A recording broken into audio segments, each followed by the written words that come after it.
players are starting to find their rhythm, of course, and starting, of course, to find their sweet spot, as they say in the sport.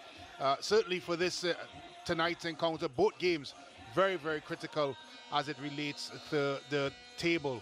Certainly some household names as it relates to Trinidad and Tobago footballers is on show here tonight, and I expect an exciting afternoon of football. All the music, all synonymous with activity here in Trinidad and Tobago. This game, of course, being played at the Horquetta Recreation Ground, located in East Trinidad, surrounded by the Northern Range that you see in your background. Beautiful site, beautiful venue. And I tell you, in just a few minutes, expect this facility to be crammed to capacity. It's what we've seen all tournament so far. So it has been a quite interesting tournament, one that was dominated by Terminix Horquetta Rangers. And you can just see in your picture the teams making their way onto the field. Jassy McDonald would lead the referees contingent for this one. And he's assisted by Kurt Charles and Jordan Cox. And Cunupia in the black, led by the captain, Kevon Showtime Woodley. Lots of goals expected from him. So the men in white lead the men in black, and the men in yellow. AC Port of Spain wearing yellow this time around. Cunupia forced into the black kit as the away team. Kevon Showtime Woodley, how good has he been in this tournament? Yeah, certainly has found a lot of form in this tournament so far. Has always been a handful for defenses. And of course, one of those players that could win a football match. It must be mentioned as well, Trevon Caesar, another former national player, will be joining him in the attack. Well, here are your lineups today. And Cunupia FC, Keon Daniel, the former T&T international, would cement the middle of the park. Mensa Maestro, the Ghanaian defender, he would be expected to perform defensive duties. Kevon Woodley is joined in attack by Trevin Caesar, and they've got the usual cast alongside them that will be expected to provide lots of depth in their squad. Michael Defoe is the coach of this team. Of course, expecting to play in a 4-3-3 system, Cunupia FC. Should be a lot of attacking power there. Well, a change in goalkeeping for AC Port of Spain. Jadel Poon-Lewis has been replaced by Rogrello Holder. But they've got lots of quality in the team. Kareem Eastman in defense. Michael Poon-Algaron played football in Banfield in Argentina, 4 caps with the national team. He's been slotted into a midfield position, and he will join Che Benny to lead the attack together with Jahim McPhee. Gilbert Bato is the coach of this team, father of former T&T international Sheldon Bato and Tiana Bato in the women's circuit. Lots expected from this squad, AC Port of Spain. They're going to be looking for their first win in the competition. Yeah, it'd be critical how they start here. They would want to play on the front foot as well. We talked about the attacking prowess of Cunupia FC, but certainly some names that should be mentioned within the AC Port of Spain ranks. Shea Benny, as you mentioned, Punanjanon, another player who we expect to have an impact. And of course, McPhee up front, standouts in the SSFL. Let's see how their transition to the big man football, as we call it in Trinidad and Tobago, how that goes for them. Oh, he's got limited time to adjust, as a big game expected, as Cunupia FC will take the early possession. Well, they gave that right away to AC Port of Spain, who will look to launch the first attack. And already charging forward. He's gone past 2, and he's gone to ground. No whistle. Might just have lost his footing there. But a good start, a start of intent from AC Port of Spain. Sean Bonval already showing what he can do with the happy feet.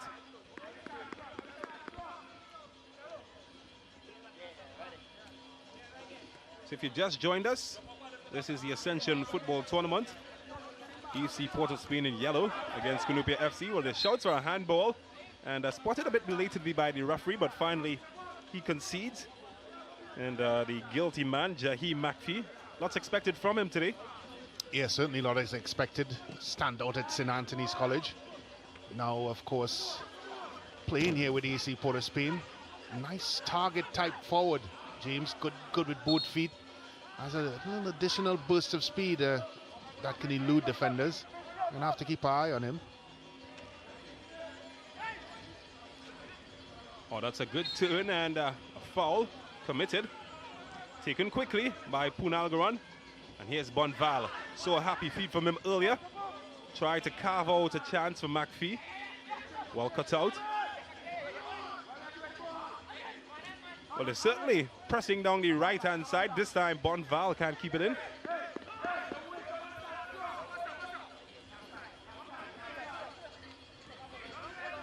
Well, it's just been mere minutes going in this match, but most of the attacking intent has certainly come from the team in yellow.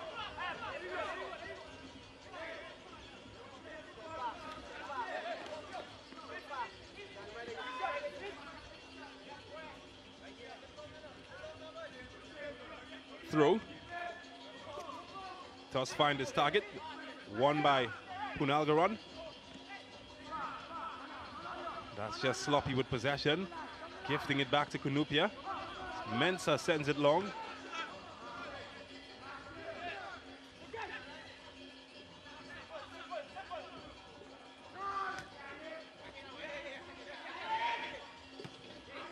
Long searching ball, trying to find Bonval. Well cut out.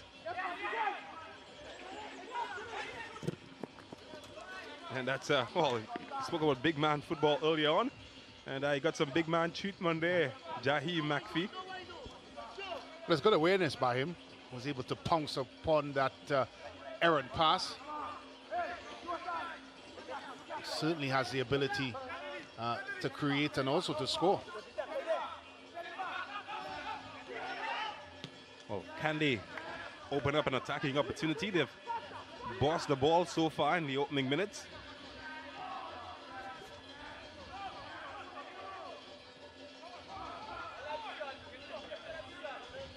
Here's the captain, Sion Thomas. No risk taken. Looking for Bonval. Well cut out. Final touch might have come off of Kian Daniel, so it will be AC Port of Spain's ball.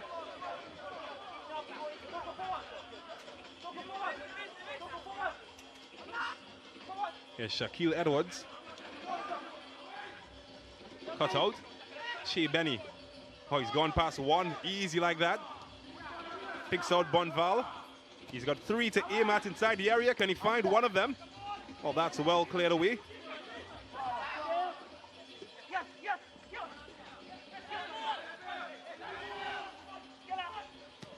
Keon Daniel. Oh, that's a good ball to Chevin Caesar, but the flag comes up.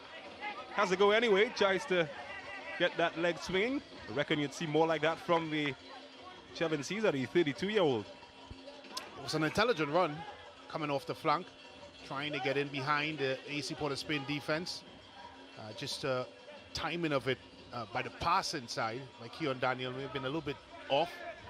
But it's the type of run you would expect to see from Caesar. Clever, direct, and of course the type of run that would get him in behind. He has the pace, certainly does. Well, he's known as a speed merchant in his early days. Oh, that's a good pass. Has it got them some joy? Well, headed away. And, well, a bit illegally as well. Against Cunupia FC. As Chevin Caesar finds himself at the end of a rogue tackle.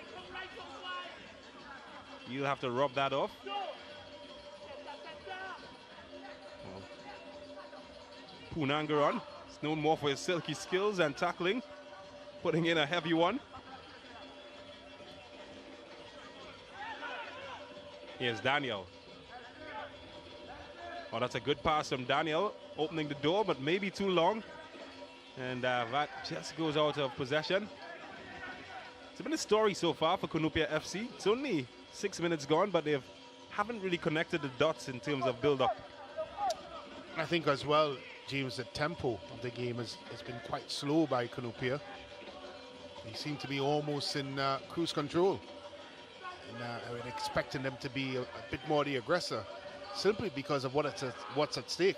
A win tonight in this fixture, and they would be 2 points clear of Terminex La Horquetta Ranger, who's next to play. Certainly would put pressure on the leaders if Cunupia were to get a win. Leapfrog, La Horquetta, and Police FC. Tied with Police on 9 points.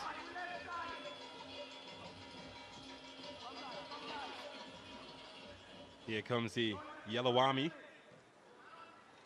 Finding Poon. Oh, he's showing good feet. Benny trying to switch the point of the attack. Hong his man. And can he get something? Well, easy for the goalkeeper. Nice communication there. Just saying keep calm. Discovered. Kevin Graham, of course, in goal for Cunupia.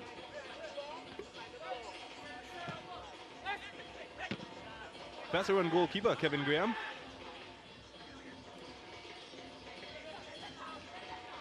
Well, he's run himself into some trouble. And Cunupia tried to wiggle their way out of it. And they're pushing forward with space on the right side to get a good cross in. Well, it's too easy in the end for Cian Thomas, the captain. Win it back though, Cesar. And for the second time in this match, he's gone to ground. This time the whistle songs. Certainly not giving him any space, Kevin Cesar. Here's Woodley. Can't get it past the captain. It's only as far as Cesar. It's back with Cunupia. Lacked a bit of quality in the final third in the opening minutes. And again, this time, attack comes to naught. And Bonval presses forward. Can he keep it in? He's done well. And, well, he's saying that he was pushed, and the referee's assistant agrees with that assessment.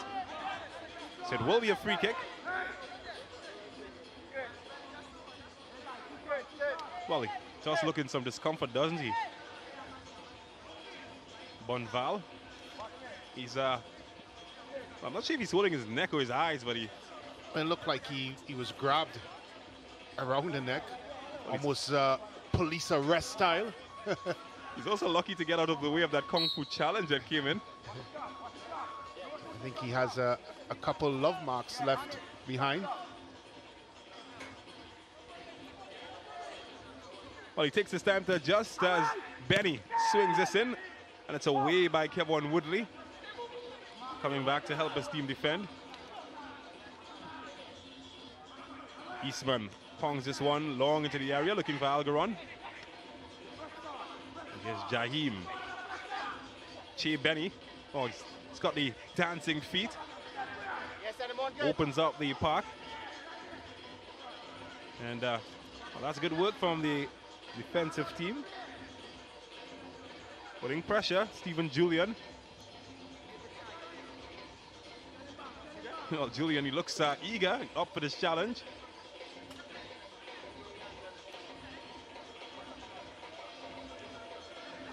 Can they find a way through the sea of yellow? Well, not this time. That's easily cut out. McPhee into Benny, linking up well. Oh, Benny giving the man the wrong address, and well, he found the wrong address with the shot, but certainly entertained the crowd.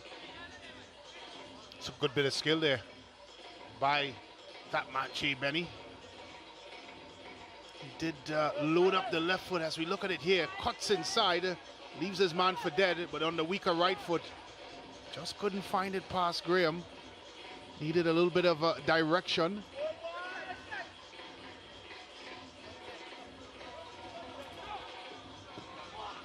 Looking for Woodley, does find Woodley, easily taken away from him. Well, they'll tussle for this one. Kevin Cesar, helped out by Woodley. Yes, Captain Thomas gets past him. Keon Daniel gets involved, and here's Kevin Cesar. Well, he certainly sliced open the chance for himself like butter, but in the end, some good defending took it away. Yeah, he tracked his man all the way through there. That man in your picture, Punanjanan. It's good defensive work. Following all the way through. I think Cesar may have felt he had a step on him there, but he wasn't able to get a shot. He didn't even get a corner out of it. So good defensive play. Well, they're pressing them high now, and well, illegally as well this time around. but they're not allowing them to build up out of the back. Philip taking no prisoners, as they say. That's a different approach from what we saw in the opening few minutes, where they allowed them to build up in their third.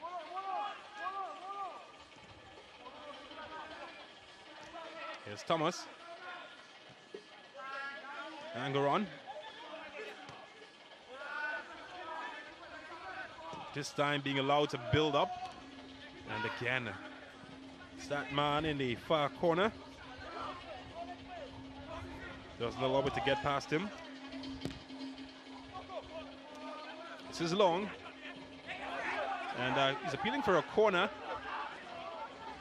The referee's assistant says it is. The referee says it isn't. So he's vetoed the decision. I think he may have had a case there for a corner.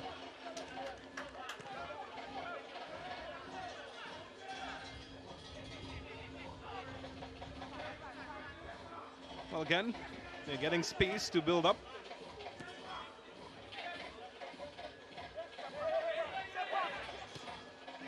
Yes, Shea Benny. Well, he's been sizzling since every time he's touched the ball today.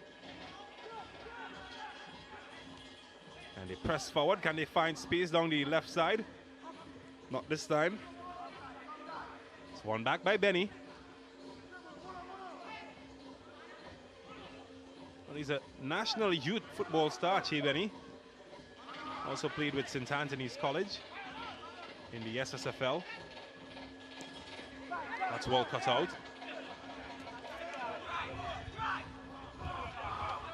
But he's looking for movement. And couldn't pick out Bonval this time around.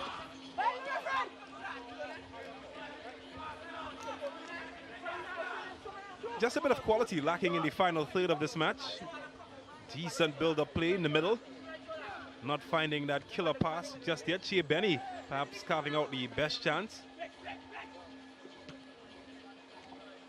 Well, this could open up here, and it's a shot, and well, Could be dangerous. oh, Showtime keeps it alive, and well, you expect better from him, and he just couldn't pin the donkey's tail when presented with the opportunity, but a harmless-looking chance in the end, and it fell to one man you'd expect to hit the target, Chavin Caesar, but not this time.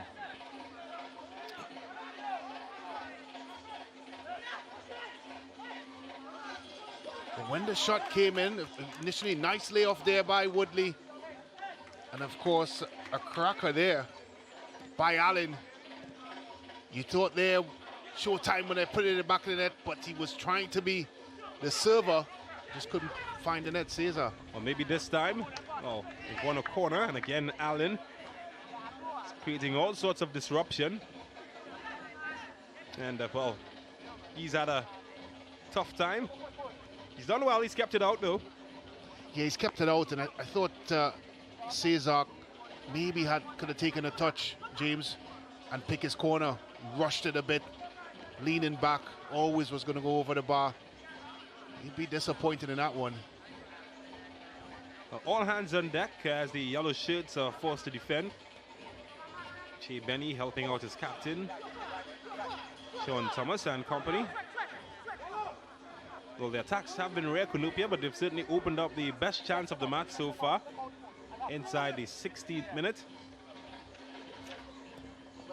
Can they do more damage from this corner?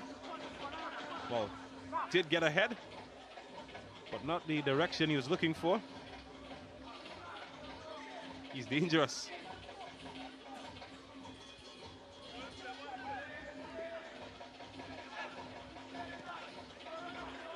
Here's Benny.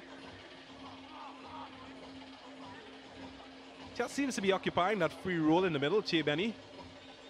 Seen him on the right, seen him through the middle. That time operating out of the left. Bonval. Good defending. Here's Keon Daniel. Chance opening up, looking for Woodley. Might have been offside. Oh, that's a good turn from McPhee. And he gets Bonval going down the right-hand side, but his touch in the end too heavy. And the chance comes to naught. I think that sums up the first 15 minutes or so we've seen, James. They're just lacking a little bit of quality, both teams, especially in their respective attacking thirds. You expect to see a little bit more guile and creativity. It's been met with rashness in some occasions, and in some occasions just poor decision making. If both teams can find that quality, certainly would give them the advantage. We've seen some decent midfield play so far. Both teams trying to build and pass the ball around, but is that quality in the attacking too that's eluded both? Well, here's a man who can produce quality, Trevin Caesar. And this time, pass is cut out. Has won a corner though. Hasn't quite connected in attack, but he certainly has been lively and created some moments of danger. Played in the USL with Sacramento Republic. He also has 15 caps for the national senior team. He scored 4 goals, Trevin Caesar. Here's another man who's played all over in the MLS with the Philadelphia Union, Kian Daniel. Oh, he's found Woodley, and well, somehow, some way that was kept out. But I think everybody wants to see that again. Hands on the head. Everybody knows that that came very close. Kadeem Graham and Kevon Woodley. Was a good whipped ball into the box. I did it, that man there. I tell you what, Woodley was not far off at all. I think the goalkeeper was well beaten there. Counting his luck. Well, it's another chance to whip in a dangerous service. Well, he's found a black shirt and a shot, spinballing around, and this time they get it home. And, well, is the sky blue? Well, Kevon Woodley, he scores, that's what he does. And again, he gets on the score sheet to give Cunupia FC the lead against AC Port of Spain. Well, it was just sloppy all the way around by AC Port of Spain. They never really cleared their lines. And of course, that allowed for the ball to finally get to that man, Kevon Showtime Woodley. We talked about him leading into this one and how dangerous he is in front of goal. Certainly showed that today. Poor clearance there for Mensah. He initially got a shot blocked. Look how many yellow shirts are just standing around. Nice dink ball by Allen. Good vision. Woodley with the easiest of tasks to tap it into the back of the net with a forehead. Tell you what, he's in red hot form here in this Ascension tournament. Well, he's 35 years old, and if you can keep up this rate of scoring, you might just get 35 goals in this competition. Two-time club championship winner, Kevon Woodley. Also a T&T Beach Soccer International. One thing that he has done consistently throughout his career is find the back of the net. Cunupia FC lead by 1-0. Here's Woodley. But there's a reason he scores Showtime. He has a bag of tricks. Couldn't pull one out this time, but certainly has won a corner for his team. I tell you what, he's a situation with the national team, of course, lacking that goal-scoring threat at the international level. You have to wonder if Coach Angus Eve is looking past the age factor with Kevon Showtime Woodley and may insert him into the upcoming Nation League games. He certainly deserved it in what we've seen so far from him. A national call-up, that is. Kian Daniel again looking for Woodley. This time the goalkeeper intercepts the threat. I think he made a good point though, Brent Sancho. Sure his fans won't disagree. Fans of the Ascension tournament wouldn't. Well, can AC Port of Spain respond? Looking for a chance of their own. Well, it's a man, what's the most unusual clearance I've seen in quite a while, but they managed to keep it. Yes, Benny. McPhee, Poon Algaron trying to keep possession. He has done so. Nice link-up play. And perhaps a bit too straight, but Benny I tell you what. Down, and I tell you what. not interested in that. Referee Jassy.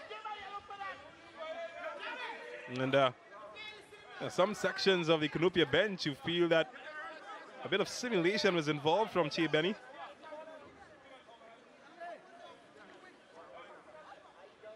Well, he made a dart and run into the box there. Let's see a little movement of the shirt, James. Yeah, the hand just came across him there. I don't think there was much to give a call. Brandon Semper, of course, the offending party. Perhaps a bit lucky as well.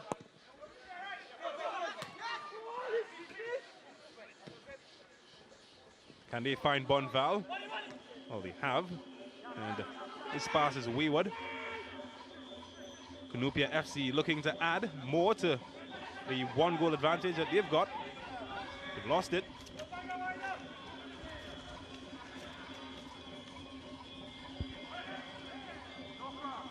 Here's Benny.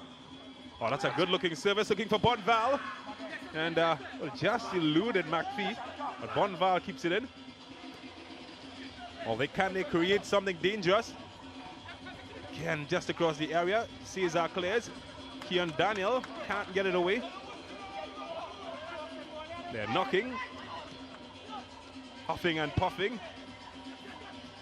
Looking for McPhee, and well, he has a snatch at it.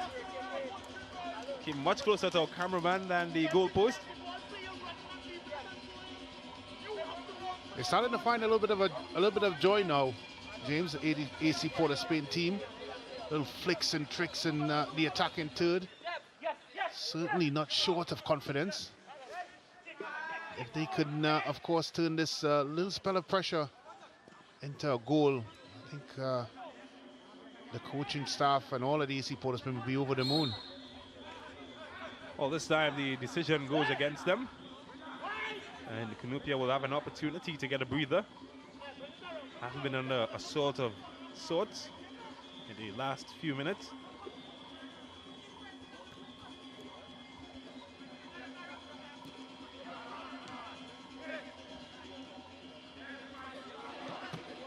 Well, Cunupia has had a decent start in the tournament so far, sitting third position. Tied in 1 point with second place Police, just one behind leaders Terminex Rangers.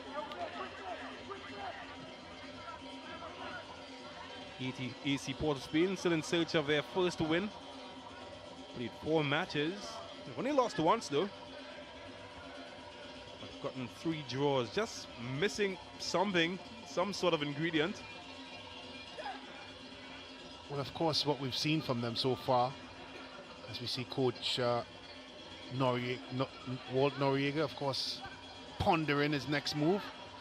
But certainly what we've seen from AC Port of Spain so far would suggest that they have all the ingredients there to win football matches. Just seem to be lacking that little bit of quality in the attacking third. Decision making as well.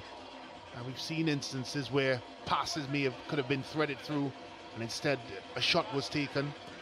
And I think in those sorts of situations, it could be the difference between winning 4 games or drawing 3 games. Well, that's well intercepted. And well, he's gone to I ground tell you. in a bad area, and a chance could open up here for Port of Spain. And well, they came close, but again, couldn't find that bit of quality to hit the far corner. That is a big, big chance. And I'm sure we'd certainly want that one back. Everything was done right there. McLean should have at least hit the target, James. Well, Cunupia crying foul. That's the moment where it happened, and Puna Angeron. He slips it there to McLean. I think that extra touch took him a little bit too wide and made the angle a lot more difficult than it should have been. As we see Coach Defoe, of course, probably asking what's gone wrong in the last 5 minutes or so. His team seemed to be up and comfortable, and now AC Port of Spain are certainly in the ascendancy. Well, here's McLean looking for Bonval. Oh, that's a good ball. touch. That's a good touch. Oh, just coming closer. They're creating more and more chances. and they might just have gotten a touch because they're saying it's a corner. Kevin Graham doesn't seem to agree.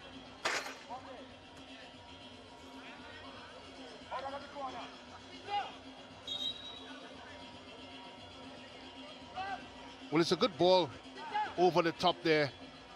And of course, he would have wanted to hit the target there, Bonval, but nevertheless, it looked like he would have gotten a touch. It's a good run. Get it in behind, blindsided run behind his defender.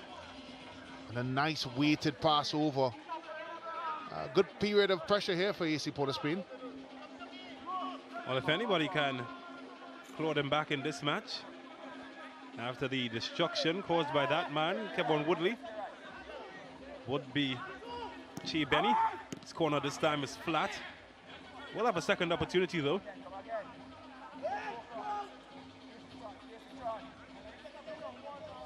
How good has this man been for Cunupia? Mensah, the Ghanaian, two-time Ghanaian champion. Mensah for making the move to Trinidad and Tobago. Oh, here's Benny. Oh, that's a dangerous one, and Hall. He got a touch on it, McPhee, but couldn't find the precision. But they're coming closer. Yeah, certainly getting closer. Did everything right there. Good height, good ball in by Che Benny. Eluding his first man, and just right about there where he got the head on it. May have been slightly mistimed by fractions. They're certainly getting closer.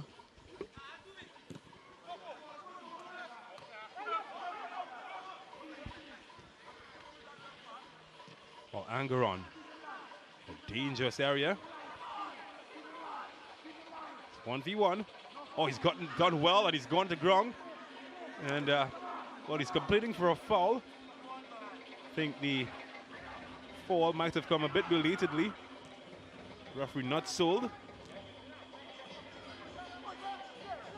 Here's Woodley. Tough tackle, but he has won a corner.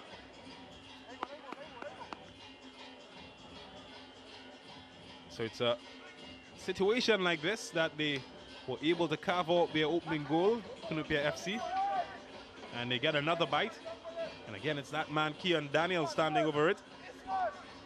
57 caps for the national senior team of Trinidad and Tobago. Scored 14 goals. Man from Tobago. Can he create a goal-scoring opportunity here? Whoa! Can't get them easier than that. And I'm sure Kevon Woodley would have been hoping he would have been at the end of that instead of the centre-back Mensah, known for his goal-scoring prowess. And that, I guess, will continue. Well, I'm still trying to figure out how he missed that. I know there's a phrase in Trinidad of unscoring a goal. And might that just apply to Mensah's attempt on goal? Certainly the simplest of chances just to tap it in with the head. Well, I think any part of his body, to be fair, James, with the amount of time he had to do it. Well, to be fair to him, he might just say, well, that's not his job description. Would have exceeded what his job requirements were if he had put it in.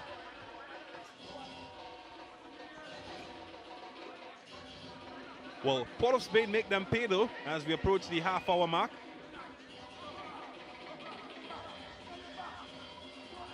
He's just dancing away, but he can't open up the Black Sea, but Che Benny can.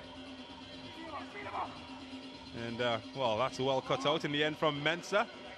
And just what he's been paid for. Oh, it's a foot race here. 1-1 by Cunupia. And abruptly lost because of good defending. He's been quite lively, Alan, on both flanks. Sure has. I think what he would like to see from him is more of a finished product at the end of it. He's been obviously very workmanlike in his performance so far. But that finished product, that accurate cross or even a good shot on target, is just to see that a little bit more consistency from him.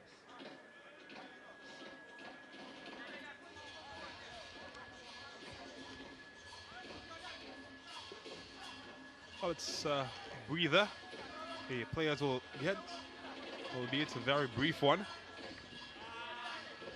This play finally resumes. It's Thomas. And, oh, not well navigated the pass. Easily cut out.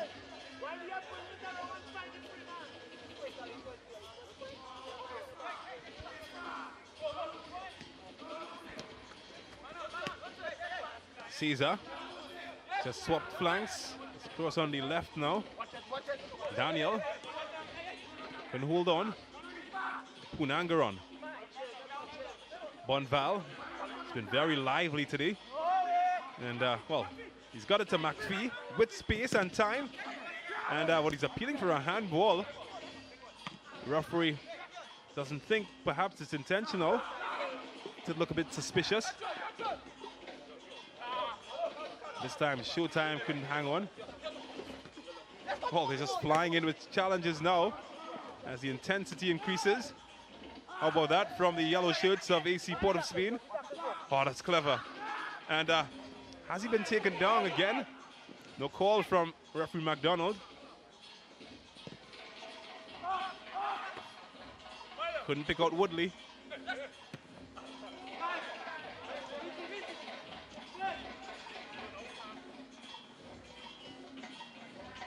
The pace of this game has certainly gone up a notch in the last few minutes. Yeah, it has. And both teams now have trying to push and get players in behind.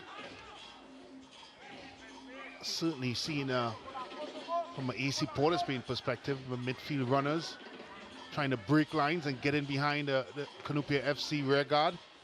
And we've seen some clever football like this from Cunupia FC. Tempo has raised, you're correct.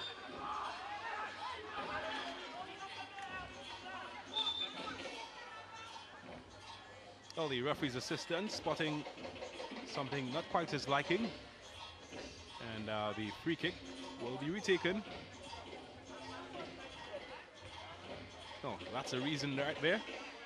Kevin Woodley grounded. It's his goal that has Cunupia FC leading by 1-0. His 7th in the competition. Scored a brace last weekend, over the Easter weekend. And, well, he scored a hat-trick before that.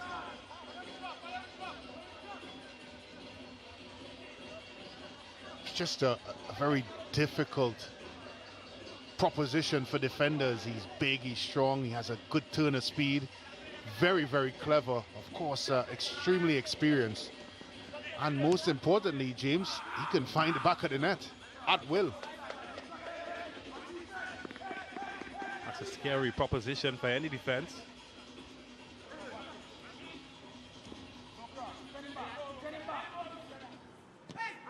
Angeron. Oh, that's a good touch of McPhee. Just couldn't make the angle for himself in the end, but he has won a corner. And that's been the difference in the game.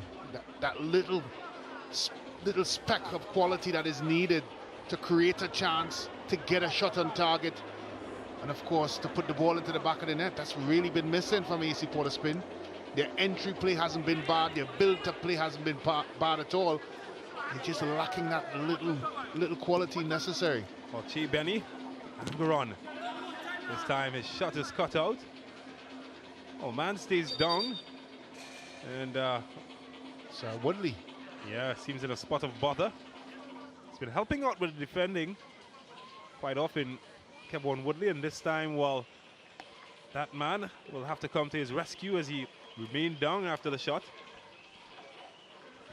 It's a worrying sign every time you see a leading scorer on the ground. Seems to be a little bit winded. Done very well there to block that shot by Punanjanon, but as I said, if AC Port of Spain can just find that little extra that is needed, I think they could safely see themselves get into the back end. Of course, Coach Defoe probably hoping, like many of the fans of Cunupia FC, that the leading talisman is okay. He looks okay, that's for sure. Oh, nothing, some H2O won't fix. Reading an article today, doctor has been prescribing water, and he believes that it is a miracle cure for many things. Think about it. He said that many medication is taken with water. Maybe water might be the X factor. Never thought of that one, James. I think it's a team shot. I mean, look at some water the next time I have a flu or a headache. Most certainly. I will certainly give my reports to you. Maybe we need to send it to that doctor. But it has fixed Kevin Woodley, who is back on the field, albeit with a slight limp. The left of your screen.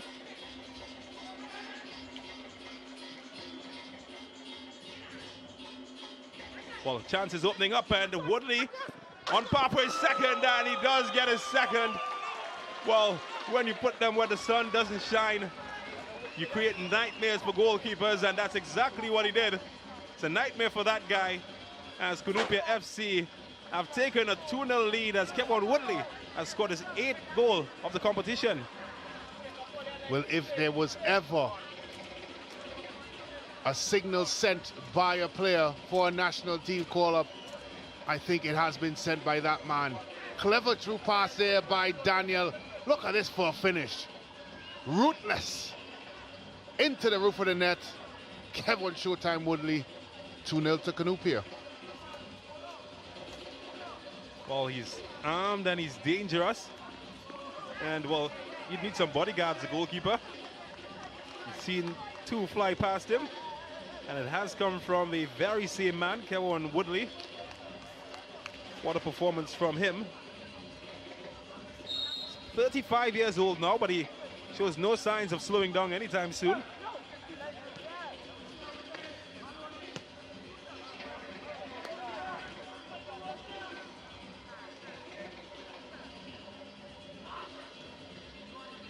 Well, is there to be a response from Port of Spain? We'll have to wait as Cunupia hold on to possession.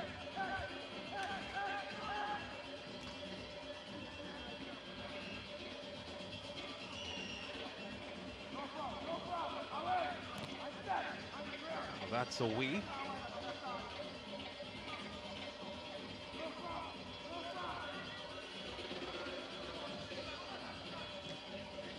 Well, you can just feel the music pumping up. They're loving what they're seeing. And well, of course, never a shortage of support here in La Horquetta. Entertainment always on show. The Ascension girls in full flight.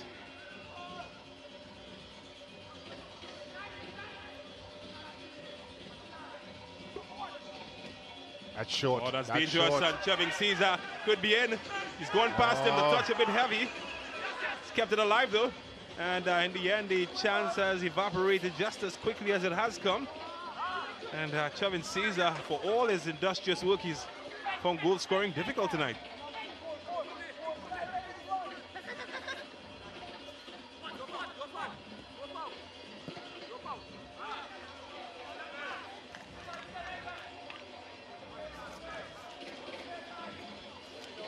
Oh, it's been frustrating for him. But you just feel that that second goal would have deflated any sort of chance that AC Port of Spain would have felt of getting back into this one. It's just almost against the run of play, I would suggest, James. And we thought that AC Port of Spain was starting to get a little bit of a hole in it, certainly in the middle of the park and other areas. And now, all of a sudden, instead of being 1-1, they're 2-0 down. And just to think that a few moments before that, Woodley was lying on the ground in pain. Well, what a way to stamp your revenge. Yes, Semper looking for Woodley, flicked on. Oh, that's a handball, I thought. And Holder holds on to this chance in the end. And yeah, there's some appeals for a handball, you're right. I tell you what, James, if there ever was a call for VAR, it would be this game. That one looked like it was certainly handled in the box. No, they're lucky. Score remains 2-0 as we enter the final 5 minutes of the first half.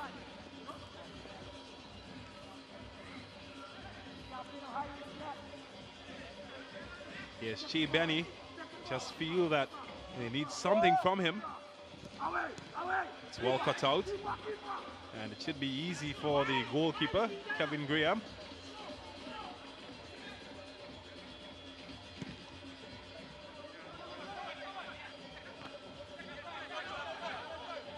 Yes, Caesar. Oh, lost his footing. Lost possession to Bonval.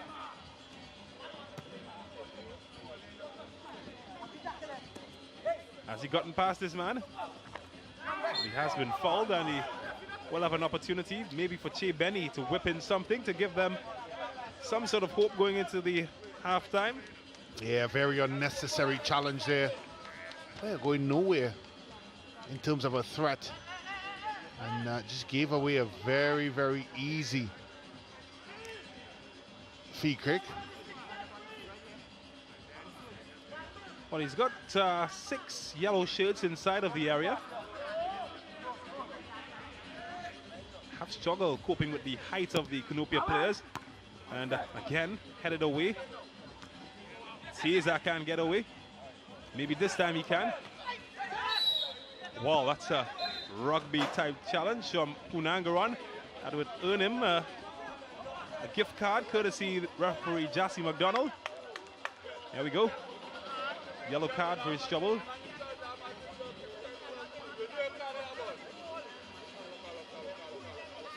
It's good that he can still smile about it though, Brent Sancho. I tell you, he was all intentions and all eyes on the ball. Certainly nothing malicious behind it. But he was late. And of course, when you're talking about heads clashing there and late arrival, the combination is never a good one. Should be easy for Holder.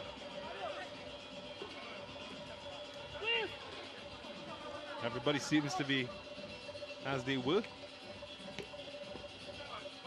That's Hieski and Daniel. Oh, he's done well. Man known as Killer, showing some of those skills. And this time he's dispossessed.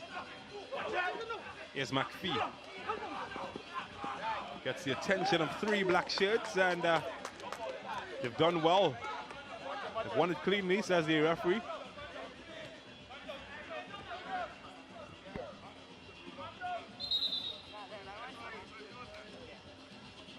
Well, Holder is still protesting that he was illegally challenged. Assistant referee very close to him, just a few meters away from him, decided that he saw nothing wrong.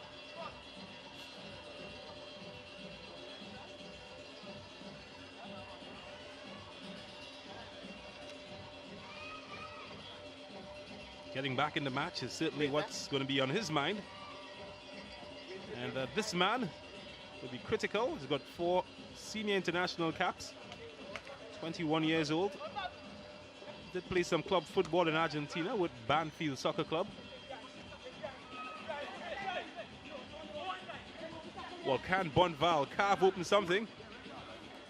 Well, he's got to keep hold of possession first. Captain Thomas, Capitani Capitan. A tussle with Woodley. But they've got to learn you can't make him angry. We saw what happened the last time. They were rugged against him.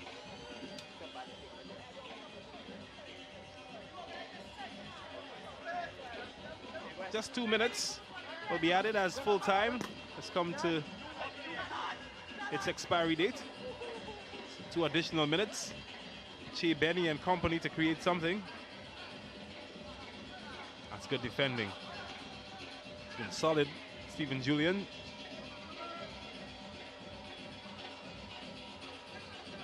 A bit fortunate, Daniel. And this time he's cut out. Julian. Mensah. Well, that's good double teaming as Daniel wins it back. He's offside. And this time the flag spoils that bit of joy.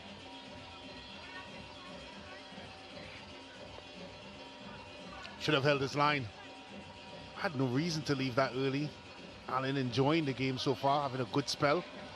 I just thought that he could have been a bit more patient, James, and holding off his run a bit. Inside the final minute of time added on. Is there to be some joy for Port of Spain? Or maybe the other way. Got Chevin Cesar with him. That's a poor pass. That's a really poor pass. Heavy pass. Oh, that's good. It's very good. Buenísimo, as they say in Spanish. Cesar offside, so he leaves it to run. Space opening up here. And, well, he couldn't find a black shield in a crowd of yellow. Maybe the last chance of the half, opening up for Port of Spain. Just needs to get it inside the area. And, well, the referee has seen enough. And it's a half-time that brought joy to Cunupia fans in Central for the team from the capital. While they find themselves trailing by 2-0. First half summary. Well, I think from a Cunupia perspective, of course, they'll be very happy with the 2-0 lead. And more importantly, they haven't played to their optimum best, one would suggest. They certainly seem to have a couple more gears in the locker. That man there is the difference, really, between the two teams. And is the reason why Cunupia is out front. So Cunupia FC, 2 goals from Kevin Showtime Woodley take a 2-0 lead over AC Port of Spain. We take a break and we come back with first half highlights.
Well, it's a party atmosphere here in La Horquetta.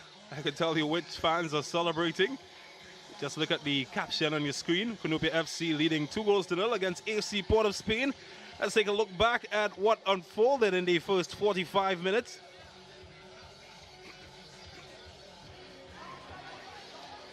Well, that man creating some early chances for AC Port of Spain as they took the bull by the horn.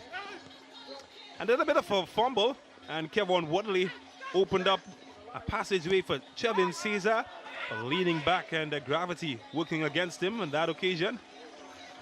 Scores remaining goalless. Then Keon Daniel threatening from the corner, and they would come close there. Somehow, some way that was kept out, but then from the other end, more chances opening up for Cunupia. The ball pinning around, but eventually finding its way to diving to Big Onion, Kevin Woodley, and that's goal number 7 for him in the competition. And then later on, Che Benny, he's been at the heart of everything good for Port of Spain, knocking on some doors. And later on, McPhee getting close with the header as they try to keep themselves alive in the competition. And Woodley Well, he was always a clear and present danger. Mensah, not so much, missing from close range. And Daniel picking the lock for Kevin Woodley, just back on the field. And nobody's stopping that. Just asked Holder, he couldn't hold it. That was 2-0. Clever two T&T internationals. And he just hit a bang. Chevin Cesar had a chance. And, well, his touch letting him down. And that's how the cookie crumbled. 2-0, Cunupia over AC P.O.S. We take a break and come back. Well, of course, when you look at the stats of the first half, it tells a story. 6 shots each by Cunupia and AC P.O.S. Spain. 4 on target for Cunupia FC, 1 for AC P.O.S. Spain. Equal in the fouls department. Yellow cards 0, red cards 0, of course. Offsides 2 to Cunupia FC. And corners, of course, 5-3, showing the offensive dominance that Cunupia FC has shown so far. 1 save apiece for AC P.O.S. Spain and Cunupia FC. So it's time to take a look back at some of the match week 4 highlights. And, well, exciting football played in this Ascension tournament. Ascension tournament highlights here in Horquetta. Police took on Real Westport, and this match promised to be a cracker. Westport in green against the grey of Police, and they would get some luck early on. The foul on Jem Gordon, and a penalty converted by Nanton Gabriel, and that put Police ahead in the 23rd minute of the match. Just a few minutes later, Nanton opening some doors. And when Freitas went down, it was another penalty just a few minutes later. Look who stepped up, Jabari Mitchell, in the 26th minute, and Police took a 2-0 lead. Was there any chances for Westport? Well, Cameron Purcell, he tried his luck. And from the corner, you get the right touch into the far corner. And 3-0 to Police in the 43rd minute. The centre-back enjoying that moment. More action. Opening up. Jabari Mitchell coming close, huffing and puffing. And on the other end, a chance. But then the big chance came, the deflected one of the post, and Jabari Mitchell said thank you as he gobbled up from close range. And that's how the cookie crumbled. Huffing and puffing. Chances saved.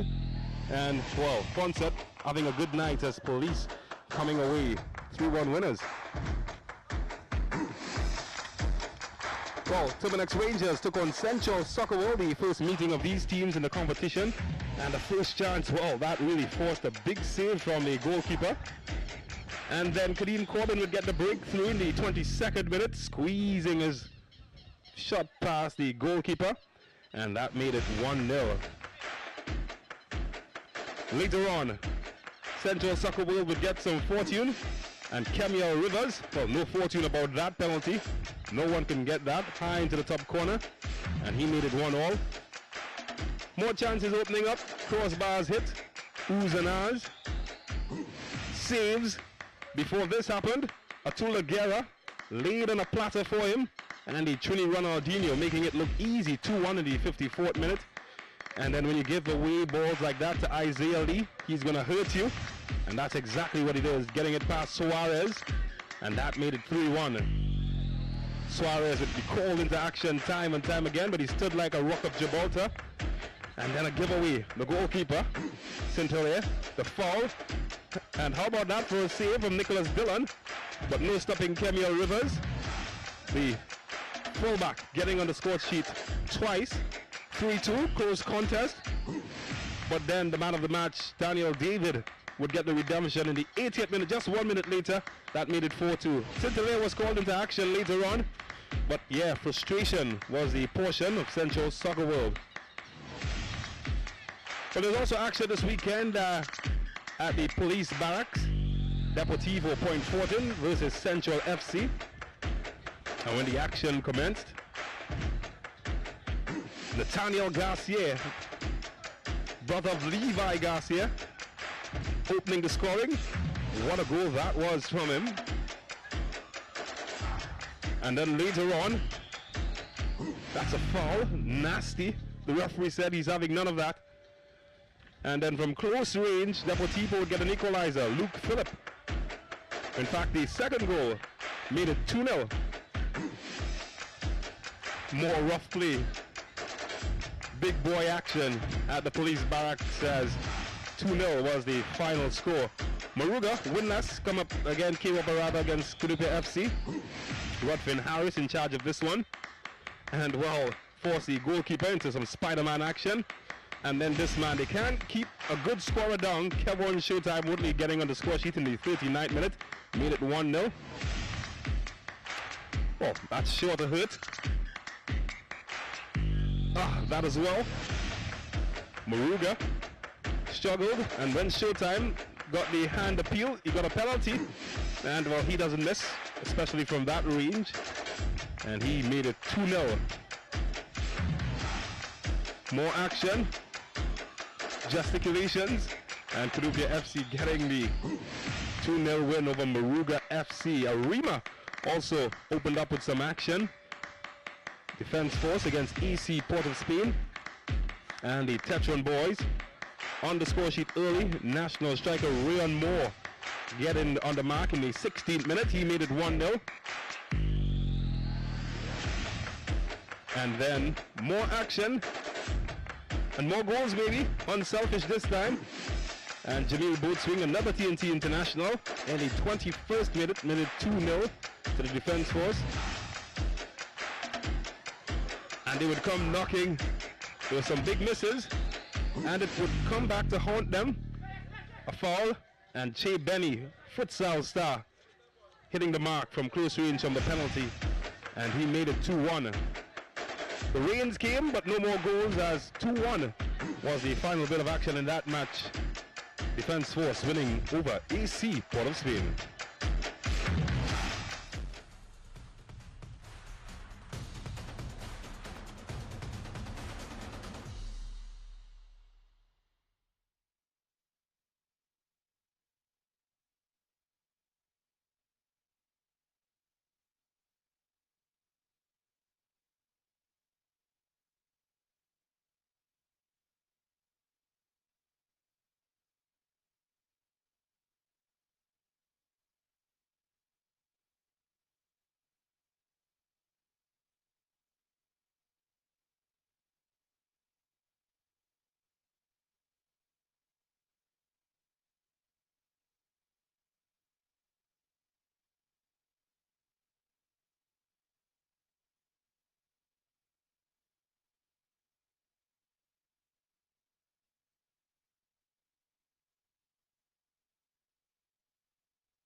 Well, lots of work to be done for AC Port of Spain, who find themselves trailing by 2-0 to that team on the field. Cunupia FC, 2 goals by Kevin Showtime Woodley. That has put them in a 2-0 advantage heading into the second half. Welcome back to our viewers around the Caribbean and Sportsmax. My name is James Saunders. Alongside me, former T&T international Brent Sancho. Lots to do in the second half. Yeah, certainly a lot to do in the second half for AC Port of Spain. The difference really has been, James, that man Kevin Showtime Woodley. I'm very sure he's not going to swap colours and go for AC Port of Spain in the second half. But I think certainly for AC Port of Spain, the quality has to be a little bit better in the attacking third. We've seen flashes from Che Benny, and of course line breaking runs by Punan Janon, a little bit of skill here and there by McPhee. But then the collective, James, hasn't been good enough from AC Port of Spain. I think that's what's missing really for them. The collective good, the collective quality has just not been good enough. Certainly, Cunupia has played some beautiful football and well, they've got some beautiful goals as well. Lots to ponder for Port of Spain. How do they get themselves back in this match? Can they find a way? Well, they've seen patches of the game where, particularly in the middle of the park, they were quite good. They've won the ball. They've been, of course, playing on the front foot. But again, I just think that they've let themselves down with some of the decision making, whether to shoot, whether to pass. And of course, that has been the difference really for AC Port of Spain and why they trail right now by 2-0. Well, there's Kyle Ugaro, the former Northeast Stars youth player with the Ascension Angels.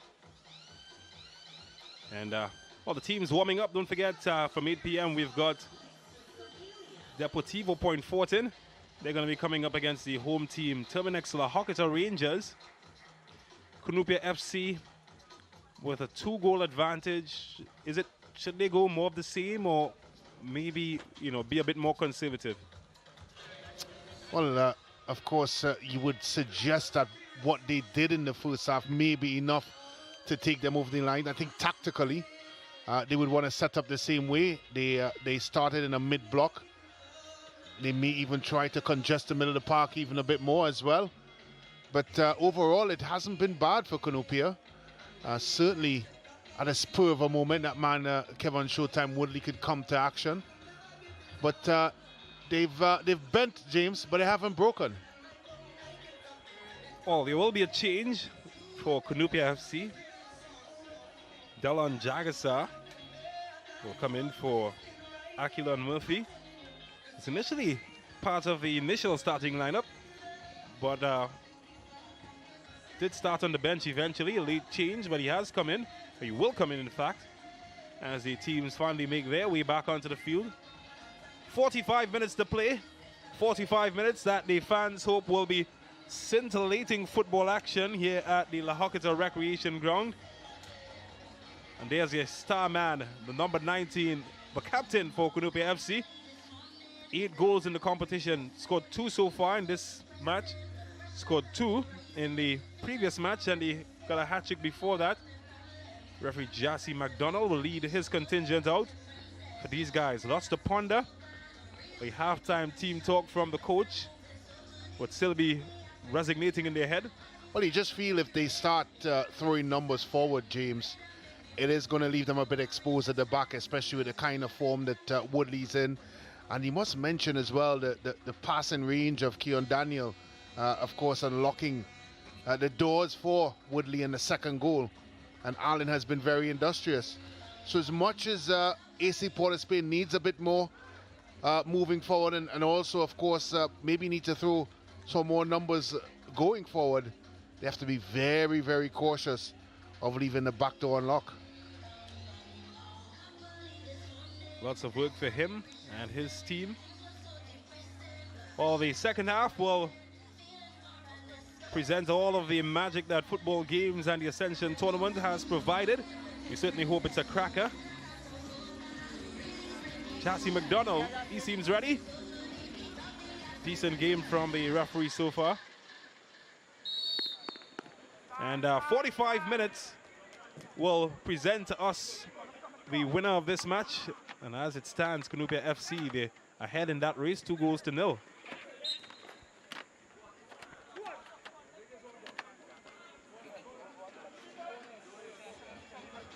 So it's an early throw for the capital team, AC Port of Spain. And it's a corner.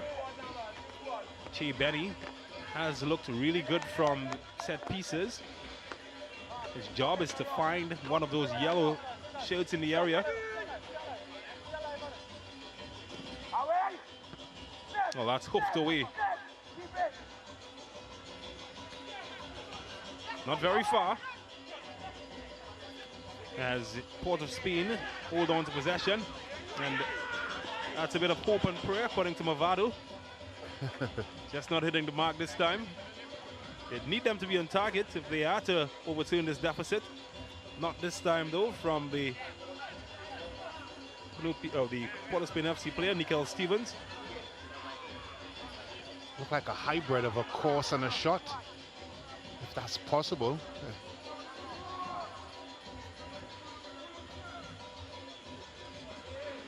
this one is well intercepted.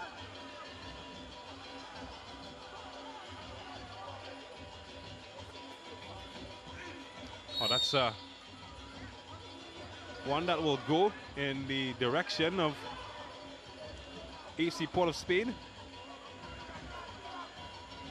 So another change for AC Port of Spain. Shaquille Edwards is out and Isaiah McLean has come in. So both teams opting to make early second half changes. Here's Keon Daniel.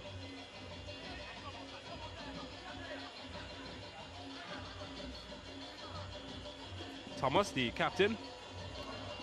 Oh, they've done well to evade the pressure as they try to push into space. Can't get past the defender. That's good defending from Kadeem Graham. And it's away with Sean Daniel. His fellow Tobagonian, Chavin Caesar. It's a good, oh, wow. Showtime was almost away.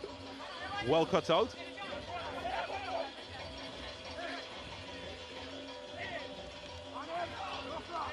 From the yard of space. Can he pick out a good cross? Not this time. Graham using all of his experience to get there ahead of the attacker.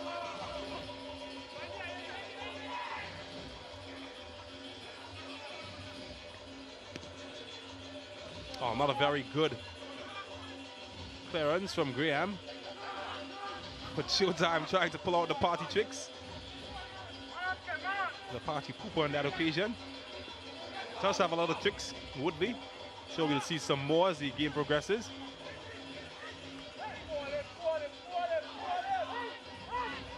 Yes, Spoon Angeron.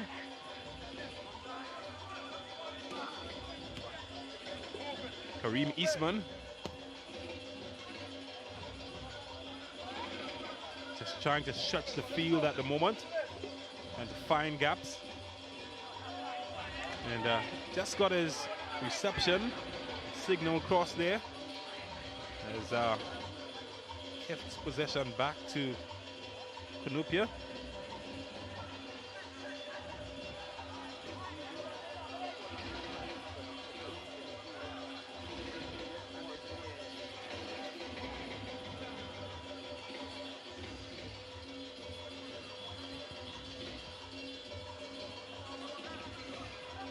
Well, they went in search of Woodley and was well cut out.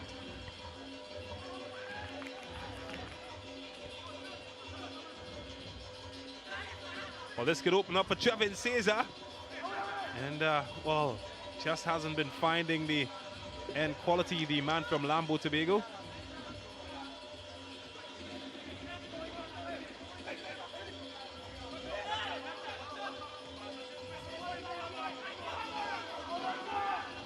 Keon Daniel.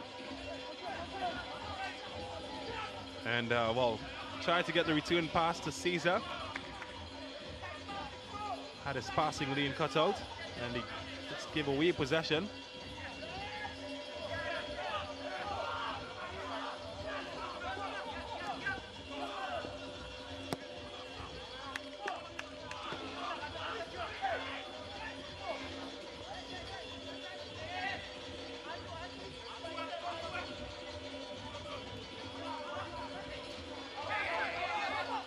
Well, the game has lost a bit of its passing quality early in the second half.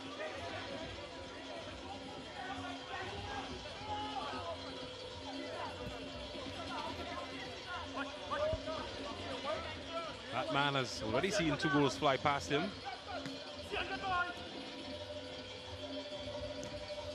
He's done well to get out of that pressure. And away they come. But Showtime intercepts.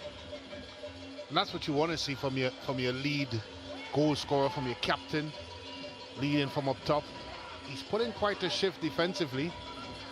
He talked about, of course, scoring the second goal, and as you rightfully mentioned, James, he's on the floor writhing in pain from throwing his body in front of a shot that was going on target for AC Port of Spain. If that's not leadership, I'm not sure what is. He's taking good care of himself. 35 years old, Kevin Woodley. Yet still he has the energy of a teenager. Must be the salt water in Tobago. James. I think I've found my retirement spot, Tobago. El Dorado. Fountain of Youth somewhere there.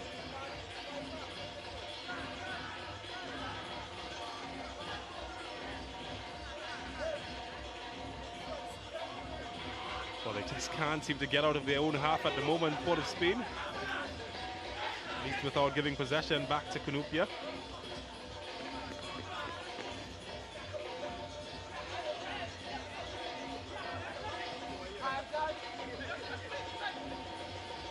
Caesar, key on Daniel. That's good strength from Daniel, and a good pass as well.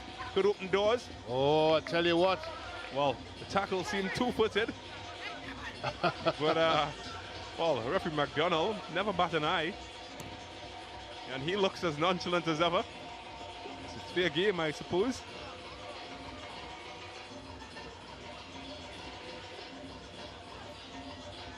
Yes, Kevin Woodley. So far, he has been the star of the show. His 2 goals have Cunupia leading. There could be more opening up. Daniel. This time it's magic feet, not getting him past the defender. Now, chase could be on the other end. That's a foul. So AC Port of Spain, well, they finally get into a dangerous position.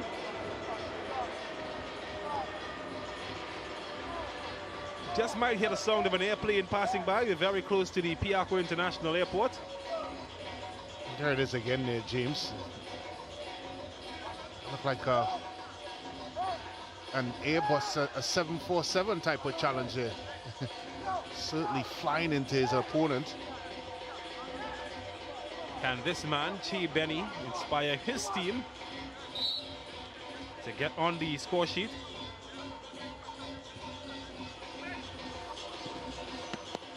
Oh, Well, he that's has. it.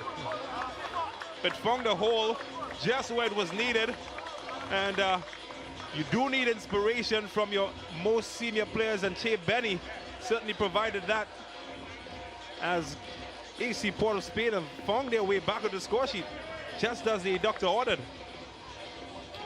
Well, wasn't one of his best efforts, but it was certainly seemingly, of course, assisted by, I would suggest, a combination of calamity. I'm not sure if he was missighted there, Graham, but or if a touch may have happened from a defender in front of him, but it certainly now brought this game back to life for AC Port of Spain. Well, who said it's difficult for the camel to tread the eye of a needle? Didn't see that shot. That's a good ball there across the face of the goal. And again, the pendulum is swinging here, James. Yeah, certainly an exploratory ball. Fortunately, couldn't find any contact that it needed, but it certainly probed and asked questions of the defense. Some might even ask questions of him, Kevin Graham, about that last goal.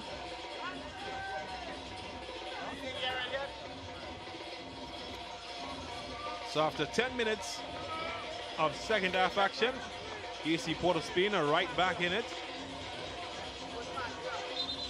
Can they get more?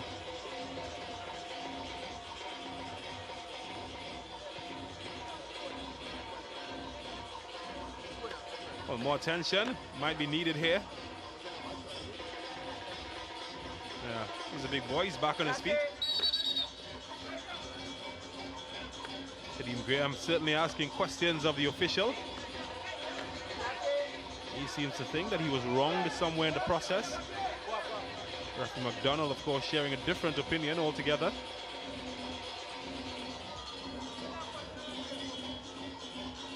Well, more changes are being lined up.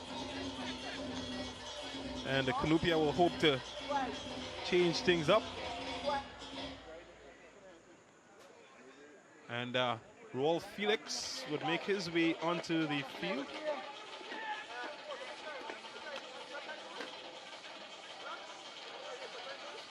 And so too will Josiah Daniel, who will replace Chevin Caesar. So Kwesi Allen has come out and Raul Felix has gone in. And Trevin Caesar has seen the end of his evening as Josiah Daniel comes in. So they've gone for more offensive options. Looks like a like-for-like change, really, James. I think they may have felt they were giving up a lot of real estate to AC Port of Spain, who duly obliged and have brought themselves back into it, and certainly have their tails up. So I think that change really is possibly stymie the attacks that have been coming out from the AC Port of Spain.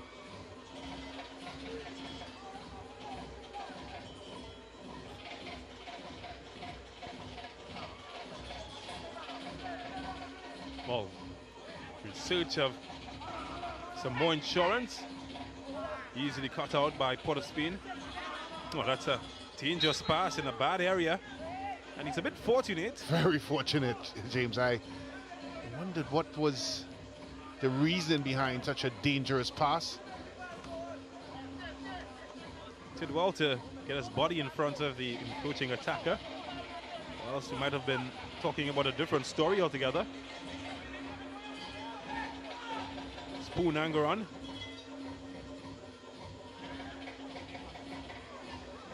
Oh, that's clever. Che Benny. And well, had to be taken down.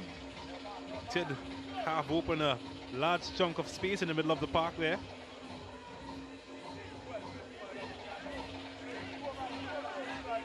Well, it was from a set piece that they got themselves back in the contest. Can a set piece do it again?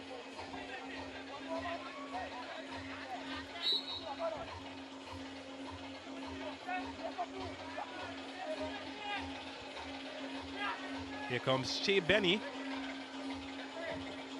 That's a good ball. And Graham had to be alert, and alert he was. It's a throw.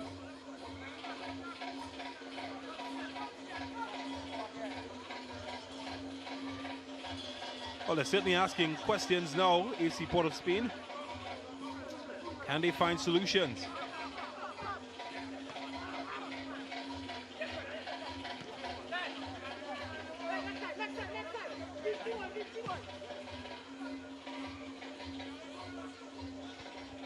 Looking to stretch the field. Oh, he's lost it in a bad area, and the break could be on now for Cunupia. Got bodies piling forward. Couldn't find the important one of the captain, Woodley.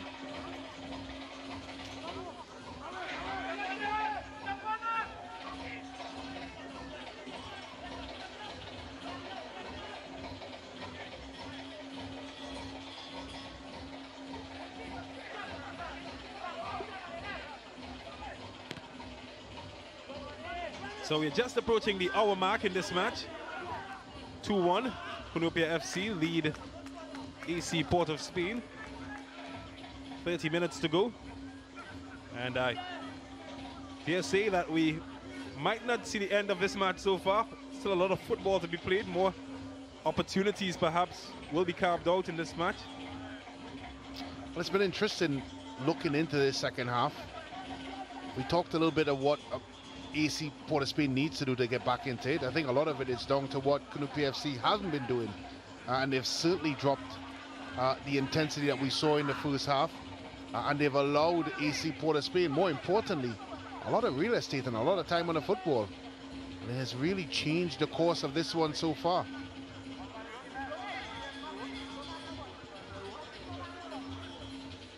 Keon Daniel, the former T&T international, take the set piece while swung in. And he will have another opportunity from a corner.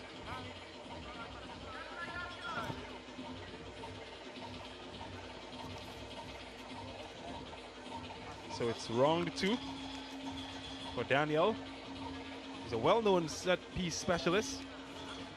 Has scored quite a few free kicks and set pieces in his career. Can he pick out a black shirt? Too long for anybody this time.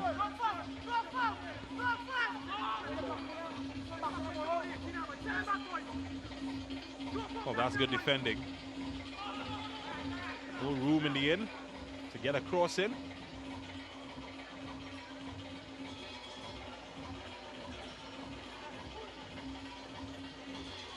if you look at the way Cunupia FC is set up, they're still throwing a lot of numbers forward, despite the fact that they're up 2-1. Thought they would have tried to solidify things a little bit more, maybe add an extra body or two in the middle of the park, but they've gone for an offensive, aggressive approach. Well, they'll have to defend here. And, well, final touch, too long in the end. And Graham will breathe a sigh of relief. Perhaps they're still not comfortable looking for that insurance item, Cunupia.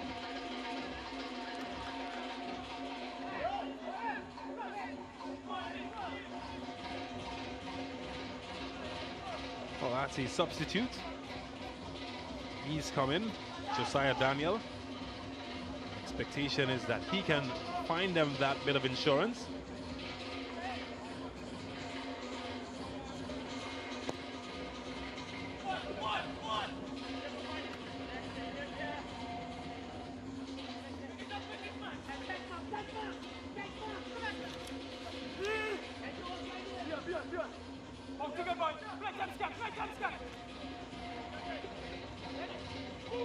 Gets Punganga on.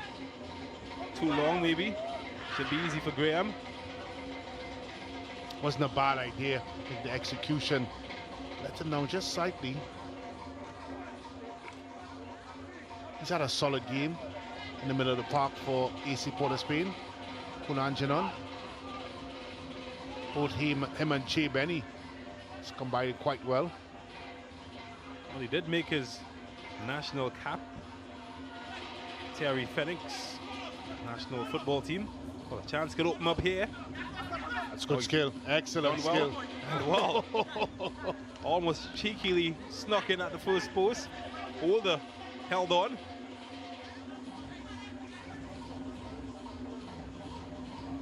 Four appearances for the player in Trinidad and Tobago colours, Punangaran. He's back home now. Did have a spell in Argentina.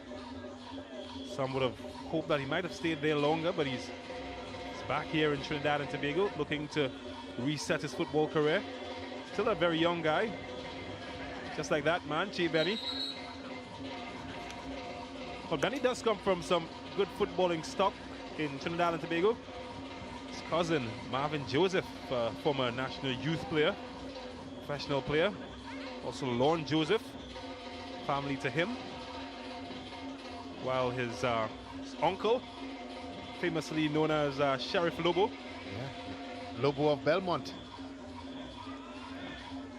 Couple streets down from me. Yeah, you grew up in Belmont, didn't you? Yeah, right down the street. And of course, that man who's doing so well in India as well. Marcus Joseph. Marcus Joseph, part of the bloodline. Did score yesterday, Marcus Joseph. I think 11 goals so far this season for Marcus Joseph playing in India. Certainly a talented bloodline, as we can see Woodley there. It's just a dangerous high booth by Keon. Of course, Woodley milking every minute of it. Certainly going to try and will his team over the line. You do feel, however, James, that he's going to have a say somehow or somewhere. He always does. Well, space has opened up here for Port of Spain. And, wow, it's unfortunate there. One just bobbled up. Here is Kevon Woodley. Well, he's gone past one. And that's good defending. A toe taking it away from him. Very open look about this game at the moment.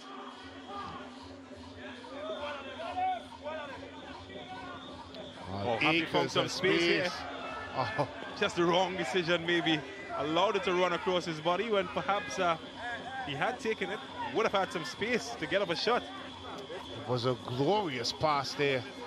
Just needed McPhee to have a touch and probably place it into the back of the net. Instead, the ball trickled over his leg. That's a big chance there for AC P.O.S. Spain. They went a begging. When your chances are few, got to make the use of every opportunity. Not this time from McPhee and company. Well, we could be looking at some more changes. Lots of activity happening on the sidelines for AC Port of Spain.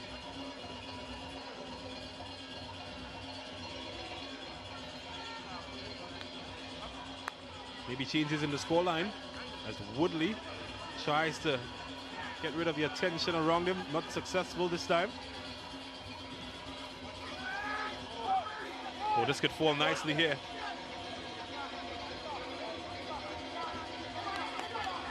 Good defending, sending the attacker out wide.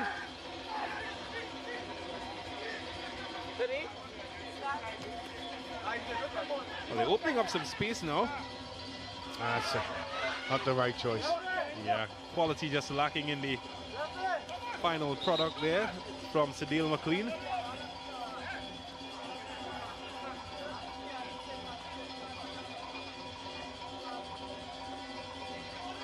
Oh, just as suggested, changes are afoot, and in comes Elijah Nunes, and out goes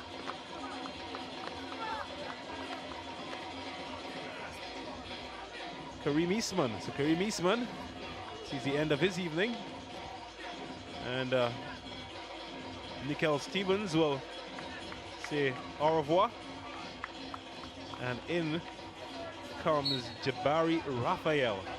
So 2 changes for AC Port of Spain. Looks like a tactical move. James gone to a 3-back system. Of course, meaning that they're now going with 2 up front. Well, the substitute can't get involved early. Graham just running out of space. And it's back with Port of Spain. Momentum is shifting somewhat. He can't whip them across the park, can he? That's a good pass from Good touch. Angeron, a good touch as well.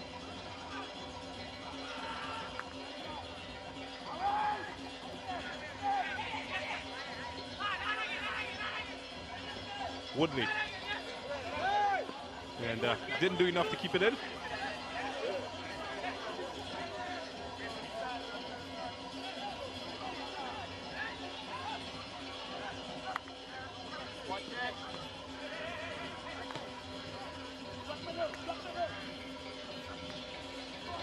Just a shift in momentum in the match so far. AC Port of Spain perhaps enjoying the better fluency of the teams at the moment. Well, they're certainly given the space to do it. They've dropped very, very deep, Cunupia FC.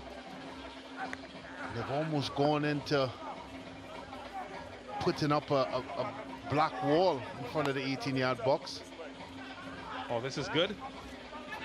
And he keep it in though. He has. Shea Benny. He's got the attention of Woodley, who is defending just at the edge of his area. Just to highlight the point made by Brent Sancho. How deep they're defending. Like that. Yes. Sharp on the out, sharp on the out. No, can they push forward now? Is Daniel. Can't get past the defender.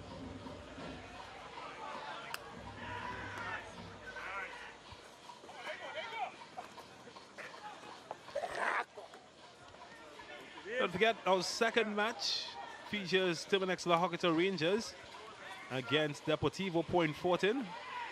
20 minutes remaining in this one.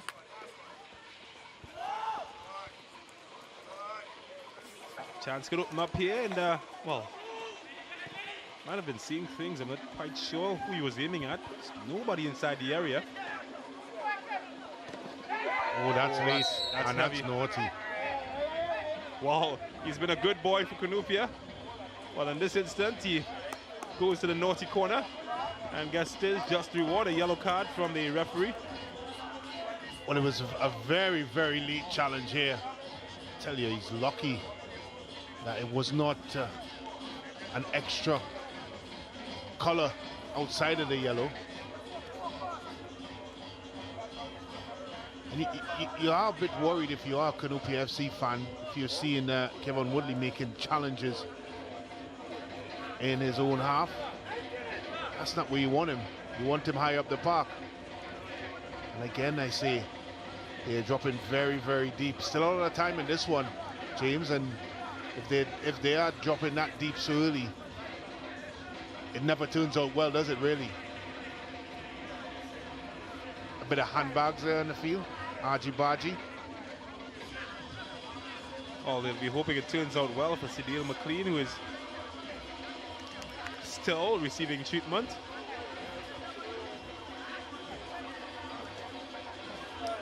And Atula Guerra, he'd be hoping to make a mark later on for Terminix Rangers.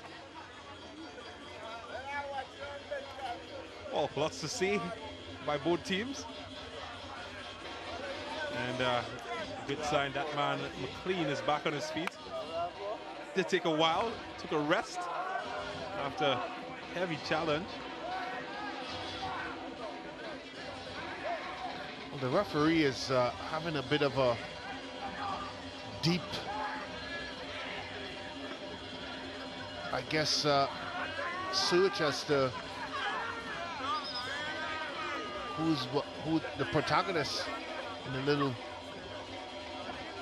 flare up that we saw a little while ago. Yeah, Graham has been going at it all evening, and Isaiah McLean, perhaps related to the other McLean, saying, hey guys, gotta play fair. Yes, Benny. Good ball. Away by Woodley, who's found himself doing a lot of defending in the last 10 minutes or so.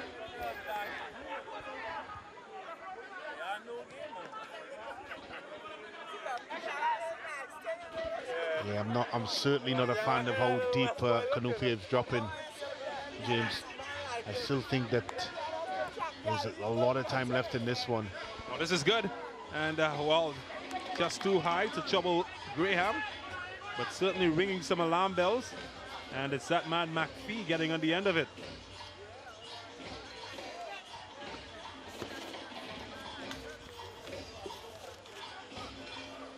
Well, Graham is saying he always had it covered.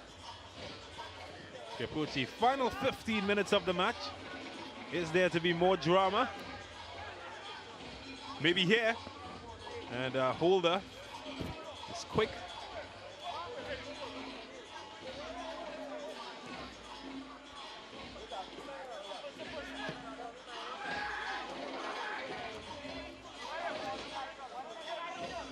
Daniel.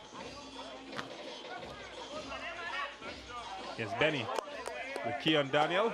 And, well, the referee is saying, "Your big boys, deal with it." Che Benny is not happy. Key on Daniel looks like, well, it says as calm as you'd like. Just came off a reef tour. Well, the invention was nice, but the run was offside.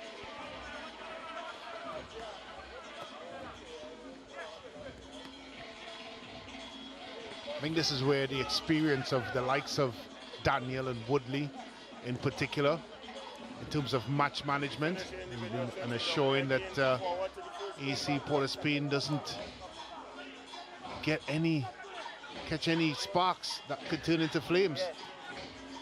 This is where they have to be. This is where they have to be good, James.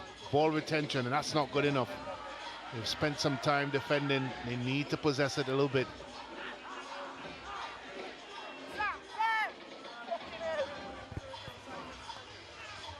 Well, I'll tell you what, the ground is certainly filling up.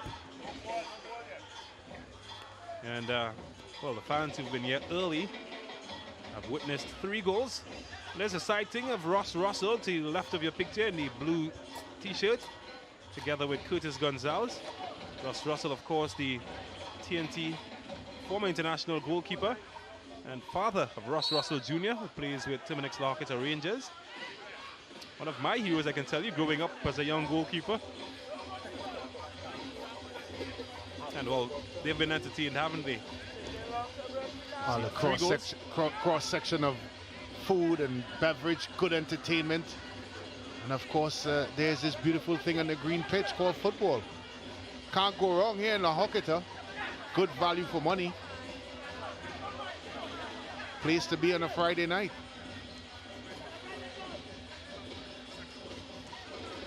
He's been hustled, but he kept possession well.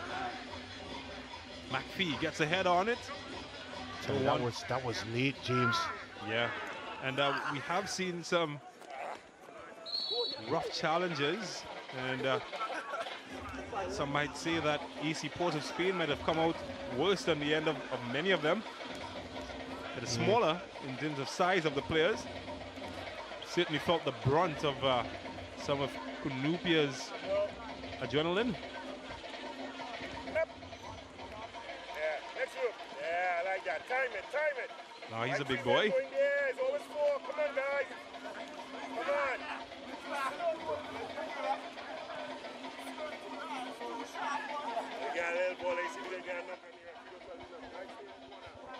Well, here's the captain, Cian Thomas.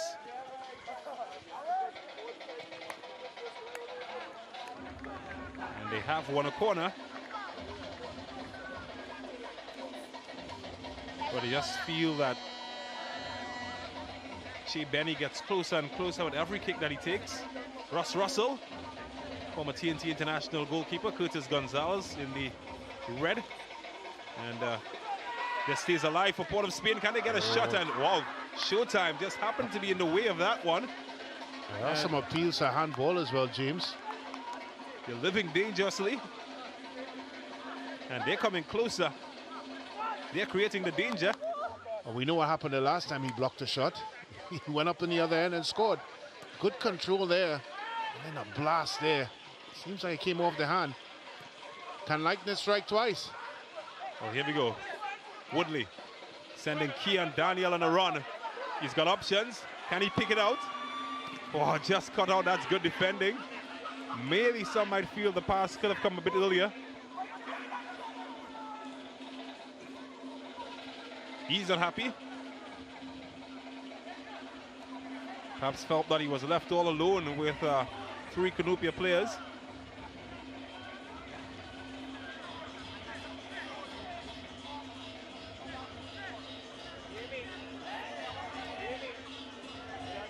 It's a corner, which Kian Daniel will take his time to put in position.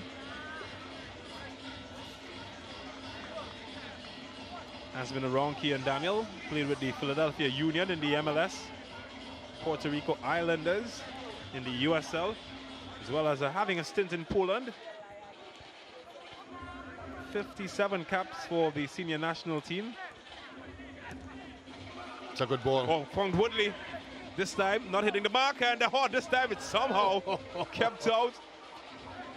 And wow, Holder just knows it came to him eventually, but knew nothing about it earlier. Could there be more chances for Cunupia? Oh, he's found some space for himself. A good service needed. He's got to deliver. He's got to deliver there, James. He's created enough space to get the ball into the box. I'm not sure what that extra chop was. Here it is again, the corner kick. Woodley originally, a bit of ping pong in the middle of the box. Chagasa with the shot. That could have easily ended up in the back of the net. They've really struggled tonight, AC Port of Spain, with corners and set plays coming into the box. They certainly have. 14-8. To have a bit of traffic in between the goalkeeper and that shot. Well, it's opened up here. Is that a handball? No. Here's Daniel. Can he get some space? Oh, that's good defending from Nunez. Substitute to substitute. He is kept alive though. Deflected off his own player. Oh, that's late. That is late. And it's from behind as well. So more greeting cards will be handed out of the yellow variety. Here you go. Thank you for coming. It's a very late tackle from behind there. I've always said to my forwards, leave the tackling to defenders. And Woodley, of course, have shown that, as well as that man there, Daniel. Two attackers. Two attackers, 2 yellow cards, 2 bad challenges. Yes, Keon Daniel in search of some insurance for Cunupia FC. That's experience playing. Yeah, running the clock down.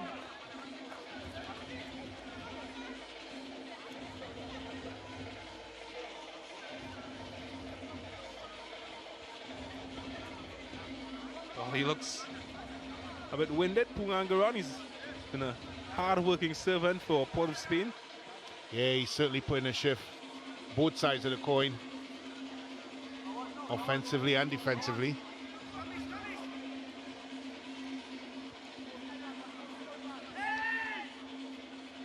Well, Daniel is certainly going to take his time here.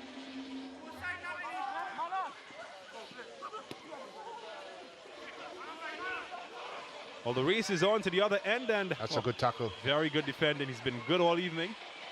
Oh, that's Good clever. Shot opening up, and well, he just tossed his body on the line. Still open. That's that's different a hat class. trick. That is different class. Wow. I tell you, you don't learn those things in school, but it is certainly class of the highest variety. And Kevin Showtime Woodley, like he did 2 weeks earlier, he's gotten another hat trick, and it has hurt AC P.O.S. of Spain. 3-1. Well, you talk about making a statement when it matters, and that man there pushing up 3 fingers to account for the 3 goals that he's had here tonight. That is just a different level. Great composure and an excellent finish there. And of course, well, he certainly has gotten our Sportsmax app moment. Kevin Woodley, the second. Good shot opening up, good awareness from Woodley, and look at that. Good technique at the end of it all. He's got the gun fingers up, but it's his boot that did the talking tonight. 3 goals. That one, number 3. I think that's the pick of the 3 for me, James. I don't think our viewers understand the difficulty that comes with that type of skill. Glides it into the net. I know I've mentioned passingly about his possible national team selection, but I am going to make a firm statement and believe that he should be part of it. That was an absolute peach of a goal. 35-0. Age is nothing but a number, James. Well, that statement has been proven fact by Woodley. Oh, yeah, oh, it's the skill, the party tricks. Kevin Woodley. He's turning them up now. Is it too late to change our Sportsmax app moment? That was a thing of beauty there.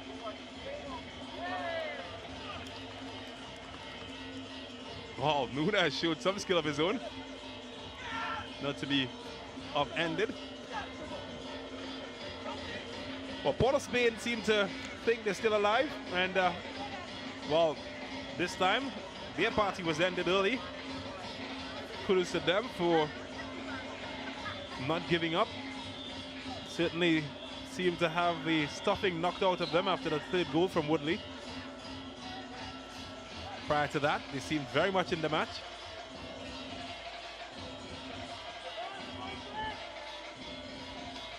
He's an entertainer, isn't he?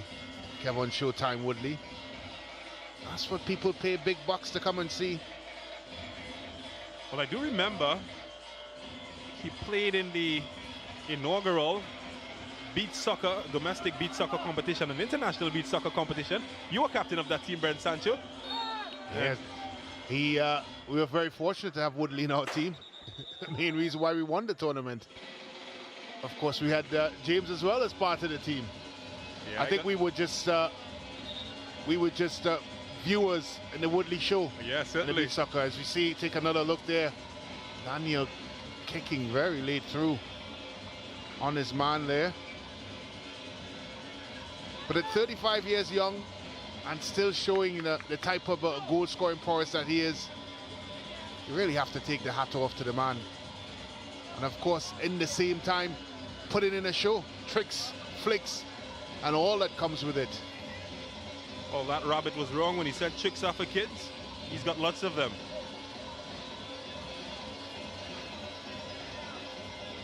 What he has been is decisive, and that's where you have to give the man credit. He has won football games for his team.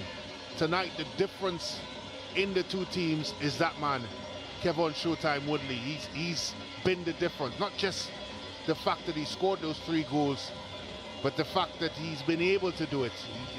The goals are of the highest measure, and you really have to give him all the plaudits. No arguments there.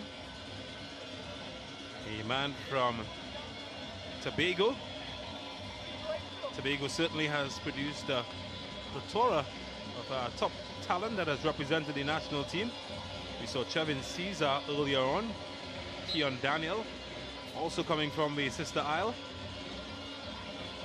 And of course, the most famous export, Dwight Eversley York, man from Bon Accord.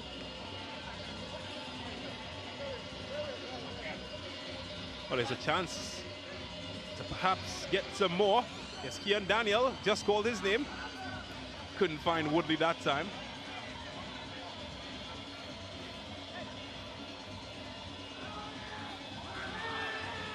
Think of Tobago, you also think of the current national captain, Karen Forbes, and goalkeeper Kamika Forbes in the women's team. Of course, Sid Gray out of Roxborough. Yeah, World Cup player.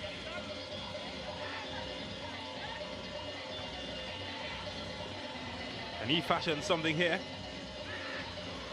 Yes, Jay Benny. Oh, I tell you. It's gone to ground, and well, he's furious that no whistle came. Thought he did enough there, Jay Benny. Not enough on that chance. I tell you, growing popularity. I think it was at the CONCACAF futsal tournament where he scored a goal from the opposite end of the field, Jay Benny. He's shown some touches here tonight. Certainly been the pick of the litter as it comes to AC Port of Spain. Eventually threads through here. Is there a tug? Ever so slight, James. Ever so slight. I think our referee, Jassy, may have gotten that one correct. Seems like he was always going down. Into the final minute of regulation time. He did well there, Woodley. Kept it alive. Finding Daniel. Daniel to Daniel. Oh, wrong decision. He could have gone the other way. Woodley, this That's time, a good ball. tried to be a service provider.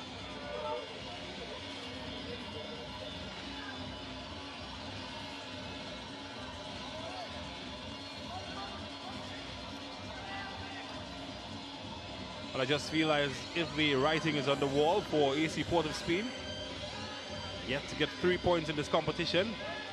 Well, they've scored at the right time, haven't they? In the first half, when AC Port of Spain was certainly showing signs of getting back into the game.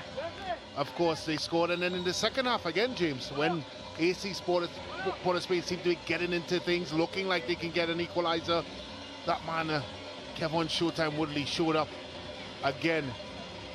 It's hard to dispute that he is our man of the match. Might even go into a debate.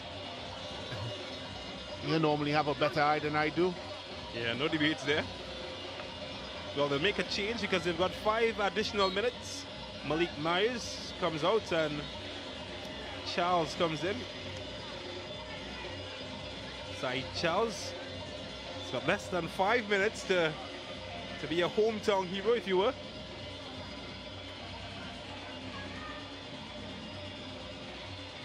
It's going to be a tough ask, though.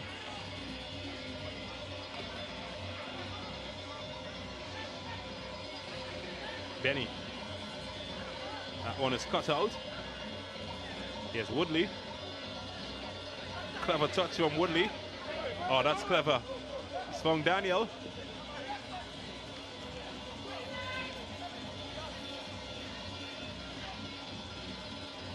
Space opening up now, and this time the official's flag signals offside.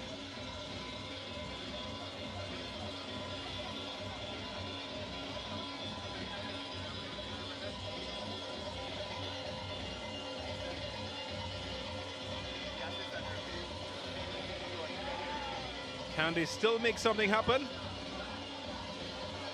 Yellow shirts certainly haven't lost that belief. Can they find the quality? Maybe here. Oh, It's good skill. That's good. Well cut out. Maybe this time. And well, it was certainly worth the effort. The execution, however, not as good as the initial thought in his mind. And that's really been the difference tonight, hasn't it? The execution at the other end, the Cunupia end, has been better. And that's why they're 3-1 up. And it's really down to that man.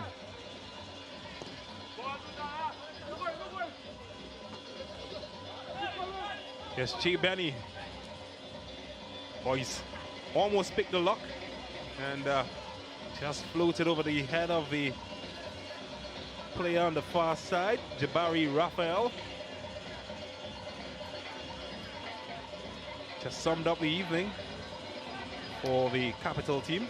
Yeah, and I think when Coach Walt Noriega looks back at this one, his team collectively just didn't have the quality at the end, and I think that's the difference.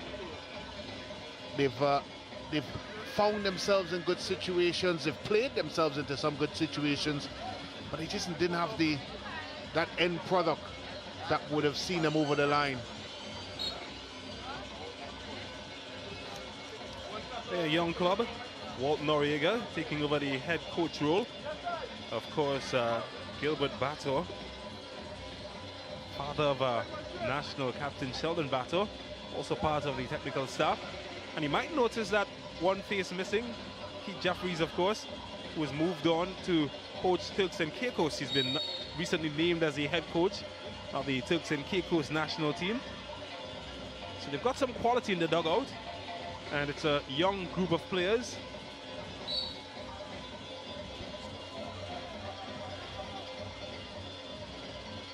Keith Jeffries missing from this match. He's been part of the Cunupia dugout so far in this tournament, but he's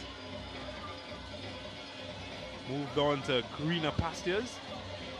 Into the final minute of time added on, and Keon Daniel could be away. Is he legal? Wow, this should be easy for the substitute Josiah Daniel.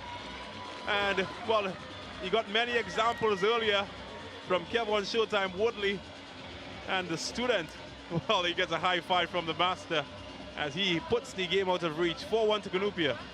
Yeah, this was just the icing on the cake. How unselfish is that by the veteran Keon Daniel? Of course, giving it to his namesake, Josiah Daniel. Maybe a family affair, doesn't matter anyway. 4-1 to Cunupia FC, and you would have to suggest, James, that's all she wrote.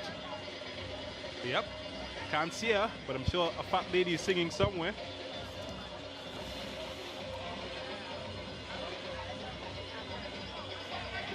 Or maybe it isn't over. Maybe there could be more drama.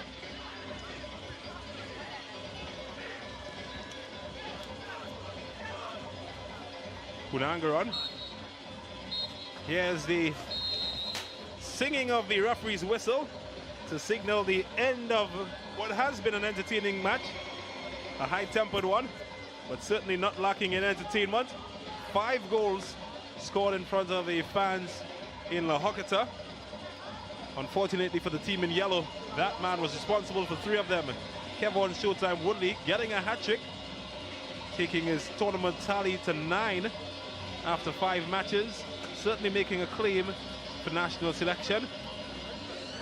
But at the end of an entertaining evening, it is Cunupia FC who walk away 4-1 winners over AC Port of Spain. Very soon we will have the match highlights, and we will hear from the coaches and our star player or man of the match. Don't forget, coming up at 8 o'clock, we've got Terminex Rangers against Deportivo. Che Benny did come early, first chance. And then Cunupia FC, they huffed and puffed. Woodley picking up on the mistake from Holder, but Chevin Caesar couldn't capitalize. They would show better quality later on. Keon Daniel, this one into the area. And coming very close, Holder had to be good, so to the upright. And from the opposite end, this is where the goal developed, kept alive, and who's there? Showtime Woodley. And that was the first of his 3 in the evening. On the opposite end, Che Benny tried to make some magic happen on his own. Not to be on that occasion. And on the opposite end, McPhee. He knocked. No one would let him in as that one flew wide. Still 1-0. When Showtime got involved, and Mensah had an opportunity to be a goal scorer. Central defender, Ghanaian, not hitting the mark. And then Daniel. Clever ball into Woodley. You don't expect him to miss from there. Oh, so sweet, the joy of that ball hitting the net. But how was that pass from Daniel? Influential in this match. And this is the influencer himself, Woodley. 2-1. Chevin Caesar had a chance to get on the score sheet. Around the goalkeeper, but not around the defender. Half-time, it remained 2-1 until Che Benny did that. Parted the Black Sea, found the way past Graham, and he put them back in the match, making it 2-1. Was here to be more from the former St. Anthony's man. Punangaran, a national talent, couldn't get away past Graham. And some pinball, and Graham in the end, or Holder in the end, just happy that it ends up in his hand. And then the moments of pure quality, or Sportsmax app moment, Showtime Woodley. Certainly pulling out the party tricks with quality. Quality strike from him, getting his hat trick. Good awareness, and, well, just downright good technique from Woodley. That's number 3 for him, 3-1. And then Murder, she wrote, Keon Daniel, setting it on a plate for his namesake, Josiah Daniel. As easy as you'd like. The easiest goal you're ever going to get. And he made it 4-1. And an uncomfortable evening came to an end for AC Port of Spain, losing 4-1 to Cunupia FC. Brent Sancho is standing by with that man who scored 3 goals, Kevin Woodley. Well, I'm joined here by the MVP of today's game, Kevin Showtime Woodley. Kevin, another hat-trick. A hat-trick last week, a hat-trick this week. 35 years of young. How do you feel? Yeah, well, you know, 35 years old, out in Europe, you know, 35 years old. Daniel Alves, also Cristiano Ronaldo score goals. So the age don't matter, but certainly age doesn't matter. 3 goals. And then how important is tonight's victory for your team and, of course, your chances of catching leaders? Now you've leapfrogged, of course, Terminex Horquetta Rangers. How good the result tonight is for your chances of winning the title? Yeah, well, tonight the leading team also playing tonight. So we play the first game. So the first game, we put a little pressure on the team. So we go on top of them. So it's a plus to we. It's up to them now to get 3 points now. We did the work already. Well, of course, handing over the trophy for you for MVP, man of the match. Yeah, man, and as well, Kevin Woodley is our Campari player of the week. $500 to the good. Kevin Woodley, of course, tremendous, of course, performance today. And congratulations, Kevin Woodley, on your performance. Of course, I'm now joined by AC Port of Spain head coach Bato. Of course, Coach Bato, disappointing result? Somewhat. Credit to the Cunupia team, they played well. I think everybody know that goals win matches, and I think we gave away a few chances at the goal and then some unforced errors. Well, the score went to 2-1. You felt that AC Port of Spain was in the ascendancy. And of course, that man, Kevin Showtime Woodley, showed up and put the game out of reach. Where do you think things went wrong for your team in the second half? I think in the second half, we didn't stick to the game plan. We didn't have a bad first half. And we were supposed to build on that going into the second half, but it didn't happen. And that is how we should put it, that's sports on the whole.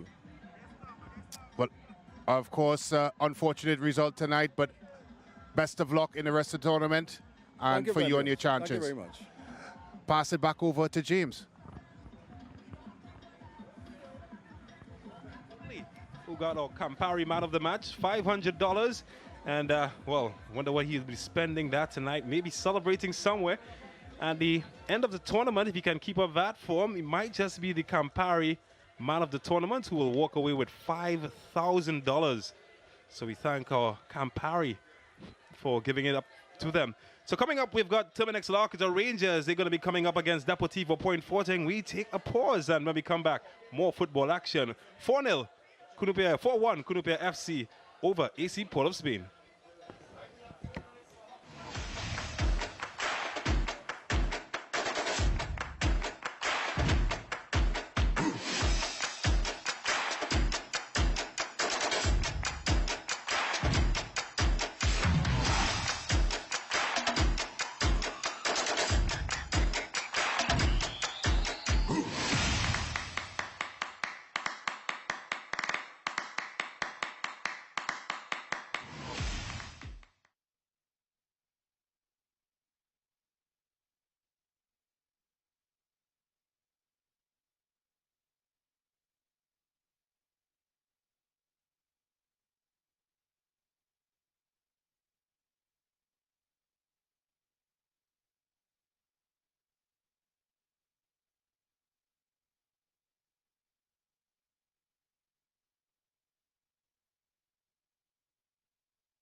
Well, we are joined now by Coach Selvon Francis of Deportivo PF. Of course, an important fixture here tonight against the top team in the tournament so far. Well, in terms of results, how do you see this one panning out? Well, right now, we are quite comfortable with the squad we have assembled. So we're telling myself we could give a good showing tonight and possibly bring it home. Well, of course, some household names within your squad, a lot of national team experience. How do you see this one in terms of the integration of these players and how important of some of these well-known players for tonight's fixture? Yeah, well, over the past few weeks, we've been coming together. I think we're starting to gel properly now. We finally rhythm last week, pull off a victory.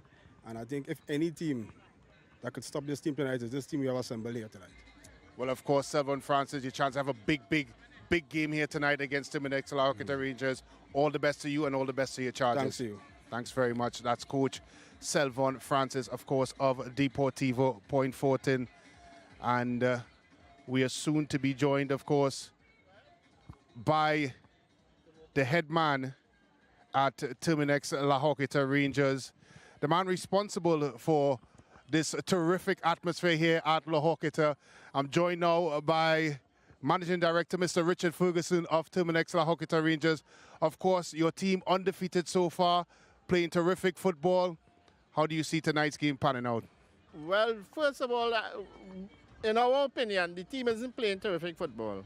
In fact, I think out of the 4 games we played one good one, 2 were quite ordinary, and 1 was atrocious.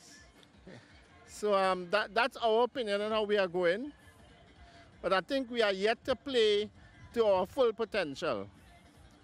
But, you know, hopefully the team will click at some point, and you'll be able to sustain it in the future.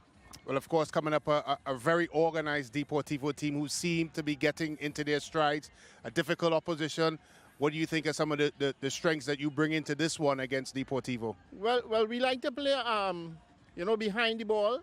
We like to play a strong defense and hit on the counter-attack, as you would know. I believe you have been commentating on that strategy so far. Yeah. And, you know, that's how we hope the game will pan out. And we're looking for speed on the wings and some good finishing up front. Well, thank you very much, Mr. Richard Ferguson. And, of course, all the best to you and your charges. Yeah, well, let me just say, though, that Sportsmax is doing a great job. And let me say you and James are excellent commentators. Mm-hmm. And we all wish you well in the future. Thank you very much. Sure. Over to you, James.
The lush green grass at the La Horquetta Recreation Ground welcomes our viewers from TV6 and Sportsmax.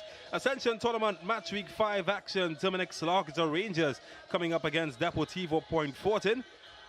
Team in first place coming up against the team that has, well, they've pretty much struggled in this competition, hoping to get some sort of purchase this evening. And, well, it's not a full house just yet, but we expect those conditions to change later on. James Saunders is my name, and I'm joined by Brent Sancho, who will give his thoughts on the match, and then we come up with some of the lineups and hear from the coaches. Well, of course, James, this is an encounter I think many have been looking forward to. And, of course, we had a word with the coaches right before this one. Selvon Francis of Deportivo PF spoke first.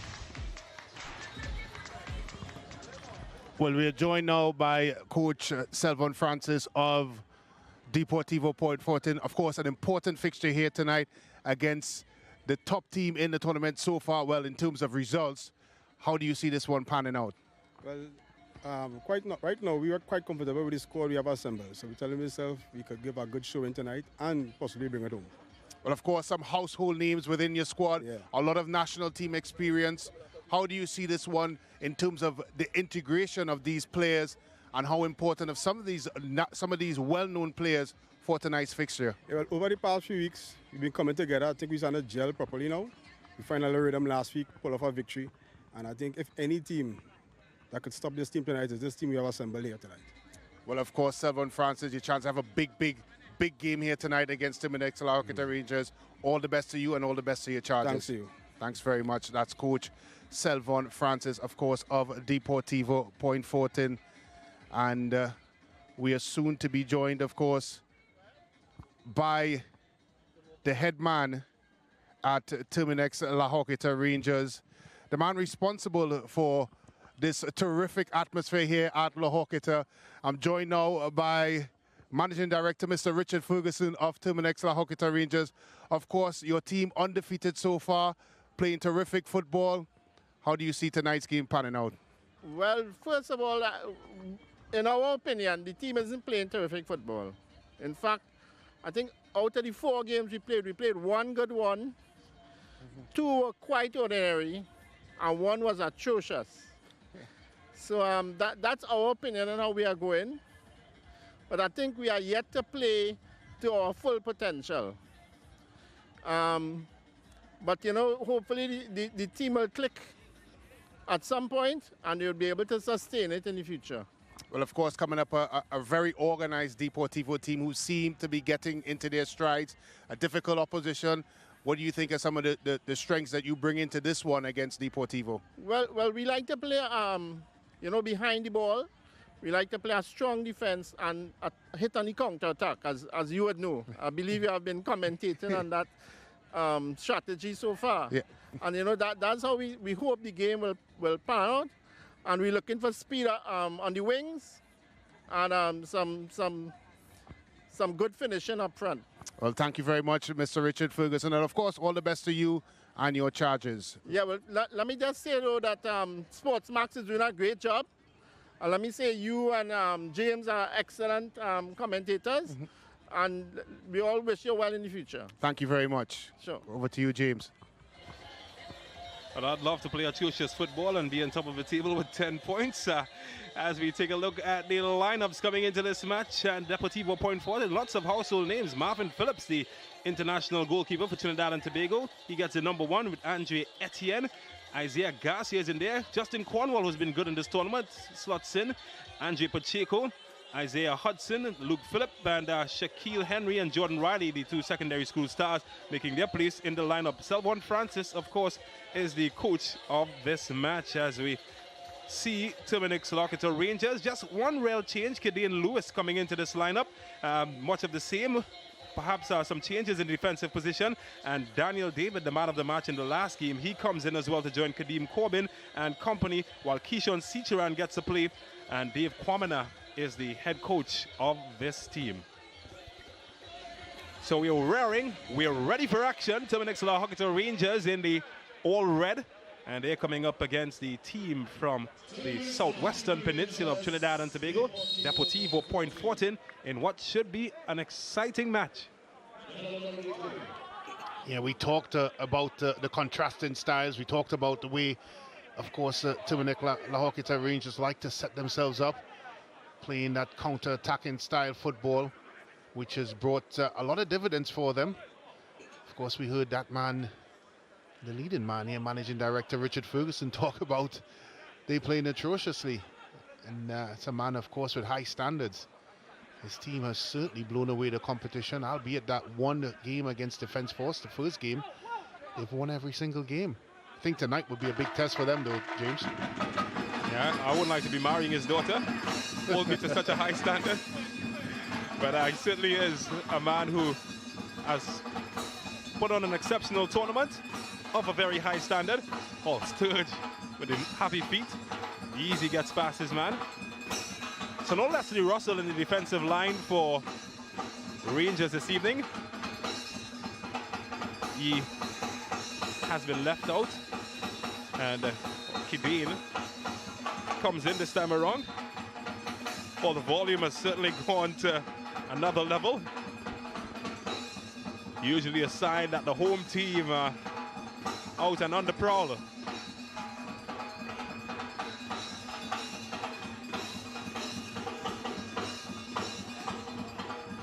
Well, I'd love to see the matchup between Real Gill and Cornwall in this match. Cornwall has been one of the standout performers, defenders in this tournament for me. So to Real Gill, one of the standout wingers in this match. That man, Kadeem Corbin, has been one of the outstanding scorers himself. What a match. Yummy.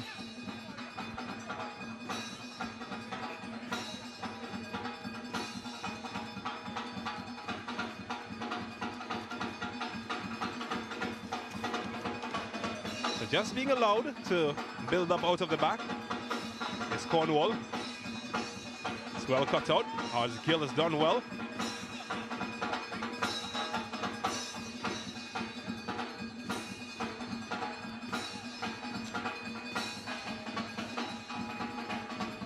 Now, I did say not many major changes in the Point Fortin team. However, one glaring change is the absence of Wesley John, the central defender. He's not in the squad list tonight.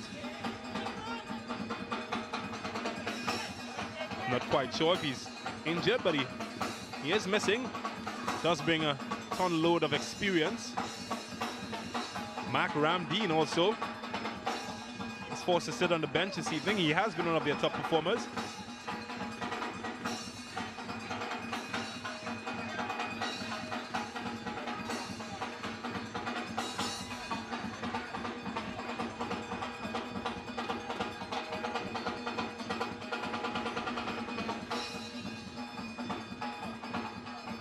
Oh, run into traffic in the middle there, Pacheco. A bit of a handball. Referee allows it to continue.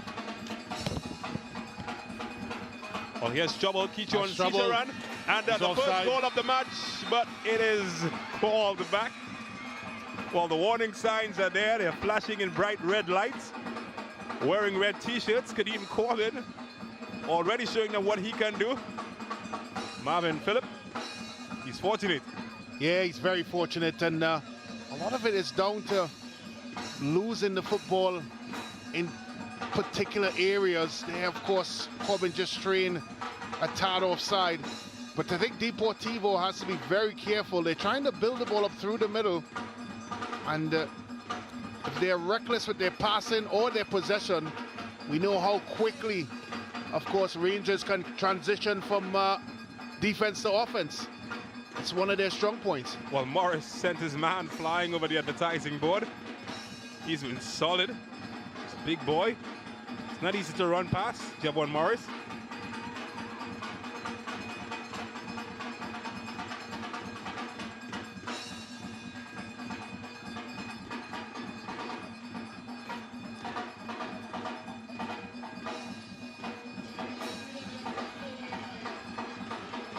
Easy for Marvin Phillip this time.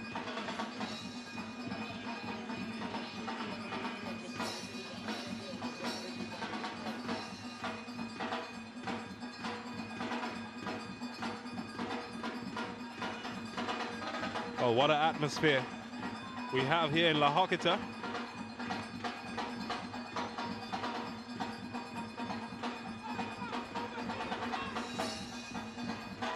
Team from East Trinidad against the team from South. Well, no room, but they still managed to keep it. It's done well. Well, this is in search of Nathaniel Garcia, who does well, but can he keep it in? Unsuccessful this time. Certainly a big addition to the Point Fortin team. Yeah, certainly a big addition. He's one of those midfielders, plays in an 8, was very capable of breaking lines and getting advance of his front runners. And I'm sure that's what he's going to be asked to do today.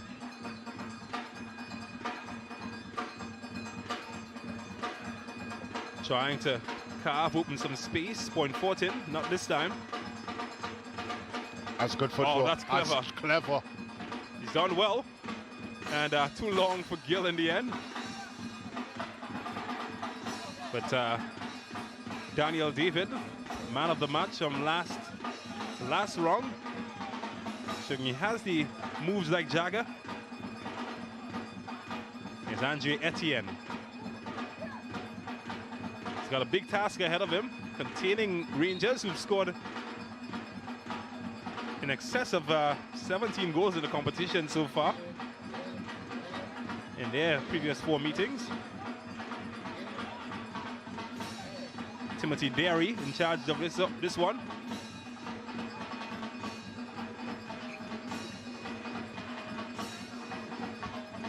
So it is a free kick.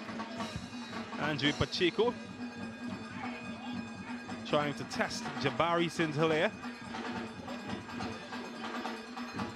Here comes Pacheco, and oh, it's not independence, but got some oohs and ahs from the crowd.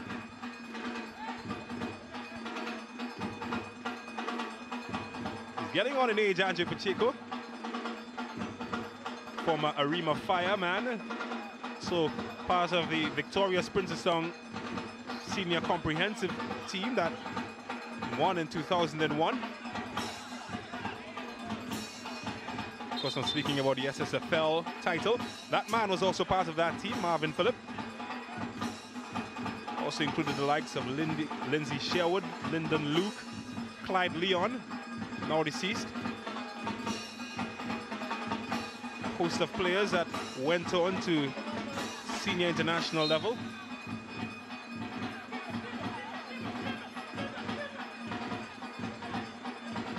You also think about Noriega, who played with the national senior team. He was part of that team as well.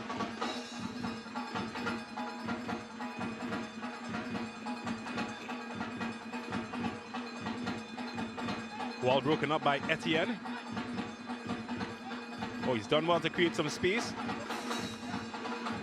Can he keep it? But he's done well, Hudson. Ran out of real estate eventually. High pressure from Point Fortin to keep it. He can shoot from here. Well, he does relish the opportunity. Just couldn't nail it. But it's a second shot that we've gotten from Point Fortin.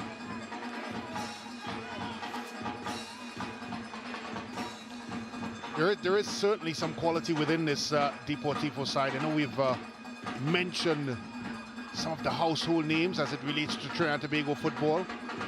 Of course, Philip and Etienne at the back, but when you look at them from an offensive perspective, James, Shaquille Henry, Riley, Garcia, I think certainly that man Luke Phillip as well. Hudson as well. Hudson. Some good quality in there. Certainly match winners on their day. Well, here's one of them, Jordan Riley, from a secondary school youth star. Really trying to make the transition to senior football. He's been one of the standout performers in the secondary schools football league here in Trinidad and Tobago.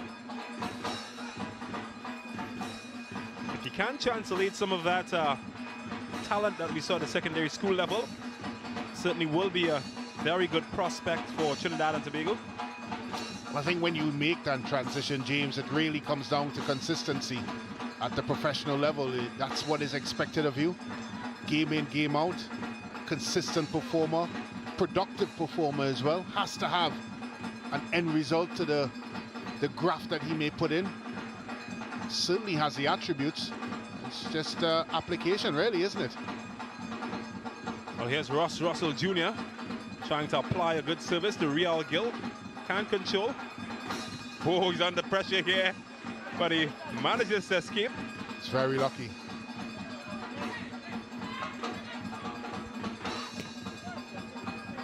Ronell Paul coming in for Wesley John. Ross Russell Jr. is a fullback, but he often in forward positions. Chance opening up here, and easy for Marvin Phillip in the end. Daniel David trying his luck.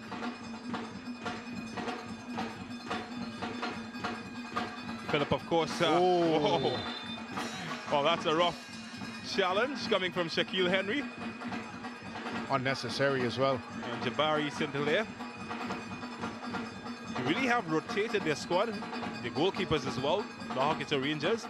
St-Hilaire coming in, of course, for Jabari Bryce, who played in the opening few matches, and well, he shows that he's quite competent and brave as well. Not afraid of Henry. I've been taught from a very, very early age that when a goalkeeper comes out with his knees up, you vacate the premises. I'm not sure if Shaquille Henry read that memo. Well, you're going to learn. If you can't hear, you'd feel. Some of the local parlance that's used to describe things like that. What a bench. Jabari Bryce, Atula Guerra, top youth talent. There's another one, Kadeem Corbin. And of course, Andrew Pacheco.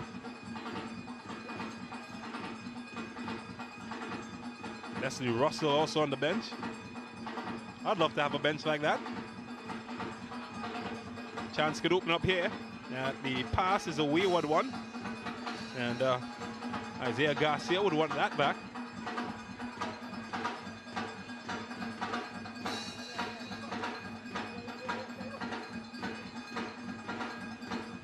Well, here's Pacheco. Luke Phillip, isolated. Does have some support from Cornwall. Ronell Paul. Andre Etienne. They've got the overlap from Cornwall, but they couldn't pick him out.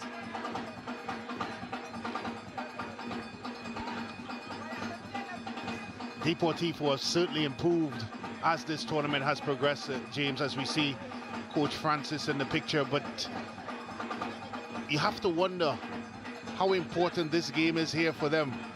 As much as we're talking about the improvement, I think if they are to have a serious challenge of winning this tournament, they virtually have to win tonight. This is a must-win game for Deportivo. Isaiah Lee. Etienne. Oh, that's good from Daniel, but it's lost out to Garcia. Well, he's cut his customary cornrows. He looks a different man almost, Nathaniel Garcia, the elder of the Garcia brothers. Of course, brother of AK Athens star Levi Garcia, and also Judah Garcia, who also plays with IK as well.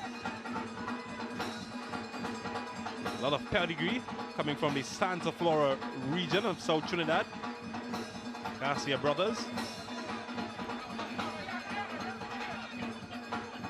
Pacheco. Oh, he's lost his footing. Oh, he's lucky. And he's fall. He's a lucky boy. I thought he slipped there, James. I thought so as well. Maybe my eyes saw a different picture. So we see him here. Tries to Cruyff the ball out. Yeah, a little bit of a talk by Corbin. Seen those called before. But he tries to get Keyshawn Cicheran going. Well, we first saw Keyshawn Cicheran in the lineup after returning from injury last weekend. He was the architect of the fourth goal for the Horquetta Rangers, which was scored by Daniel. He played on the right. So left-footed, this time being used on the left-hand side of the attack for Rangers. Former national youth player, Cicheran. Here's Daniel to Real Gill. 18-year-old goes down under the pressure of Cornwall.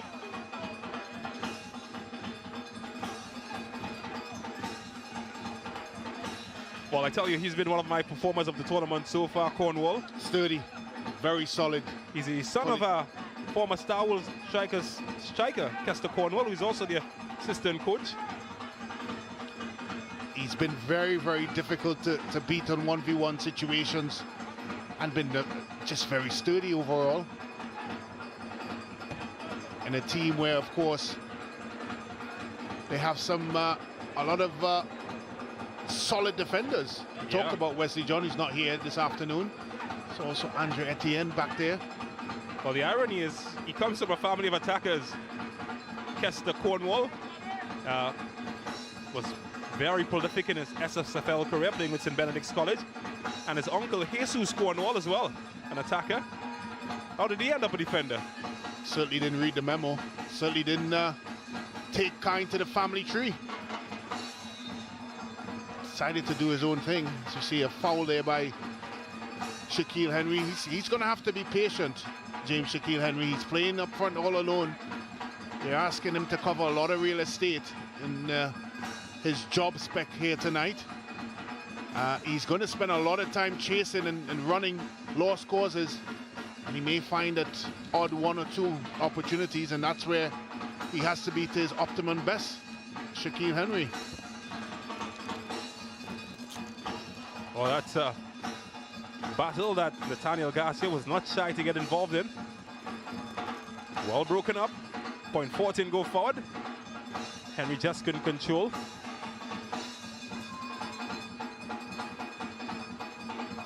Etienne, well, does what he wants, and this time he's fouled. Wow. Or was he the one doing the fouling?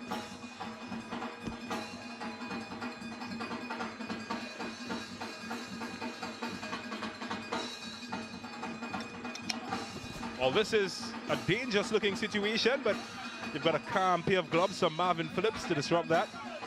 Oh, that's a good control. This is where they want Shaquille Henry, in those areas, pulling Big Jevon Morris out of it. Yeah, Luke Phillip, his final ball. Well, it didn't match the build-up in any way.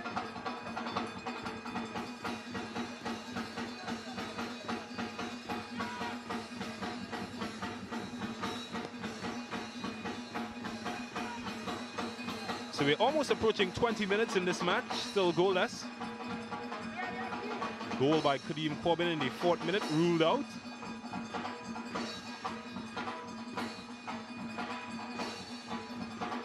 Well, Jordan Riley's on his bike and he's gone. He's taking Sturge for a run here. He's blown past him. Oh, Going to ground. Is there something here? I tell you what. Wow. He certainly created the anticipation. Not the expected outcome he was hoping for, the former presentation college man. Well, once he got into full throttle here, Sturge was always in some trouble.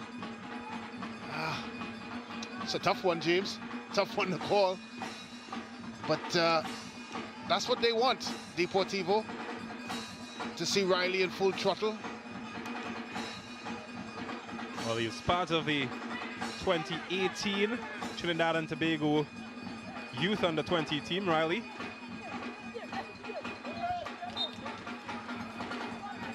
Batman Corbin, well, he was a star performer during his time at under-20 level. Was part of the Caribbean Cup winning team in 2002. This is not a good sign. This is not a good sign at all. He's pointing at his groin, Marvin Phillip. And won't want to lose him. Ton load of experience, 82 caps with the national team. Marvin Phillip, and didn't seem to go down under any particular challenge. Well, he did extend himself for the ball that was whizzed across the box. And maybe he just, from a starting position into where he eventually ended up, may have overextended himself. If it's a groin situation, it is a worrying one, because certainly the goalkeepers, in terms of their movement, explosive movements, may I add, groin is a big part of it, and he seems heavily strapped already. Might be the inner thigh as well. Can only hope that he's okay. He's a big part of why this fixture is going to be a good one. Well, he was the starting goalkeeper for Trinidad and Tobago at the Under-17 World Cup back in 2001. Remember that? Trinidad and Tobago in a group with the likes of Brazil. Marvin Phillips being a big part of that team. Seems to be all right, Phillip, and John Riley seems happy that his captain and goalkeeper is back on his feet.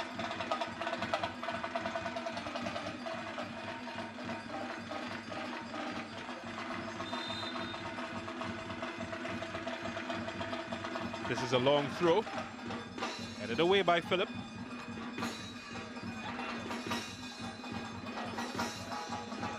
Well, he's done well, hasn't he? But Phillip has done better, but they've won it back. Here's Daniel. Oh, that's looked good for a second. Angie Pacheco using all of his experience here to hold off Real Gill. And size. He's lost it though, Hudson. Back with Gill, they're like ants swarming around, a piece of candy. The Larkota Rangers players, and a chance could open for Pasicharan. Oh, that's good defending. That's top-notch defending. Top-notch defending there.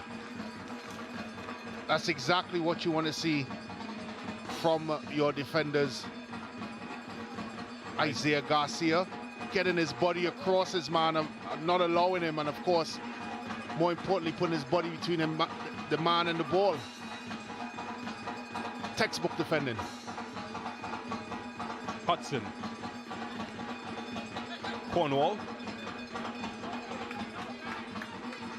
Ronald Paul. Garcia. It's been an interesting game so far. Both sides showing that they've got the pace to compete. Evenly matched so far. Something we haven't been able to say in a Terminex Larkota Ranger fixture. I think they knew when they saw the team list for Deportivo that they'd be in for a game here tonight.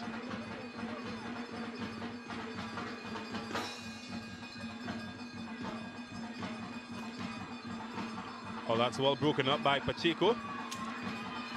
Oh, it's lost it. And Hudson, or Lee could break here, Isaiah Lee. He's been their leading goal scorer. On the opposite end, Isaiah Hudson gets involved. Can he find Riley? Not this time. Game getting a little bit stretched now, James. It does. Could spell goals, maybe. Too long for Gill in the end from Russ Russell Jr. 18-year-old, not able to get at the end of it.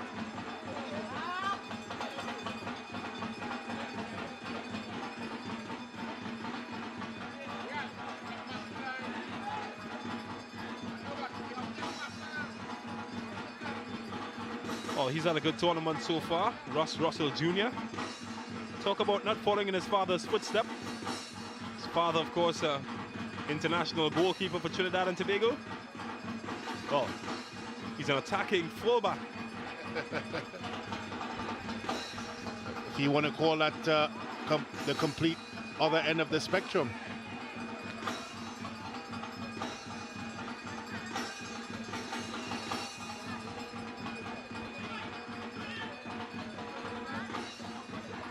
Cornwall to Garcia. Not given any time or room. It's one back by Paul. It's going to make Marvin Phillips show up some footwork. How's your groin? Well, I tell you, if anybody is comfortable with his feet, it's Marvin Phillips. Although he does have a potential groin situation at the moment. Did start his career as a striker. Well, it was just tested there by that ball, by Paul. So that's clever from Shaquille Henry.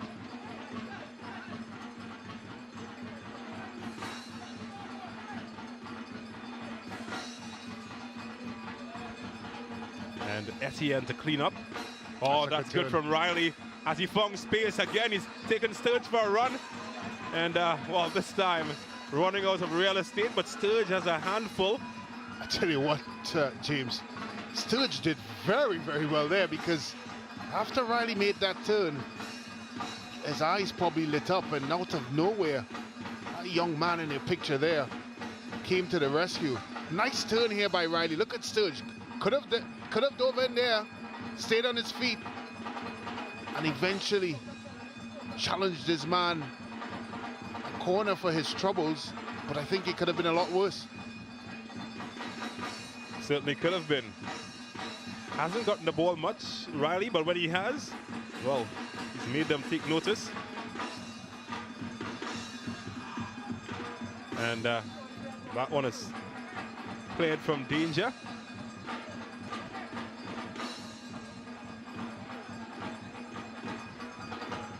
Exciting match so far. Still goalless. Game really on a knife's edge so far, James. Both teams really don't want to be the one making that mistake. Well, here's Sicharan, has some pace. And wow, he's bundled over by Garcia. And he gets a yellow card for his trouble. That battle has been very keen. I spoke about that battle between Gill and Cornwall, but this is another emerging battle between Cicheran and Garcia. Well, certainly one of the success stories for Deportivo has been their wingbacks. Both Garcia and Cornwall put in some excellent performances for their charges. Well, the area that they're from, Deportivo Point Fortin, has produced, I'm not sure we can finish the broadcast if we start calling names. Perhaps one of the most famous being Leroy De Leon, coming from the Point Fortin region. We talk about Wilfred Keyview. So many top players coming from that area. They do boast of having produced the most national players, Point Fortin.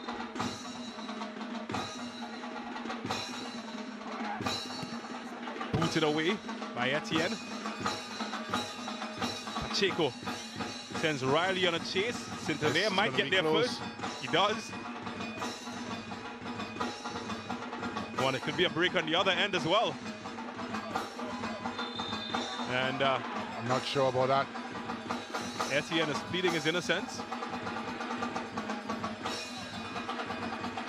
The referee has ruled against him, though. Well, he came across, yeah, just a little shrug of the elbow there.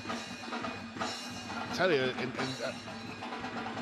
looking at that again, James, he's lucky to be on the pitch, because it looked like there was a swing in action, an elbow swing in action. Seems he might have gone down in the book as well. If you can get another look at that, I just wonder. So look at it here, James. Look at the elbow there, right there. He's fortunate. Yeah, he's been a bad boy. Lucky to just receive a yellow card. Got a good angle of that one. But I tell you who's not lucky. That man on the ground, Kishon Cicheran.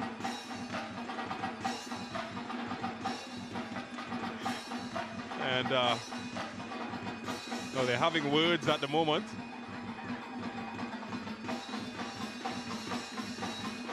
Well, good look at the bench. And 4 of them have played for the national team in the coaching staff. So the former Naparima goalkeeper in there, Rondell. Kelvin Modest as well, super. Coach Selborn Francis, Kester Cornwall. Oh, they've got some quality, haven't they? Good bench. If they could have turned back the hands of time. The goalkeeper coach would have been the understudy, one of the understudies to Marvin Phillips at Star Wars Strikers.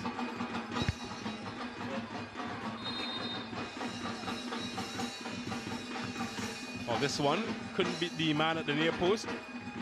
As we approach the half-hour mark in this match, no goals yet. Hasn't been short of action though. Yeah, it has been an absorbing contest so far. Certainly pleasing on the eye.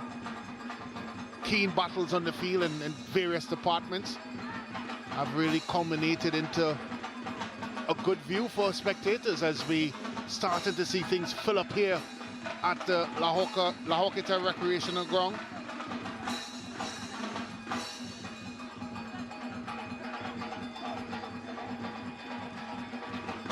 Can he find a red shirt? Finds the head of Etienne. Seems to be everywhere in defense. Oh, that's good from Riley. But Sturge wins that battle illegally. He's having a tough time, isn't he, Sturge? Well, I think the question is being asked if Etienne received a card for his loose hands. Why is not Sturge? As you can see, the hand across the chest. Always a foul. I don't think he needed to do it. Nevertheless,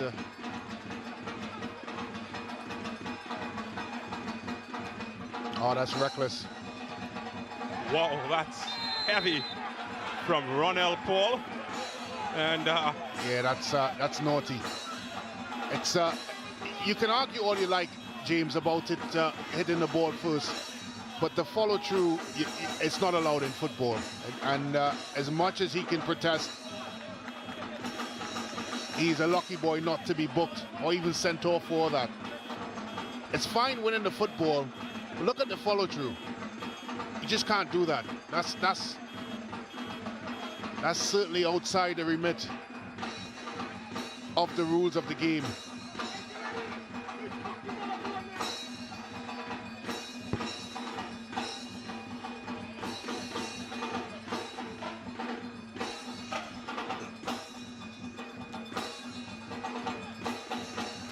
Well, absorbing contest. Point Fortin really putting up a battle here. I mentioned earlier that Point Fortin might boast of having perhaps the most national players. I'm sure Carenage might take offense to that. Another community that has produced quite a bit of national talent. You think of Lester Peltier, you think of Kevin Molino, you think of Jovin Jones, and you think about the national coach, Angus Eve, who's locked on, by the way. Hello, Angus. I think that as we look at Coach Quamino belting out instructions, it's certainly been a contest, and as much as we try to contextualize things, Terminex La Horquetta Rangers have really steamrolled the competition, as we see Mark Ramdeen. Houston Hector next to him as well. Hector. Quality, both benches.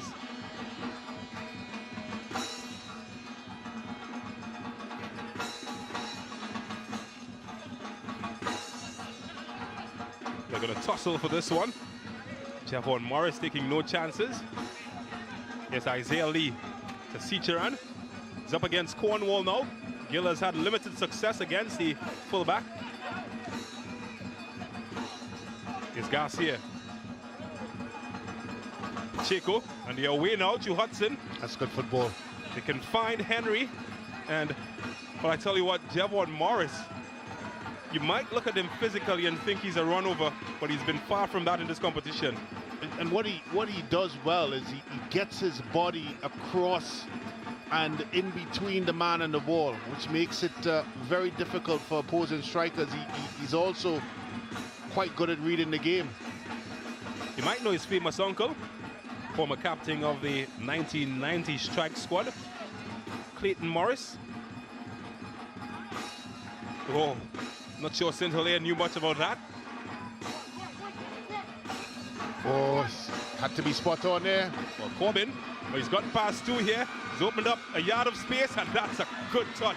But as it got out of play, still open, anybody's ball, and eventually I think it was Isaiah Hudson that might have gotten the final touch. But boy, oh boy, it's a roller coaster out there. Well, it was a roller coaster, but not blocked there by Andre Etienne on Ross Russell Jr. I think that's the one that really, this could be dangerous here. Well, Cicheran has been crowded out. But the block by Andre Etienne, James, it's a quality block. Because once Ross Russell Jr. pounced on that loose ball, I think it would have been a difficult night for Marvin Phillip. But Etienne got across, put his body in the way. That's where Deportivo has to be careful. Rangers in transition is arguably one of the best in the country at it. Certainly are. Here's Hudson. Heavy touch from Henry. And again, well, he's won this battle this time with Morris. It's the first time that he's gotten the better of Morris. As Phillip floats it into the area. Couldn't find Riley. Well, here's Riley again. That's a good ball. Wanda, well, Cornwall just got to finish. Missed it. In fact, Henry just missed it.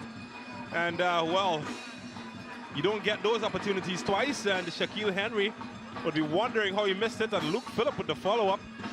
Well, he couldn't pin the tail either. That's a big chance there. Delightful play by Riley, getting the better of Ross Russell Jr. Look at that. May have taken a slight touch by Morris, maybe James, not sure. But certainly Shaquille Henry. Oh, what a glorious opportunity for him. More chances for Point Fortin here. Oh, and he just took it away from everybody, Ronald Paul. I think Henry might have been fancying his chance at the back door. End-to-end action. We're here for it. inside the final 10 minutes of the first half. You have, Still goalless. you have to give Deportivo a lot of credit, James. They've not only just shown up for this fixture, but they've certainly played their part in it. I may even argue that they've had the best chance of the game so far. Oh, Kill bumped out of possession, and here's Riley. Still just had nightmares. Will this be one of them? He's got some help here. He's And got to deliver. yeah, Garcia Yeah, he's got to deliver. didn't get it over. Ross Russell Jr. bombing forward. How often have we seen him in the attacking third? The left back. Well, here's Sturge as well in the pushing forward. Oh, that's careless. And clumsy. So the two C's combining to create another C. A bit of a casualty. Phillips seems to have gotten the worst of it. But I think the last thing that Deportivo wants is for this game to become stretched and a seesaw battle, as we see, of course, frail in hands there again. But I think Philip might have been the guilty party. The hand across the face of Kadeen Lewis. And they have to avoid from this game becoming too stretched, because that's exactly what Rangers would like from it, with the pace and guile that they have in the attacking positions, and how quickly they move from defense to offense. So I think from a Deportivo point of view, and certainly from Coach Francis's point of view, he'd want to stay as compact for as long as possible throughout this game. They've done well so far, certainly, but they have to be wary of course, finding themselves too stretched. Well, he's had a good game.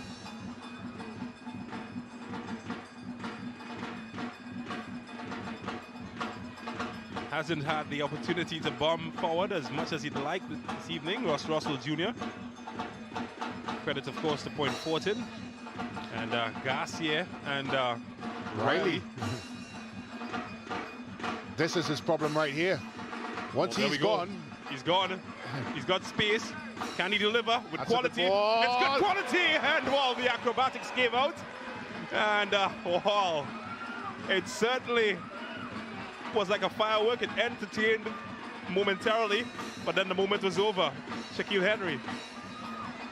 Well, again, once Ross Russell Jr. vacates that position at left back, Jordan Riley's finding all sorts of, what a picture-perfect ball.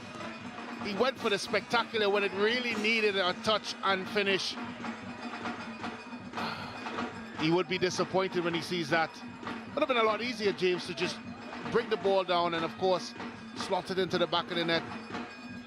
But then, what's the reason for having TV cameras here? That's what the spectacular is about. I can't agree more. Can't complain of not getting chances, Shaquille Henry. Also from the Santa Flora area. Last played his football with Paradise FC in Barbados before the pandemic. Returning home. Can he help his home community? Jordan Riley can if he can get away, but the flag has gone up, and that has abated his joy. What a match he's having. Well, it's been a cat and mouse situation really down that side, because once Ross Russell Jr. advances up front, Jordan Riley slides across, and of course once Terminex La Horquetta Ranger loses the football, then it's really a foot race and acres of space for Jordan Riley. And 9 times out of 10, Caleb Sturge has to come across, and he's finding himself in really good positions, Jordan Riley. Henry keeps it alive. Garcia. Pacheco. Oh, that's clever from Hudson. He's got Riley overlapping. He tries a shot Should have himself. treaded. Bad decision. Yes, Cicheran. And well, he's out-muscled by Luke Phillip.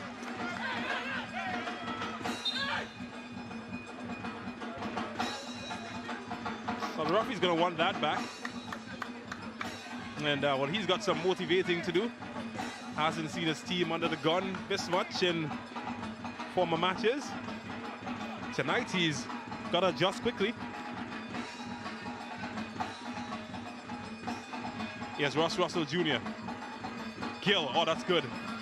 Space for Junior. Got numbers. Numbers ahead. Can he find one of them? Maybe a bit too long for Cicheran. And, well, that's disappointing. Could still be alive here with Lewis. Corbin tries a shot. Gill, that's a nice feint, and Russell Jr. and deflected. Top defending again. Yeah, how often have we seen those opportunities happen? And, well, how often have we seen Marvin Phillip going down in some pain? Top defending there again by the boys from Deportivo. Just when you thought with the numbers that Rangers had, and this touch here, the touch really let him down. Should have been a little bit further out of his foot. You might argue. Perhaps could have gone first time as well. Yeah, he could have, correct. But you have to give credit to Garcia. He was across quickly and shut him down. And that's your wing back, James. He's probably had more opportunities than the forward line collectively for Rangers. That's how far advanced he's been playing. The former defense force man. Never short on energy. Point Fortin would need some of that energy to defend this service. Headed high into the air. Phillip will contest, and a big punch away. Not much distance. They keep it alive, and Daniel's pass is cut out by Phillip. And here they come to Henry. Phillip, oh, that's, well, tried to get it through the legs of Kidane Lewis. No success.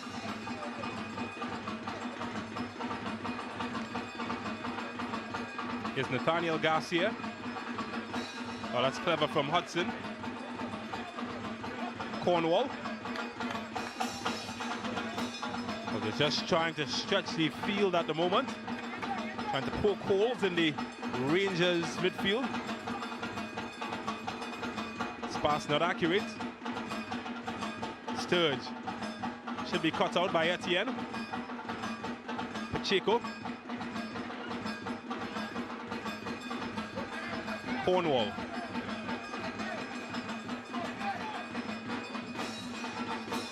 So we are inside the final minutes of the first half. No goals yet. But what an enthralling contest we've witnessed so far. But Pacheco not given room, and Jamal Cricht wins it. Could open doors here, but it's well escorted by Garcia to his goalkeeper Marvin Phillip.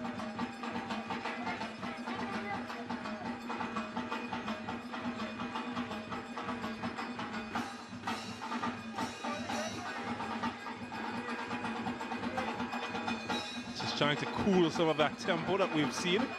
Has been a pressure cooker so far. So 2 minutes will be added to the 45 that has already gone. Maybe enough time to get a goal before halftime.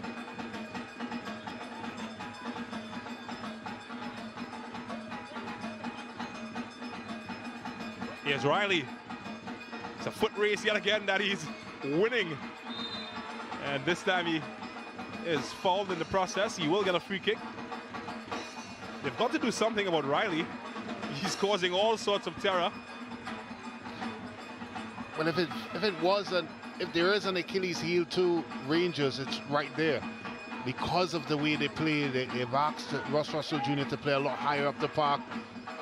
So once Riley gets the real, he's getting a lot of real estate to run into. Well, they can't threaten from set pieces. They've got Etienne in there. Big, tall lad. Got Ronell Paul as well to aim at. Pacheco at the back door, and Henry. Tell you what, it's until here. Wow. Should have done better there. Played pat a cake there with his handling. But on the other end, it's Keyshawn Cicheran trying to pick the lock of Point Fortin. Can't get past Phillip. He did really well. And well, somebody's in pain, maybe two. And will be Point Fortin's ball. You have to credit Philip. He basically did a Carifta sprint there to get back. Well, talking about sprinting, here's a man who can sprint and can pass as well. St. Hilaire's in no man's land. Oh, what a slip there from Shaquille Henry. Fortune for Rangers. Oh, Isaiah Lee. Oh, well cut out. Here's Andre Pacheco. Luke Phillip. Ah, that's a lazy ball from Pacheco. They still win it. Remains alive with Hudson.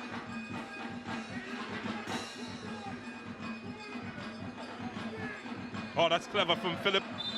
And, well, it's smart as well. But the referee's whistle, well, it comes and it brings an end to what has been a delightful first half. Goalless. However, it has been entertaining between Deportivo Point Fortin and the home team, La Horquetta Rangers.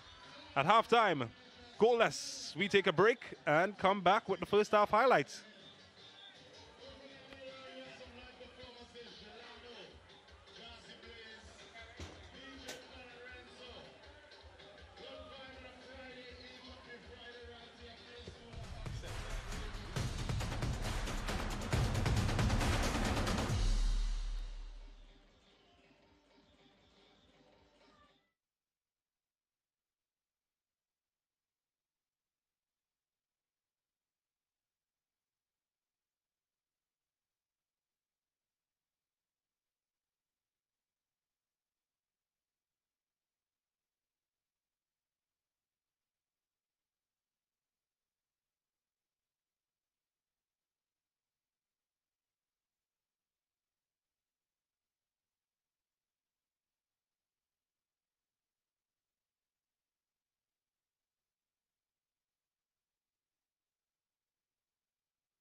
"45 minutes has failed to produce a goal here at the La Horquetta Recreation Ground between Timanex Rangers and Deportivo Point Fortin.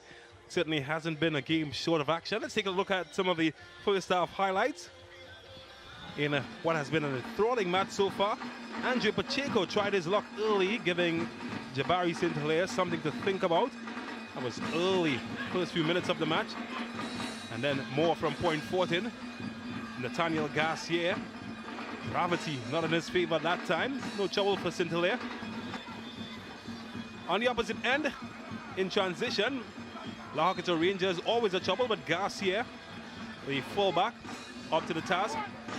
And then Kadeem Corbin. How about him for some silky skills? Opening up the door for Ross Russell Jr. And how about that for a block from Andre Etienne? And later on, this man, Kadeem Riley, Jordan Riley rather, and Shaquille Henry unable to pin the tail, and Luke Phillips follow up, but it lacked some precision. And Riley was a Riley show in this first half, like an Olympic sprinter. The best chance maybe for Point Fortin, but the acrobatics couldn't get the right execution to hit the nail on the head, so it remains goalless in this match between Deportivo Point Fortin and La Horquetta Rangers. Well, looking at some of the first half statistics, and paints a very good picture. Yeah, it does. And you look at the shot department, 5 shots to 3 for shots for Deportivo, point Fortin over the Rangers. Shots on target, 1 apiece. Fouls of 4 for Rangers, 3 for Deportivo. Of course, 2 yellow cards to Deportivo. Offsides the same. Corners, 1 for Deportivo ahead of Rangers with a 0, and 1 saves a piece for both teams. And of course, James, a game where many would have figured that Rangers would have been high and dry by now, but Deportivo have certainly shown up for this occasion and have certainly played their part in it. Well, they have turned up to the party so far, and what a performance. One of the things they've been very good at is that they've been able to look at some of the weaknesses that Timonix Rangers may have, and one of them, of course, is in that left-back position where, of course, Russell Jr. plays so high up the park, leaving a lot of real estate behind him, and Jordan Riley has really played his part in this game. And more importantly as well, if you look at the game, the best chances would have fallen to Deportivo. Shaquille Henry with both opportunities. I think going into the second half, Rangers is certainly going to want to play higher up the park and, of course, solidify that position with the real estate that, of course, Jordan Riley has. Well, Jordan Riley certainly did get some joy. Lots of joy down the right side, and it's something that Dave Foreman would have to look into. Match week 5 continues, however, over the weekend at the Arima Velodrome at the St. James Police Barracks. And the team we haven't seen yet at La Horquetta Recreation Ground is Central FC. On Saturday, they come up against the mighty Defense Force. Central FC sit in the bottom half of the table, so they will certainly need a win to improve their standings. Ahead of the season, we did have a chance to chat with Coach Ross Russell, who's right there in the middle of the crowd taking in the action, and a couple of his key players, and this is what they had to offer.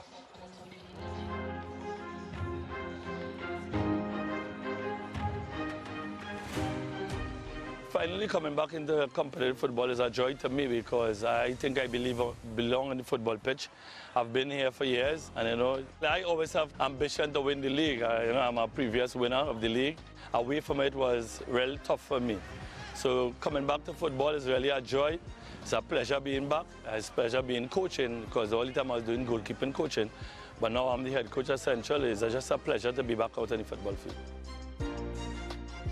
I can't say if they're fit enough yet because the season was off for 2 years. So, coming back, you'll always feel that you're ready. Right now, the guys are working extremely hard to get to where they was when the pandemic came. Right now, I'm just hoping that the guys take everything I teach them on board, and we'll see when if they come.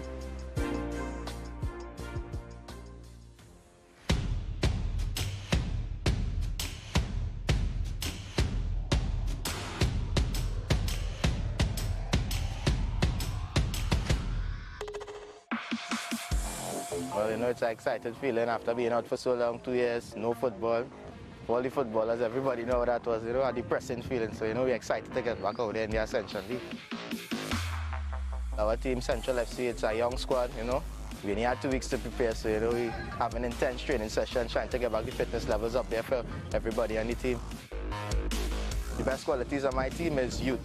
That's what we're going into the competition with, a lot of youth. Because, the younger you are, the fitter you are, the more you're open to learning the game, that kind of way. Well, a successful season for our team will be, if some of the players get scouted, maybe to go abroad, maybe for the national team as well. That may define a successful season for our team.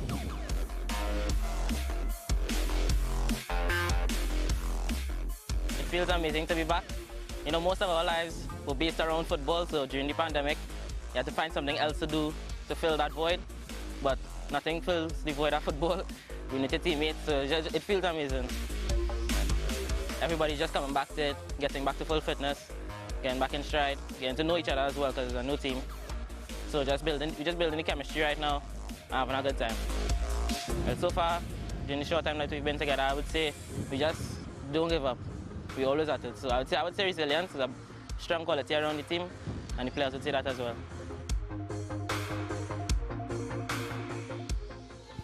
And the Central FC, a team, of course, Brent Sancho is quite familiar with.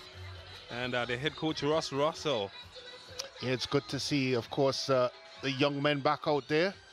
I think for Central FC, it's important to give the young players a chance. And you've seen it throughout the tournament. A lot of teams have chosen to go down the route of younger talent and give them the opportunity. I think, as young St. Rose would have mentioned, it's important for these young men to possibly get scouted and to ply their trade overseas. Well, St. Rose has been one of the top young talents coming out of Trinidad and Tobago, getting an opportunity. And we would see more from him and others like him later on. So it's goalless here at the Horquetta Recreation Ground.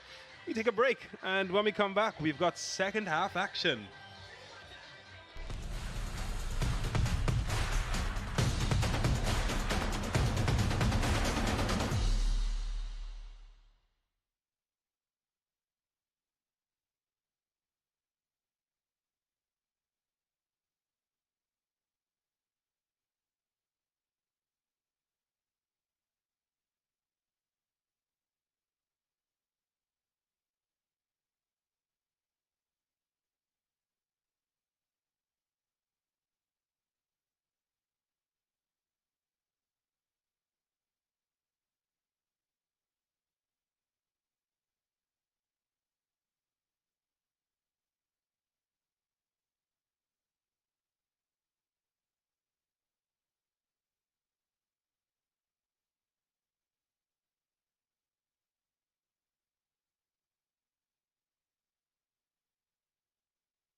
.45 minutes is all that remains between Terminex Horquetta Rangers and Deportivo PF from scoring a goal.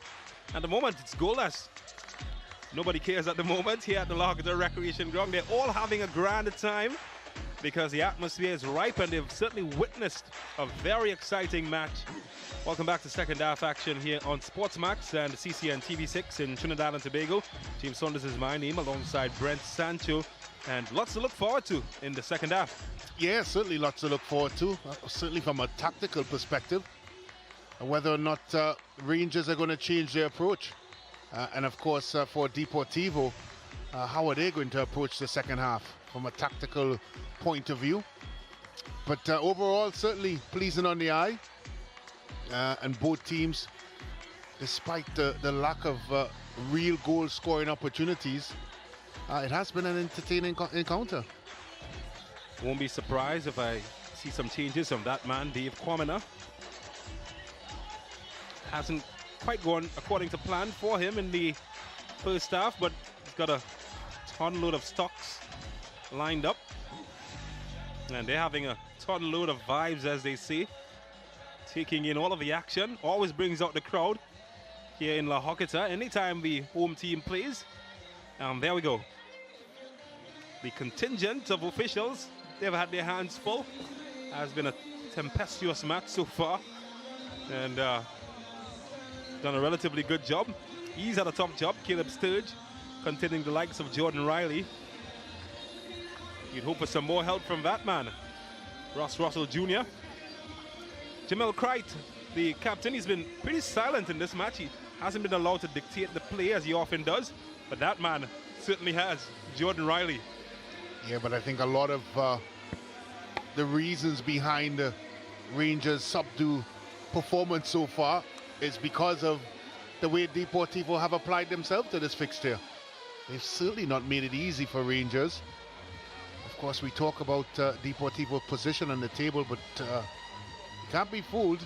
When you look at some of the names on that paper that's wearing the orange and blue, certainly some not only household names, but James, match winners in there. Yeah, lots of match winners who've been there, done it. Shaquille Henry has been good for Paradise FC, was their leading goal scorer. Andre Pacheco certainly won some matches in his time. Jordan Riley has done it at the secondary school level. It's quite right. You've got men. Isaiah Hudson has done it at secondary school level as well. Game changers, Andre Etienne, Daniel Garcia, players have won titles, but locally, regionally, and internationally. And changes, Jamal Francois comes in to the lineup, and well, the man, they call him the Trini Ronaldinho on YouTube, Atula Guerra, T&T International. He's been a star performer, both in the USL, locally, and back in the day at Mucurapo Secondary Comprehensive. So they're looking to him for answers, Atula Guerra. We saw him deployed as a second half substitute before in the Central Soccer World fixture. He scored twice coming on as substitute in consecutive games. He did, and you would have to figure that he may have that sort of impact into this one. It'll be interesting. Well, here's Kadeem Corbin, a man who's been pretty consistent on the scoring chart. It's interesting to know the evolution of Kadeem Corbin. He's, for much of his career, been deployed as a number 9, a central striker. But he has sort of morphed into an overall attacker. He can play on both flanks. That's something for Paul to chase. And Real Gill is not going to make it easy for him.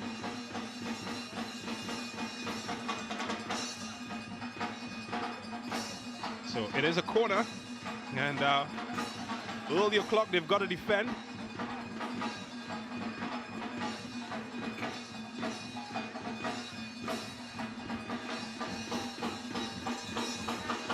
Etienne and Marvin Phillip. Experience combined, making sure that all is regular and correct. In the area, headed away by Etienne. Rarely misses. It's Morris. Had to be quick. And we have tussle with Gill and Cornwall. I tell you what, I've rarely seen Cornwall lose an individual duel. Yeah, he's been spot on throughout this tournament for Deportivo. Solid left back.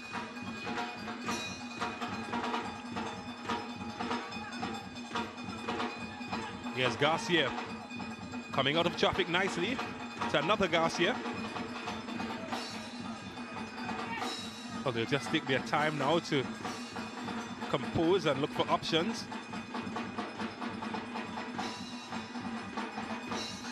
Not the best of passes from Cornwall.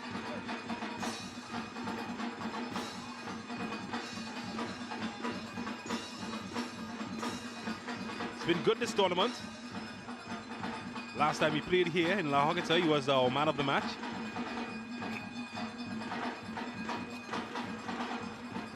Sturge under no pressure. Back to his goalkeeper.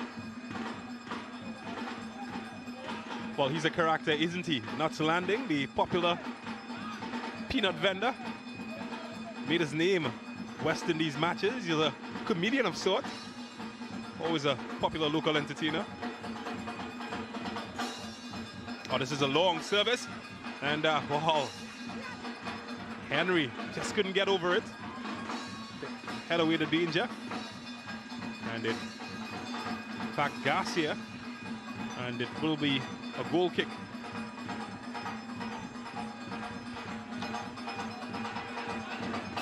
I think he's changed his job spec. Well, he's with the Angels. I wonder which one is he?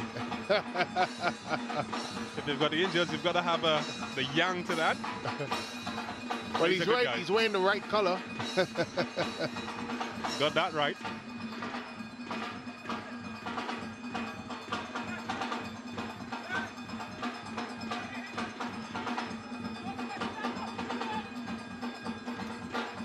Only as far as Garcia.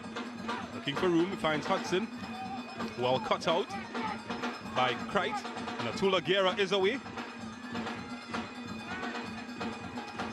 Francois has his pass cut out.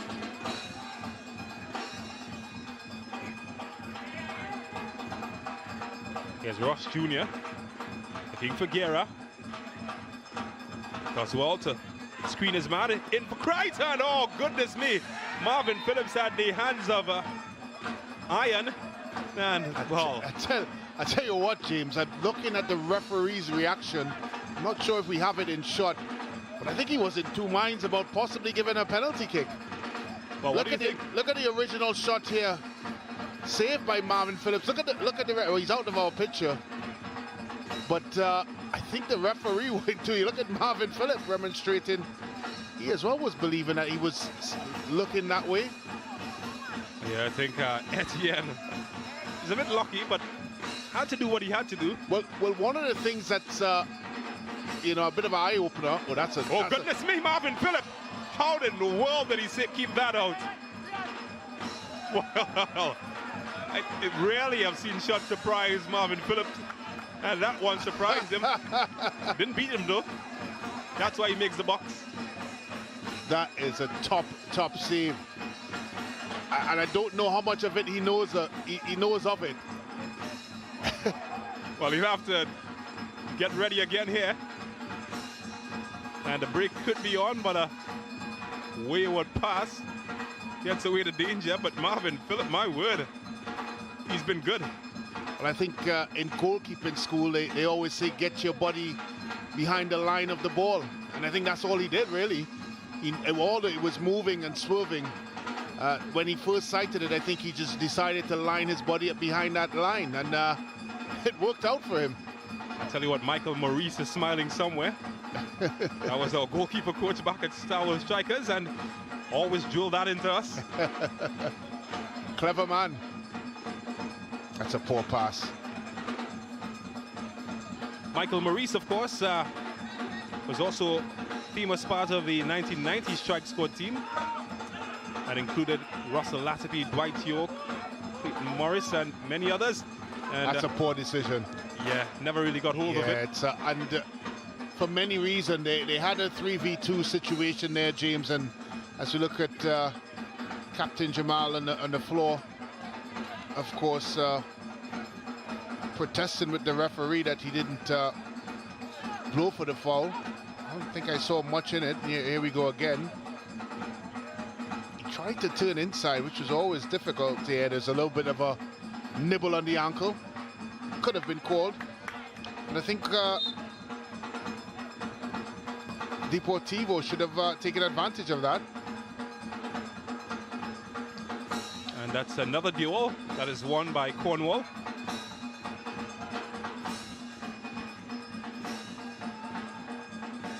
I'm just loving that save from Marvin Phillip. Forgive me for crushing on it. I'm a goalkeeper. I'm there with you, my friend. It's a top save. Again, I don't know if he knew much about it, but give him some credit.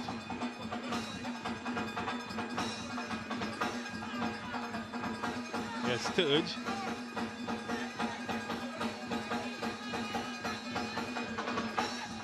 Oh, that's a good ball. Finds Kadeem Corbin. Oh, he's going past Etienne. Chance is opening up here. And, well, the final ball just behind the attacker. This is going to be close. This is going to be close. There. Oh, that's a good save from St. Hilaire. So we've seen good saves on both ends. It's not over. Jamal Francois. Game really stretched at the moment. Real Gill. It's been quiet. Not this time. That pass loud in the air of Marvin Phillip as it zing past his upright. And he's asking questions of his defense now. He's saying, what in the world are you doing? Yeah, things starting to open up a bit here. A lot of emotion on the faces of both teams. This young Gill steps inside of Cornwall here and lets fly with the left foot.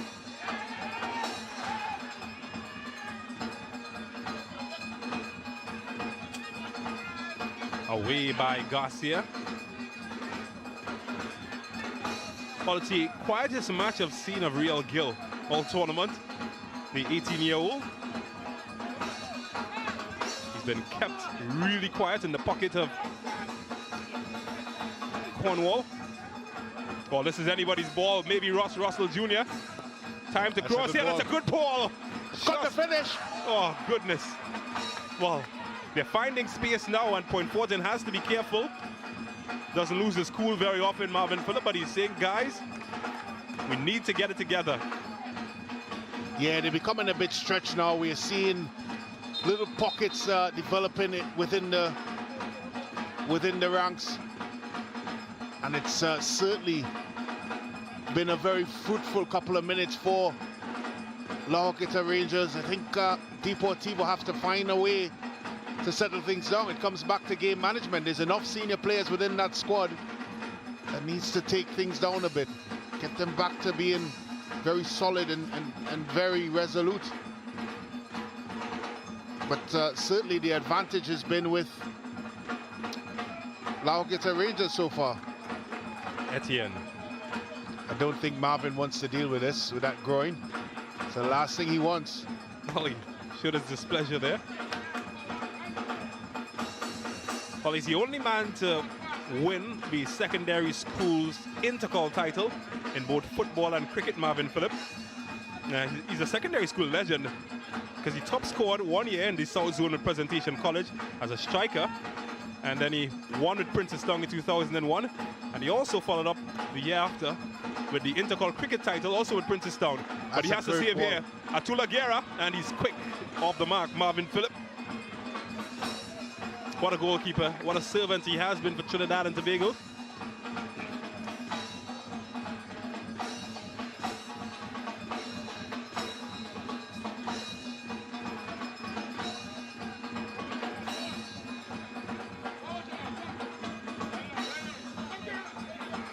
Hudson running into traffic. You have to show a little bit more care with the ball. Daniel taken down, but Guerra continues to play forward. Couldn't find Jamal Francis. Overcooked. So Francois hoping for an impact from him. He's been around. Had some time in Central America. Certainly has.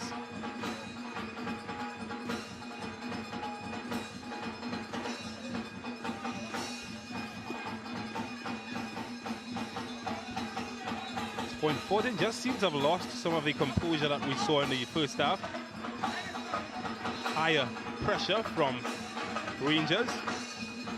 I think this is a problem here. They've been coughing the ball up in these sorts of areas, which has been a springboard for some of these sorts of attacks. And this is what Rangers want to do. Well, it's opening up here for Gill. Oh, Marvin Phillip. Wow. I tell you what, they should rename him Gibraltar. He has been a rock. And Real Gill has come close on 2 opportunities. And he has stood firm every single time.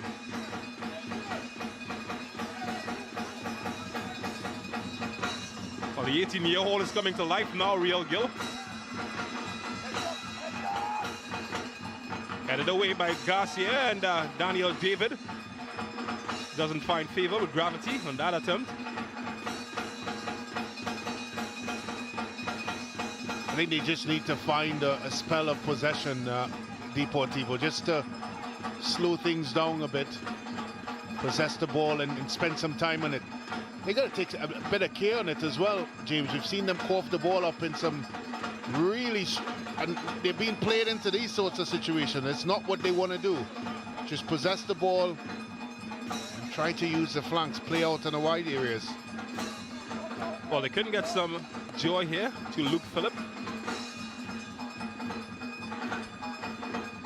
He's trying to make inroads. Unsuccessful at the moment inside the La Horquetta Rangers third of the field.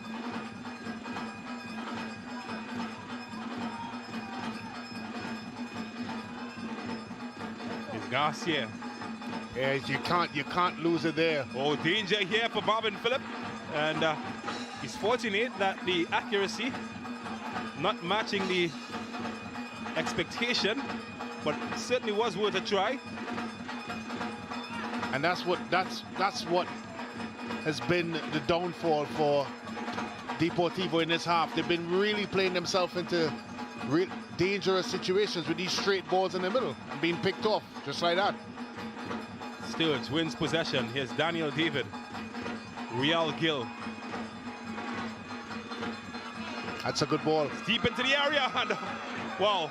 Headed away at this time. Marvin Phillip can't get his right hand to it. And the home crowd, well, they do what they always do every Friday night, because goals have been pouring in, and that man, Kadeem Quarterman, is among the scorers yet again. It's nothing short of what they deserve. La Horquetta Rangers.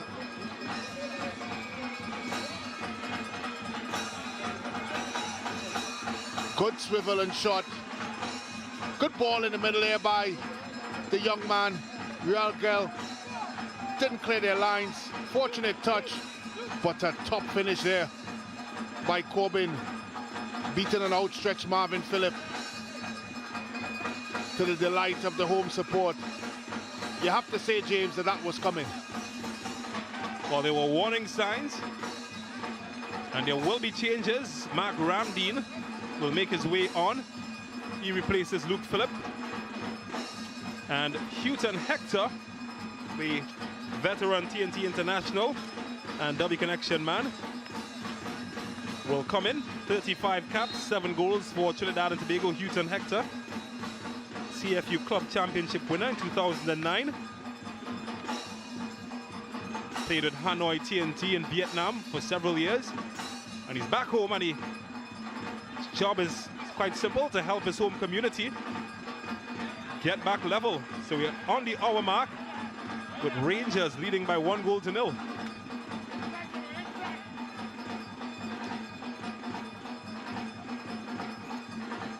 Well, here's Hector. Oh, he's gone past one. He's having a shot. Could fall nicely here. And the flag went up. And, well, Henry thought he might have been in. Houghton Hector's already caused an impact since coming on. He's a midfielder who can score goals. Did it in his SSFL days at Vassini Secondary.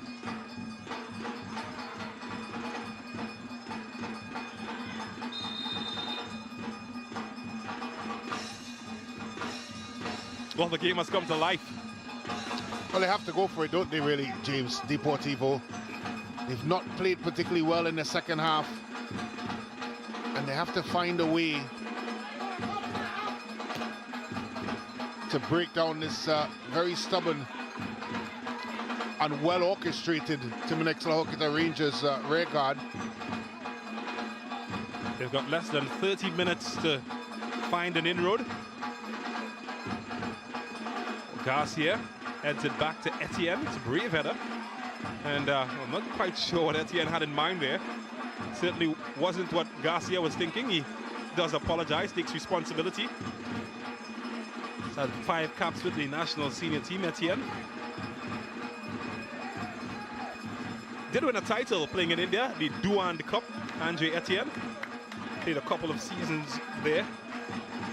Also played with Progreso in Honduras, where he got 17 caps and he scored 2 goals.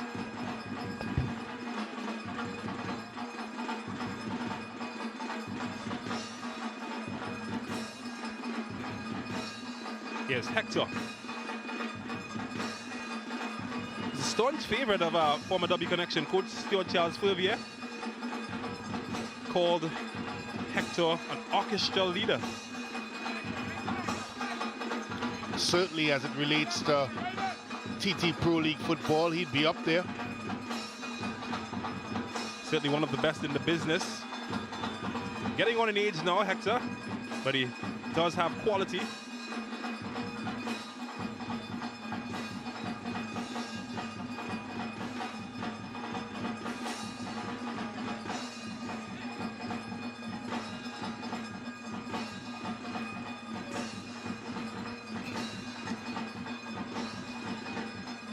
Tussle here. He's done well, and that's well cut out as well. Good defending.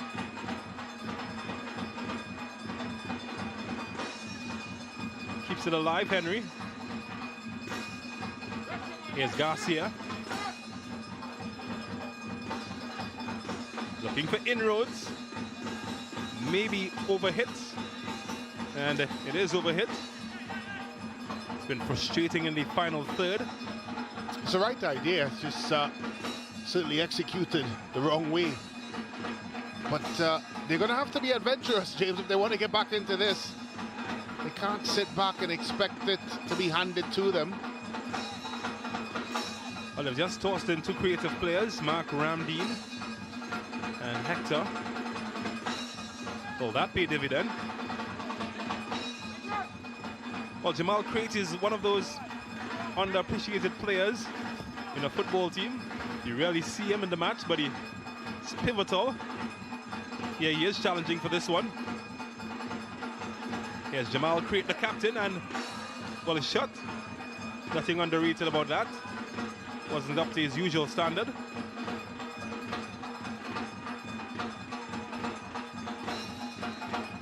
Type of player that just does these simple things right. Rotates possession, works well in retrieving possession on the opposite side of the ball.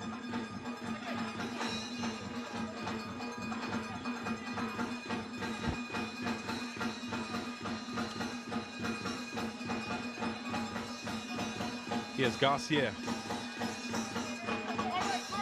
to Etienne. Rondell Paul to Cornwall. They're trying to move the ball quicker now as Mark Ramdeen turns into a red light.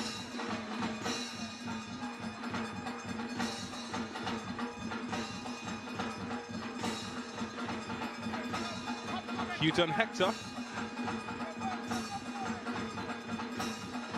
Tried to find Hector there, Hudson, but he loses it in a bad area. It's back with Hector. Oh, he's trying to find Henry. And, well, that's good defending from Morris. I tell you, he threw an elbow there. I'm not sure. Well, both players seem to be in a bit of pain. And, well, it's, I tell you, James, I'm looking at it, and hopefully we get another look at this. Look at when Morris hits the ground. Of course, tussling here with Shaquille Henry. Look at the right arm of Morris, right here. And I wonder how much of that the referee would have seen, because that's a red card offense. Yeah, it's difficult to see those. Assistant, of course, on the other side of the field. I'd be surprised if he did spot it, but it's unfortunate for Morris, though. And the referee is still hovering around. Look at this here, James. Henry obviously infringes, but once you've thrown that elbow right there, you're off the field. It's not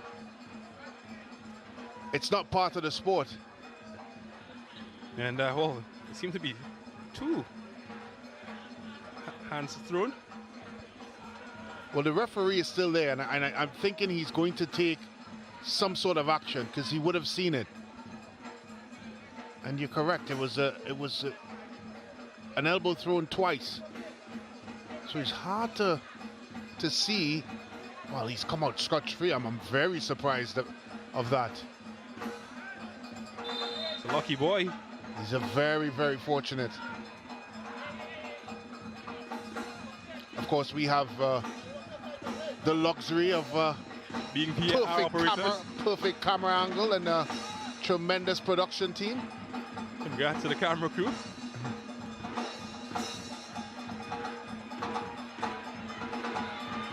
Well, here's Real Gill. Hudson has to hurry. And that's a good tackle. It's a crunching tackle there from Sturge. He's done really well there. He had to have his timing correct, and that's exactly what he's done. A bit of afters as well. A bit of Bertie's pepper sauce sprinkled on there. It's a crunching challenge. Mucho caliente. He's been superb tonight as well. He's covered well behind Morris and the wing backs. He's had his work cut out for him against some very talented front players from Deportivo, but he's done well. That one is long in search of Guerra. Would not find him. You'd have to wonder at some point whether or not Deportivo is going to throw another body up front. Right now, Shaquille Henry is playing as a lone striker. And you have Ramdeen and of course Riley flanking, but and Houghton Hector almost in that creative role. But I think 2 players up front might give Rangers something else to think about.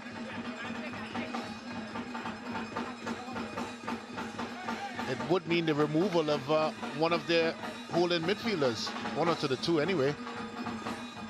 Are they willing to take that gamble? Still 1-0, still a lot of time.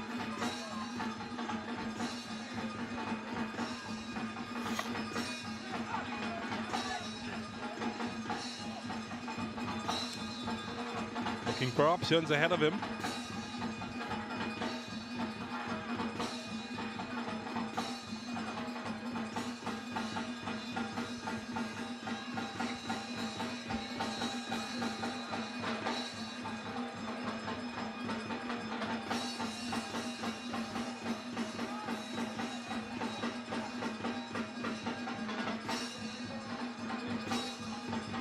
Could be a chance opening up here. But Hector keeps it alive. And Henry, oh goodness me. What? I think Cinderella might have been saying a prayer or 2 as that rolled passes right upright.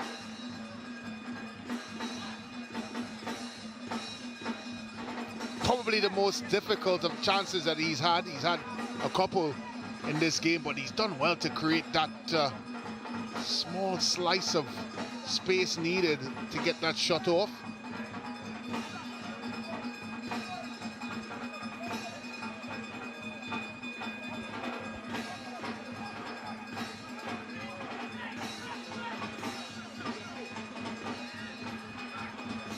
Well, is there another roll of the dice in this game for either of these teams? Rangers just leading by 1-0 inside the final 20 minutes of the match.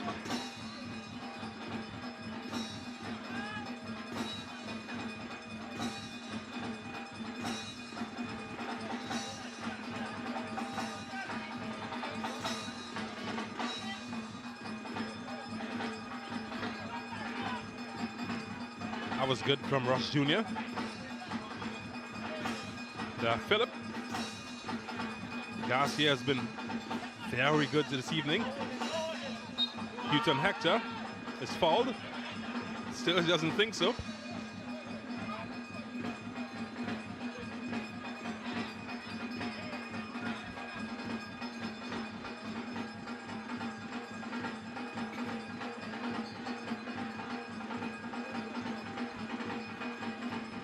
He's certainly added some life to the Deportivo team since coming on, Hector.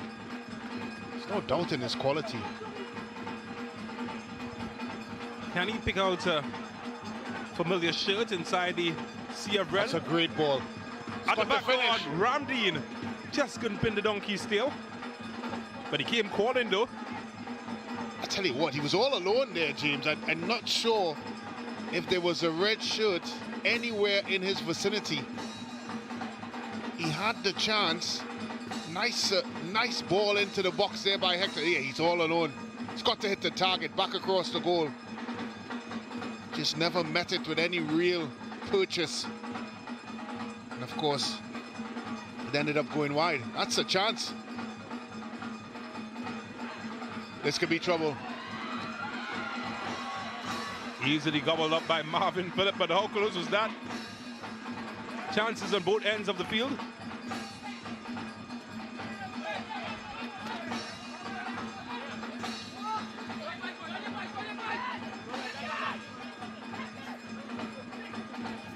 So you've seen some end-to-end stuff.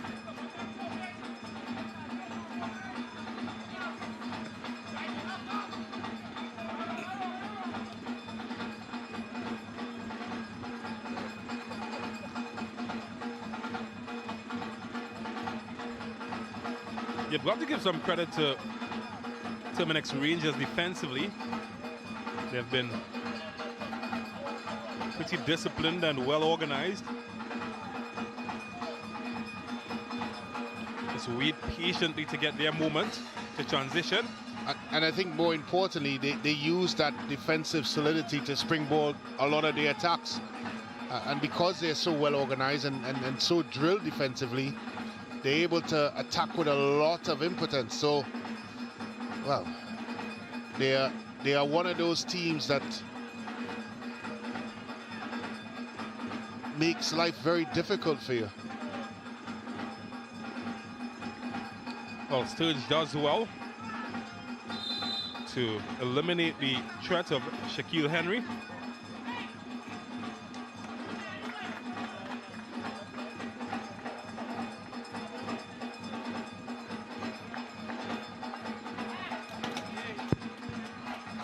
Well, more changes are afoot in the Point Fortin camp.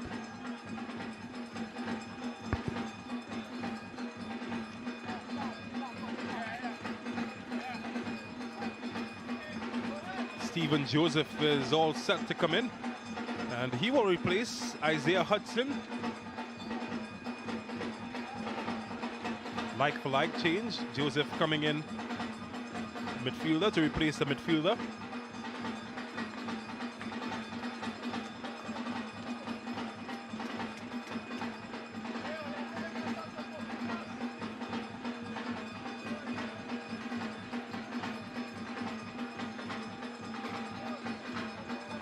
He would feel that maybe he can get one opportunity to put his team back on course. He's had a couple in the first half. And looking back at it now, certainly should have done better. As we see Jabari Francis. As I've said before, James, at some point, Deportivo will have to throw numbers forward. I'm not sure they are resigned to that faith yet. They're still trying to keep that Singletary man up front. But you would think if they are to get into this, they'd have to put numbers. Well, Kildane Lewis is receiving some treatment off the field at the moment. Jordan Riley, by the way, has been replaced. Ezekiel Kisa has been summoned as his replacement.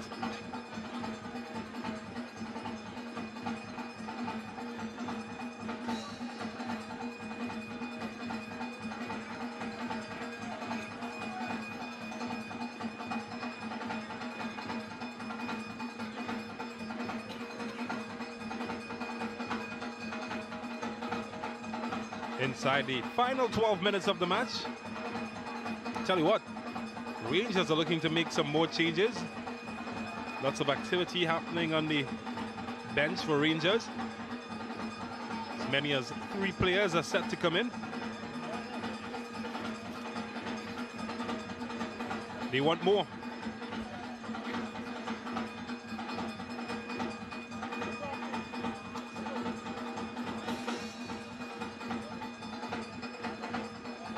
Well cut out by Garcia.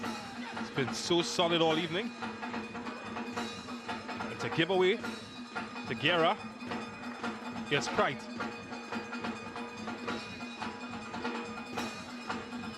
Kadeem Corbin, the goal scorer. And, well, he can get past Philip.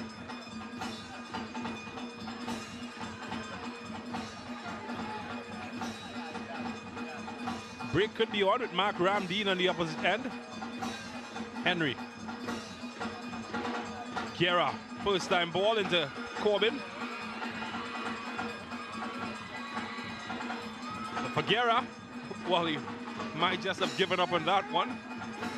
As Brent Sanchez says, you can't win the lottery if you don't buy a ticket.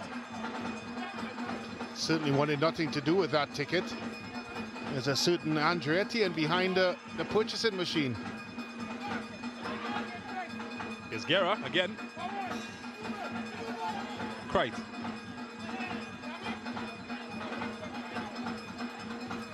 Looking for Gill.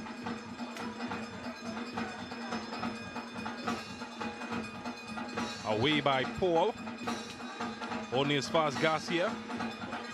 Run into some trouble, but Etienne doing the janitorial work, cleaning up nicely.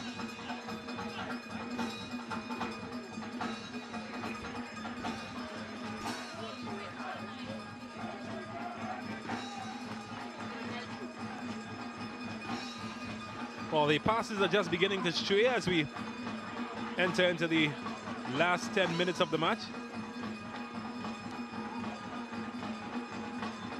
Rangers still leading by 1-0 against Deportivo Point Fortin.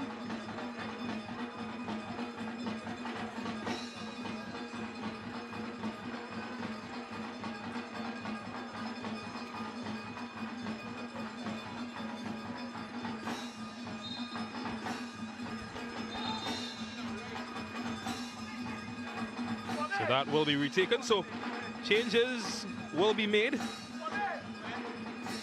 And former national under-20 player Jesus Perez is set to come in.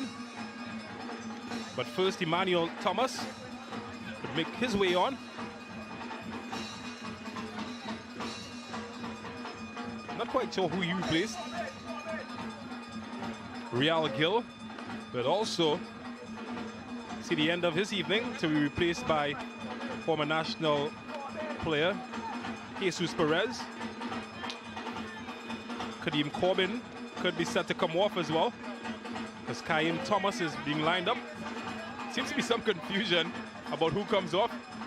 Oh, finally, there we go. Kadeem Corbin is off. Jesus Perez is on. Kaim Thomas is on.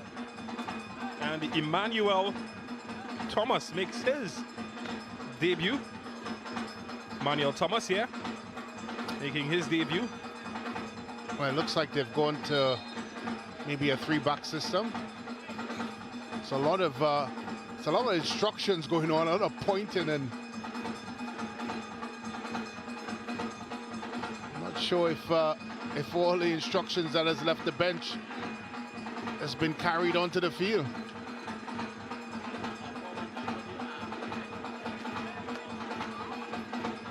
Etienne. Is there one last roll of the dice for Point Fortin?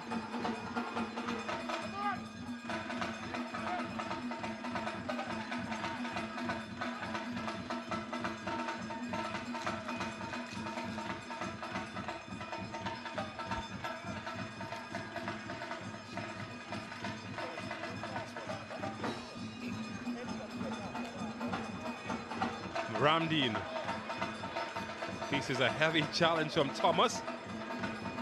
What an introduction he's made.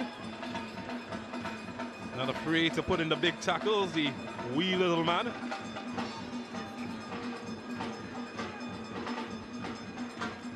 can Ramdeen conjure up something?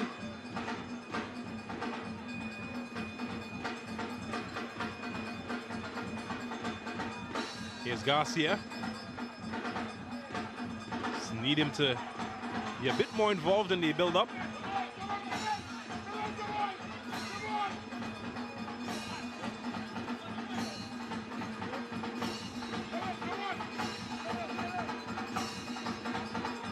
Can they find a way through the Red Sea?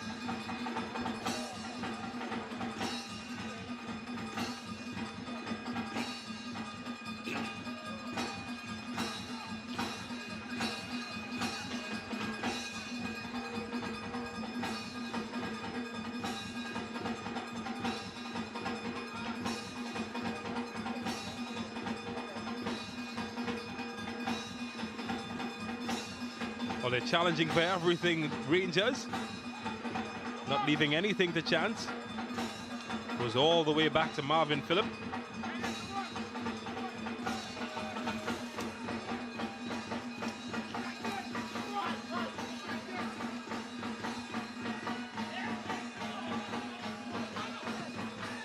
Searching ball from Garcia.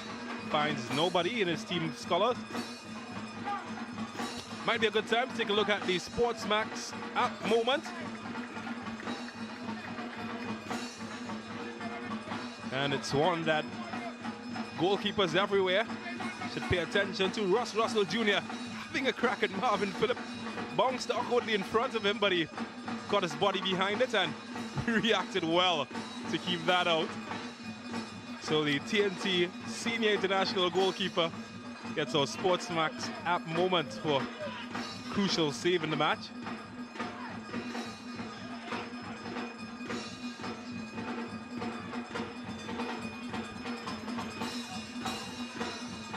Well, they're facing Alcatraz at the moment.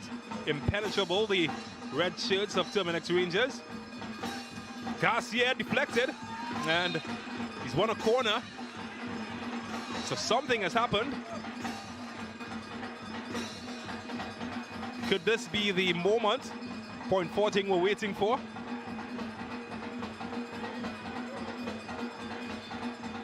They have an opportunity to pile pressure on.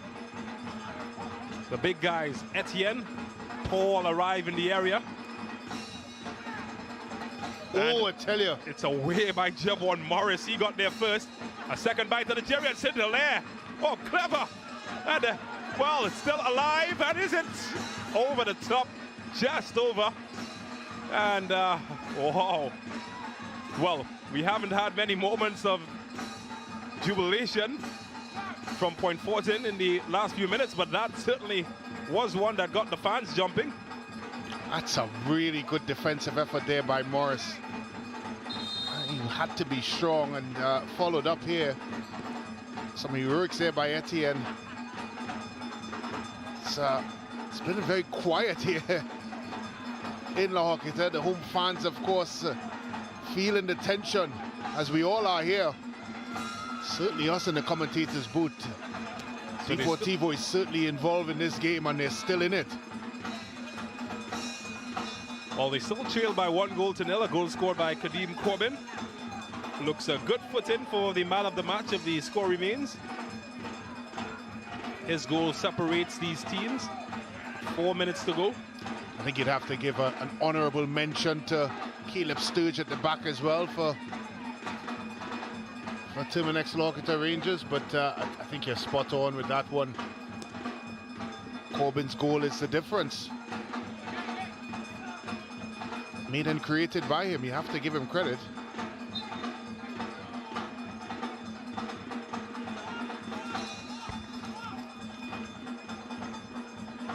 Houston Hector.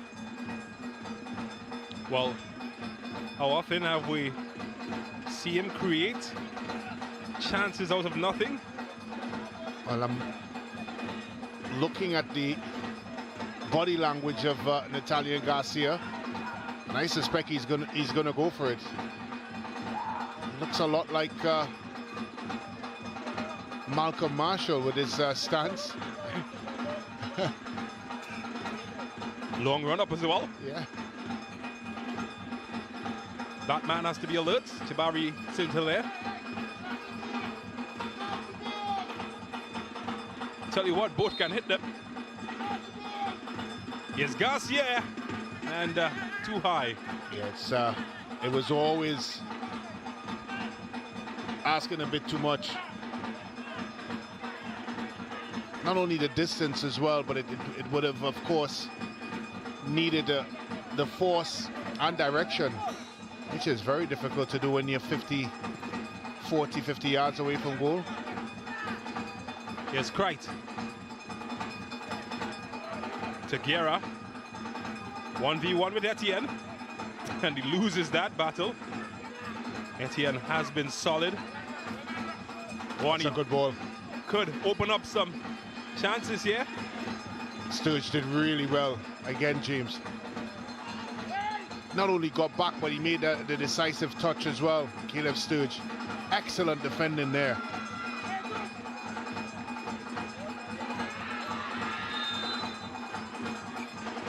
We are a couple of weeks away, James, from Nations League football, and I'm sure a lot of players here would have possibly put their names in the notebook for Coach Eve. Some good performances. Yeah. I tell you what, the two fullbacks for Point Fortin, maybe even Etienne putting his name in the hat. Ross Russell Jr. as well. Caleb Sturge. Yep. And of course, Kevin Woodley in the first game. I think he's done more than put his name on the list. Yeah, he's signed his name with a golden pen. There's Kisa. Couldn't get on the end of it, Kisa. We're into the last minutes of regulation time. The clock is ticking down. And the assistant referees stepping to his mark. And, well, they'll have some opportunity, maybe, to get a lifeline. It's 5 minutes that will be added.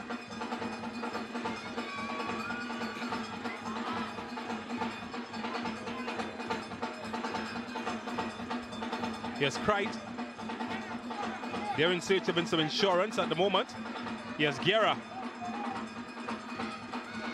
Oh, that's a good ball from Guerra. Time, space, and wow. Anticlimactic is the best description. Should have been game, set, and match. What do you think about our potential man of the match? Could even come in? I'll tell you after. That's a good ball. Ramdeen. Oh, that's a good finish. Time. Oh, goodness me. He took all the time in the world, and, well, Akinola Gregory couldn't pin it after that. But that was the chance they were hoping for. They got the chance, but he lost his ticket. Well, what a delightful ball here by Hector. Getting Ramdeen in his first stride. Defender slips. All he has to do is place it in. But it's a good block at the end. That was a chance, James. Maybe the best chance for Deportivo so far. Maybe the chance. Not once this man is around Hector. It's gone past two. Yes, Ramdeen again. This time, Gregory. And my. Gets in the way. And I tell you, they're covering the eyes on the bench of Rangers at the moment. This is too much. They can't complain of not getting the chances. But that big roadblock into there. Oh, well, he's done a good job. He's kept it out. It's a good ball across the face of the goal by Ramdeen. Drives it across. I just had to touch it into the back of the net. Flumbles his line. Eventually Hilaire with his feet. Well, I thought Ramdeen had a chance. Well, that was the chance. Two consecutive chances in the space of a minute. Deportivo only have themselves to blame for the scoreline.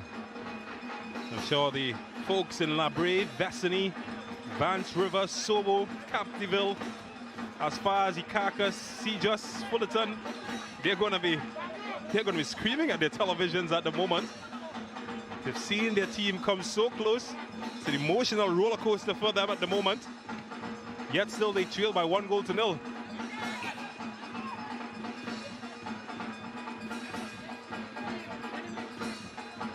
Is there more drama? Well cut out by Daniel.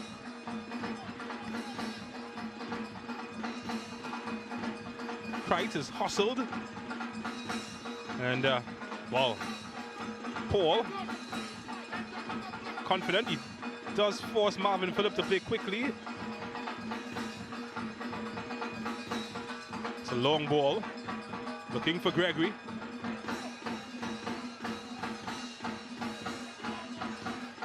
Oh, that's a bad giveaway in a bad area. Chance opening up for Francois. Well, needs better coordinates than that. Nowhere near the target.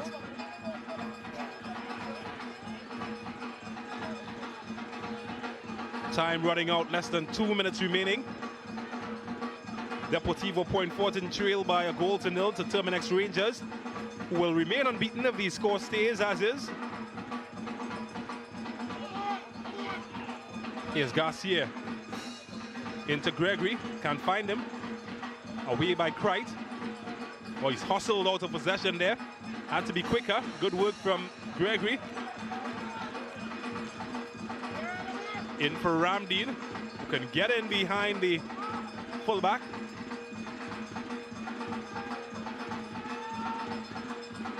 Hector.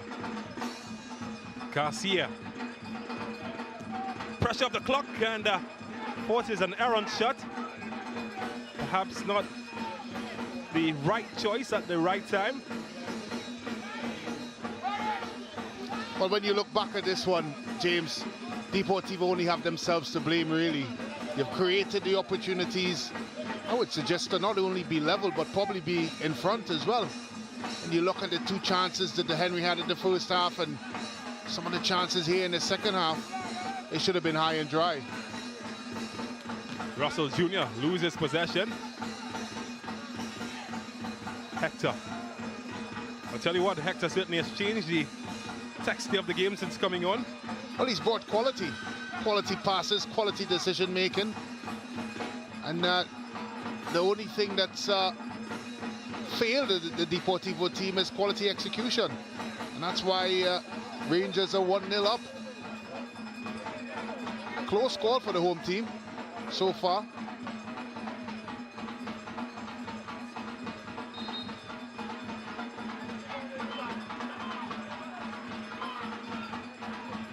Well, additional time has been used up, so discretionary at the moment. Is there one roll of the dice for Deportivo Point Fortin? Hector. It's got to go. It's got to go in the box. It's got to go in the box. Looking for Henry. Joseph. It's got to go. Aiming long across the field. Just out of time, you feel. Well, they're heading in the wrong direction. Ramdeen. Well, the fans are screaming for them to get the ball into the area. Etienne looking for movement. Hector. Last chance, maybe. Did score an equalizer against the New York Red Bulls, but it's not going to be enough tonight, as the home team, Terminex La Horquetta Rangers, have done enough. And it's a goal by Kadeem Corbin that keeps them alive in this contest, as they take a 1-0 win over Deportivo Point Fortin. And you just sense that they feel as if they've got themselves to blame. Emotions high from both teams. They've certainly provided an entertaining contest to the hundreds of fans that have piled in here in La Horquetta. But it was not to be. Terminex Rangers doing the business in front of their home fans and getting a 1-0 win over Deportivo. Getting set for your highlights. And Deportivo did start the brighter of the two teams. Early chance over the top of the crossbar. Some rough tackles. Kadeem Corbin, of course, very instrumental in this match, creating this one. Ross Russell Jr. And how about that for a challenge from Etienne? Later on, good work from the young former Presentation College man, and Shaquille Henry just couldn't pin the tail of the donkey there. And more chances at the back door. This one knocked into the area. Tintale up to the task. Second half, after a goal that's first, Marvin Phillips was called into action on more than one occasion. And Ross Russell Jr. perhaps forcing the best save out of Marvin Phillips. Our Sportsmax app moment with that save. Not sure he knew much about that. And then Garcia opening up a chance here. Well saved by St-Hilaire. Then Real Gill. Deflected. And well, Marvin Phillips lucky that that one went over the crossbar. Atula Guerra came in as a second half substitute. And Daniel would set up Corbin. Marvin Phillips, how often have we seen him palm them away? Time and time again. And then this, the swivel and the execution. Again, Real Gill involved in the build-up. Kadeem Corbin. Well, how about that for marksmanship? Nothing Marvin Phillips could do as they took a 1-0 lead. Terminex La Horquetta Rangers.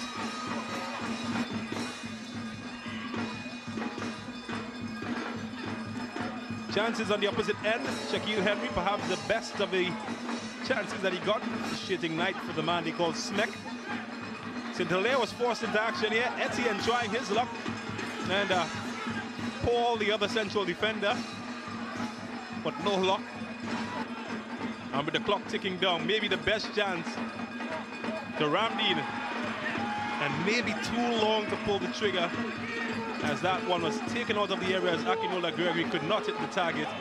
As 1-0 the score remained in favor of Terminex La Horquetta Rangers, and it's a score that gives us the winning goal. As we look at some of the statistics, 15 shots each for Rangers and Deportivo.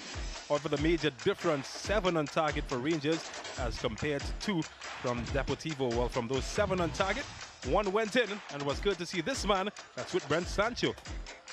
Well, thank you very much. I'm joined here by man of the match, Kadeem Corbin. Of course, Kadeem, a good result for Terminex La Horquetta Rangers. More importantly, it gets you 3 points more up the table. Your personal performance, scoring a pivotal goal here. Talk us through it. I would like to thank God first and foremost for my performance tonight. And I really work hard for it, and I will thank you. I thought throughout this encounter, you became more and more involved in it. What did the coach say to you guys at halftime, knowing, of course, it was a very close encounter? Well, first, he said, if we cannot score, them can't score, and let's go for it in second half, and that's what we do, and finally get the 3 points we work hard for. Well, we saw a little clip of your goal.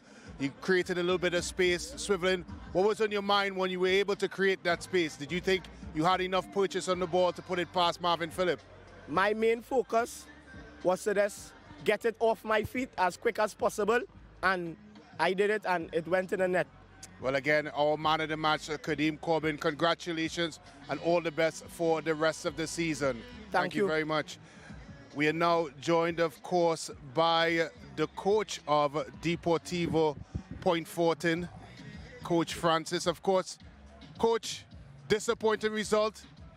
Can you find some solace in the performance? Yeah. I was comfortable with the performance. Once again, the finishing let us down, but I was comfortable with the performance. Well, we saw some guilt-edged challenges not being put to, as you rightfully mentioned. Of course, moving forward, something to build on for your team. Yeah, definitely.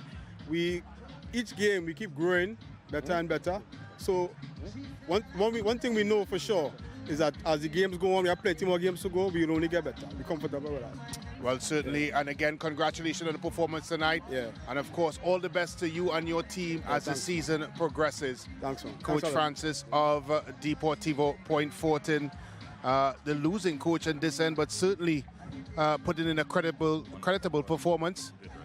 We are now joined by the managing director of Terminex La Horquetta Rangers, the winning man tonight. Of course, Mr. Richard Ferguson. Mr. Ferguson, positive result. Happy man tonight? No, not happy at all. I don't think we played to our best, but I think Deportivo played an excellent game. You know, they were absolutely fantastic. You can see they were well coached, and they were very, very fit. You know, they ran the whole 90 minutes. And to be honest, I think they deserve a share of the points. You know, they played really well. I was very impressed with them. And but, you know, I think it was a lucky result for us. Very, very lucky. As you move forward, of course, with the games to come, you think Terminex La Horquetta Rangers have done enough already to assure themselves the Ascension Tournament title? Absolutely not. The tournament is wide open. It has 4 teams very, very close to the top. You know, Rangers, Police, Cunupia, Defence Force, very, very close. And it's an excellent advertisement for football in Trinidad. And you can see these players tonight were the best players in Trinidad and Tobago. The game was absolutely top-notch. It was exciting. It produced the drama that I think football is. You know, and kudos again to you, Brent, and James, and Sportsmax, and Kerry, and Nicholas, and these guys. I think you're doing a great job. And it's bringing the football to the public of Trinidad and Tobago, and of course to the Caribbean, to the wider Caribbean, which is all part of what we want to do. Well, thank you very much, Mr. Ferguson. Of course, congratulations to your team, and more importantly, all the best for the rest of the tournament. Thanks a lot, Brent. Back over to you, James. Well, what an evening we've witnessed. An evening of success for Terminex La Horquetta Rangers, giving the home fans something to celebrate, taking a 1-0 win over Deportivo. The win pushes them up firmly into first position with 13 points and, well, plus 18 goal difference. So we certainly had a wonderful evening bringing the action to you here on Sportsmax and CCN TV6. And until next week, Friday, catch you later.